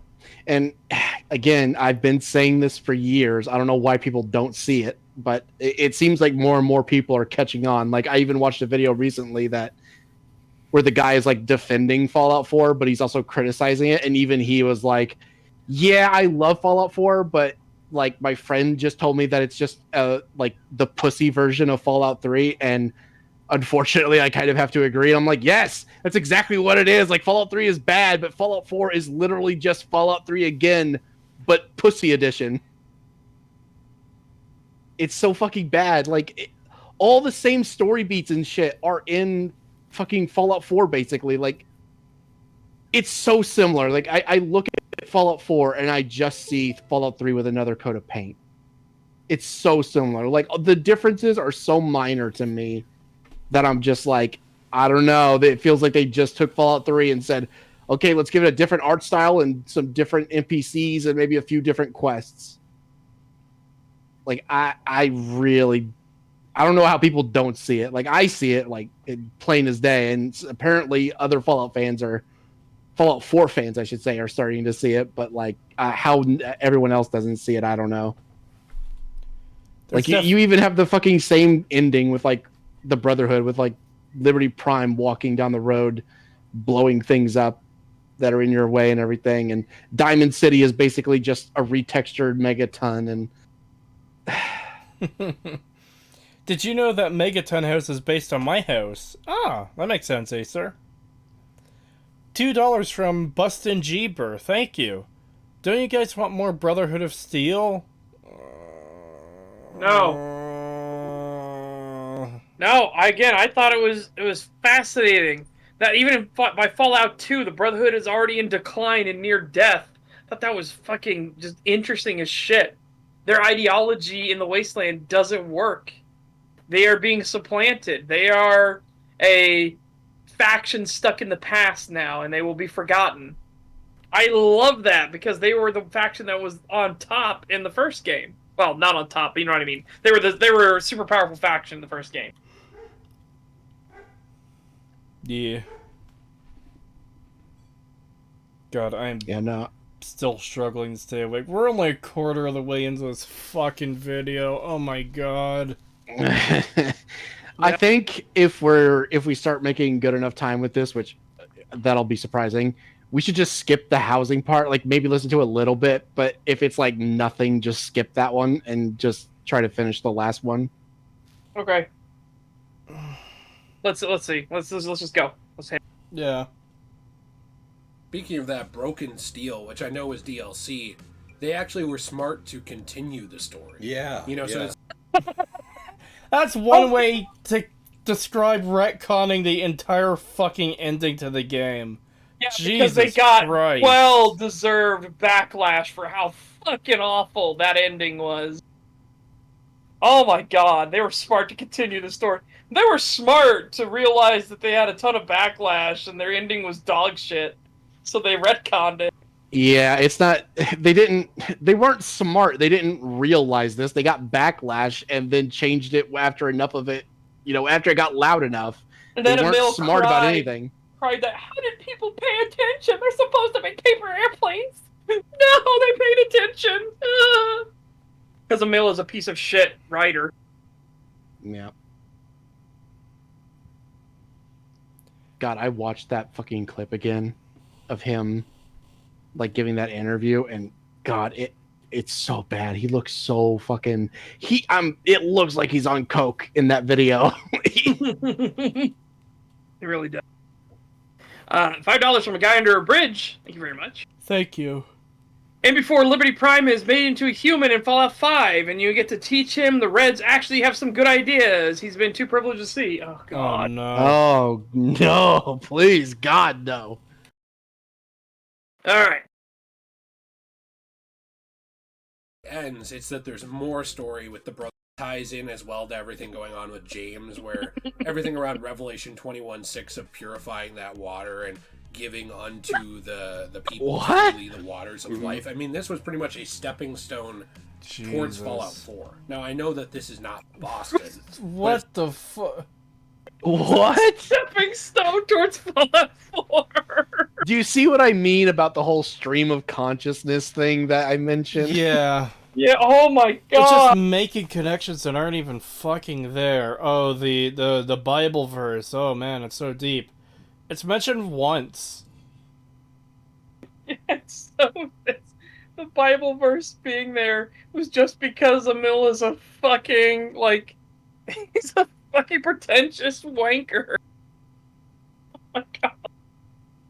And it doesn't tie into anything throughout the whole game until the end, where it turns out, oh, that's the activation code. It's the waters of life quote from the Bible. Oh, It's like, it's oh so my deep God. and meaningful. Oh, I'm a meal poundle in real life. This guy is not the first. This is not the first time I've heard this thing about like the Revelation 21:6 being like an integral part of the story for Fallout 3, and I'm just like, how? It comes up twice at the very beginning when your dad reads the quote to you, and then at the very end when you realize, oh, it's the activation code. That's it. Yeah. That is literally it. And again, the water purifier means nothing in the entire rest of the story. It means nothing. Nobody gives a shit about Project Purity. Nobody. Yeah, nobody but your dad and the Enclave for some reason. Yeah, well, and Professor Lee, but again, that's just tied into your dad, basically. Yeah, and even she is like, your dad has to convince her. Because she's like, fuck no. $2 from a guy under a bridge. Thank you very much. Joshua Gramps passes on your deep Bible quote. I assume pisses. Yeah, probably pisses. Pisses passes. Pisses works. I am struggling to stay awake at this point. We were gonna watch So let us continue. It's sort of the idea of through hard work, sort of rejuvenate part of this land. Yeah. Through hard work. What?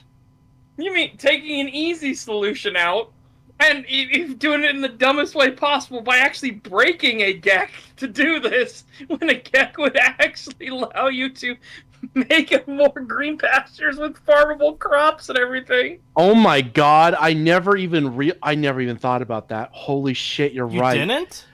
No, Yeah, I never thought about the fact. I've I not thought about that. Oh my God, you're right. Yeah, they could have just taken the GEC as it was and just revitalized the land. Especially since this isn't a Fallout 2 GEC, which is essentially just a suitcase full of like stuff you can grow and like guides on how to do it and all that. This is the magic science bullshit GEC in Fallout 3, where when you get it in Vault 87, if you pick it up personally, you have the option to activate it then and there, and it will immediately fucking kill you, because it's now a terraforming device. Yep. Yeah, which they even like explain in with like Dr. Braun and everything, and he says like he tells you exactly what it is and how it works and everything. And yeah, it is a terraforming device. So there's no reason to use it on the fucking purifier when you could just use it outright and revitalize everything. Yep. What the fuck? You goddamn morons. What were you thinking? Yep. Oh, I didn't even think of that. I don't know how I didn't think of that, but it just didn't like. There's so much wrong. You're focusing on all this other stuff, and then some stuff just goes underneath your radar. That went underneath my radar till just now. Oh, well, we're my glad God. I'm glad I could walk over to your station and say, "Look, asshole, a bleep, a bloop, and a blip." This game just keeps getting worse and fucking worse somehow. Jesus, I never even thought of that. That is actually like enraging. Oh my God. Yeah, well, welcome to our level of suffering. Yeah. Interesting way to look at it. I also think that when it comes to the story, though, you can't fully talk about it without talking about the world and how interactive and interesting it is. So interactive and interesting it is. The interactivity of nothing and how interesting it is. Well, we have a world that literally can't function on any level, that can't support any life whatsoever, has nobody growing crops, nobody gathering food, nothing. It's a fucking fairy world. I think I'm gonna have to call this very soon. I keep dozing off. you just missed a hell of a doozy. I caught parts of it. I became conscious again hearing something about this world cannot exist. There's no plants, something, I don't know. Yeah. Oh, God. All right, here we go. that's kind of the Number three. Wait. Good time to stop. Was there ever a number 4? That was number 4. No. But I remember 5, like this number 5.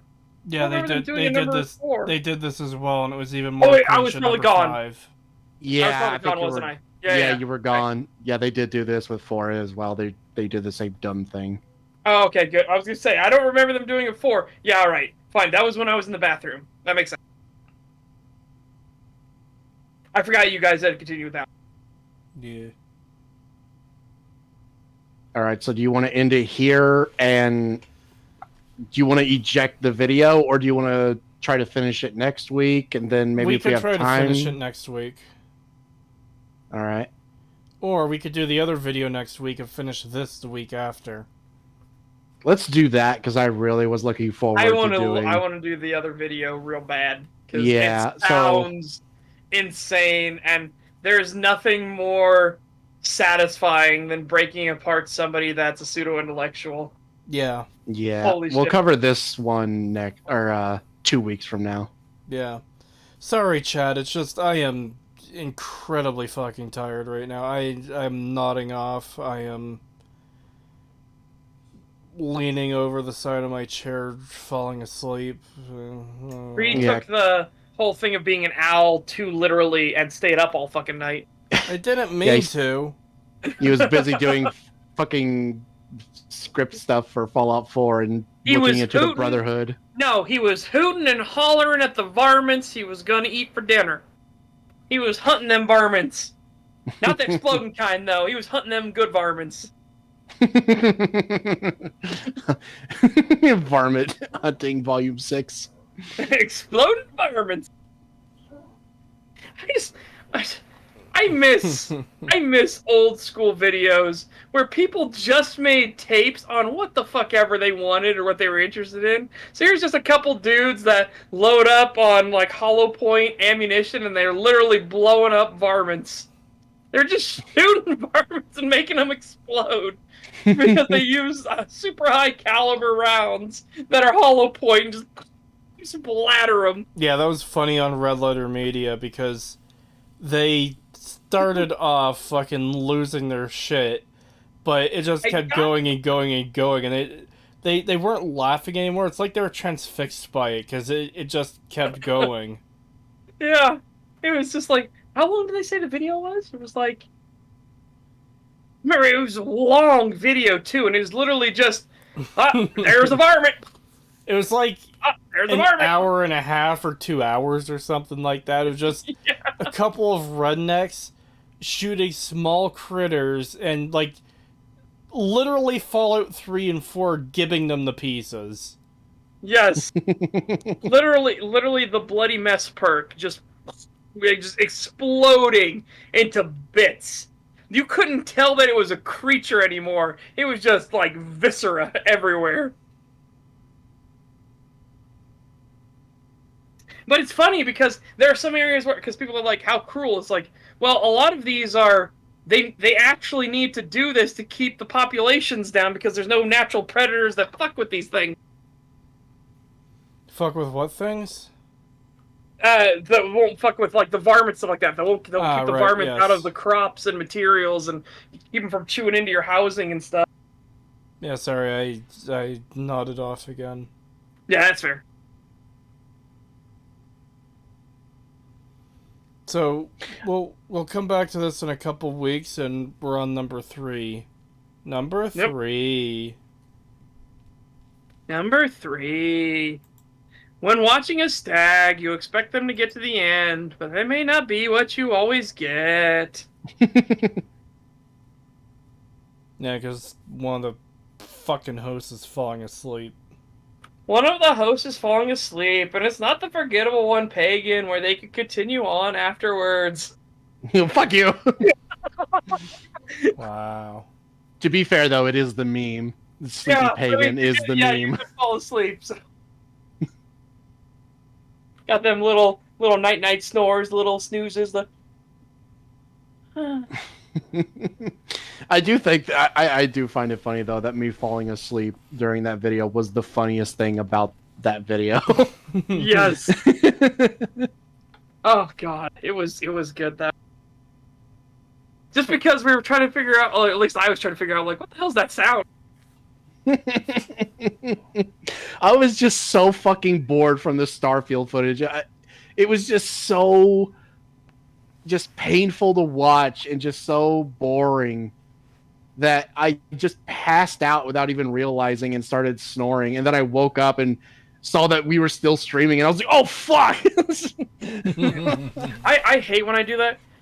I have a very vivid and accurate imagination.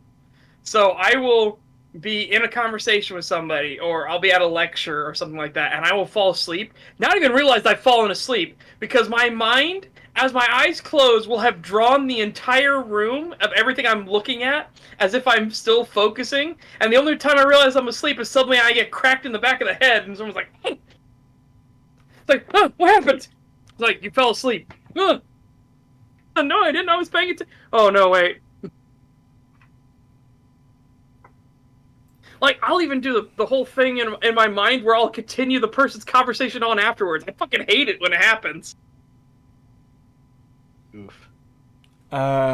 Anyways, Pagan, show your stuff. I have a YouTube channel. That's it. I will upload something to it eventually. When we get our VTuber models, we'll be streaming. Yeah, I'll be doing a lot of gaming streams and stuff. And whenever we do, like, you know, like we're playing like Demonologist and stuff, I'll upload my perspective and stuff as well. So Yes. it won't just be Cree. Yeah, that could be fun. Yeah. As for me, I have a Twitch that will be being retired at the end of the month, so there's only a few days left. But I will be moving over to Rumble. In fact, tomorrow we're doing a Rumble stream. And I don't know if I want to do more Herat or if I want to play more Starship Troopers, because Starship Troopers is a really fun fucking game. Holy shit, Starship Troopers is a lot of fun. But yeah, so we'll just see what tomorrow's stream will be on Rumble tomorrow. You can find me under the same name as on here, so that's Dresgar on Rumble. It'll be the same time I do all my my Twitch streams as well. So it'll be at 10 a.m. Eastern Time to 1 p.m. Eastern Time. And it's another one of those things where there's probably a better time for me to actually stream. I mean, not when STAG is going on, obviously, but there's probably a better time for me to actually stream for better viewership numbers and people actually being able to attend and talk in chats and have the chats be really active. But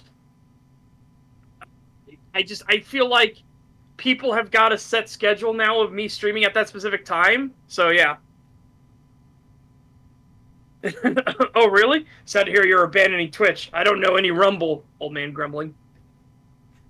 Is the new Starship Troopers game or the RTS? I'm talking about the new one, Starship Troopers Extermination, the FPS game that's made by the developers of Squad.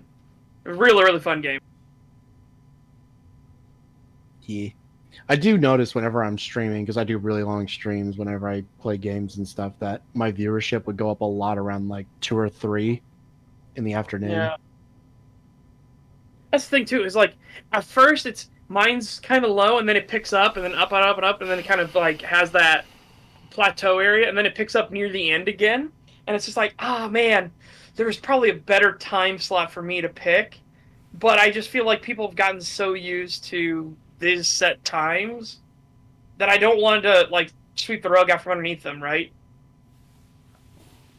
Yeah. All right, we better go before Cree falls asleep and then can't shut the stream off. Yeah, Cree, shill your shit.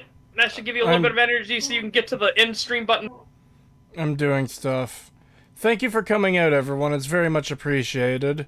Sorry I'm fucking half asleep, tired, ending the stream early because sleep. I'll try to manage myself better next time.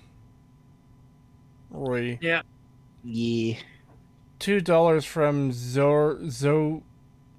Zorark. 720. Thank you. Pagan, when are you resuming Fallout New Vegas?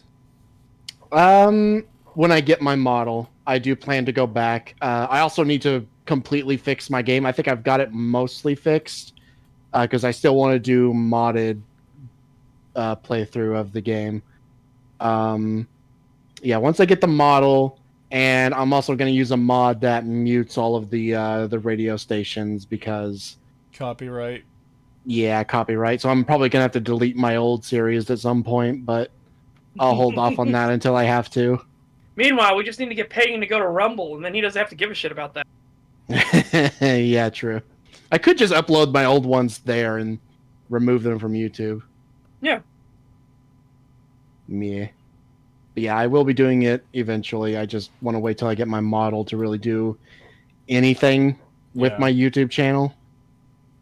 Yeah. I can't wait to get my model either. That'll be fucking fantastic.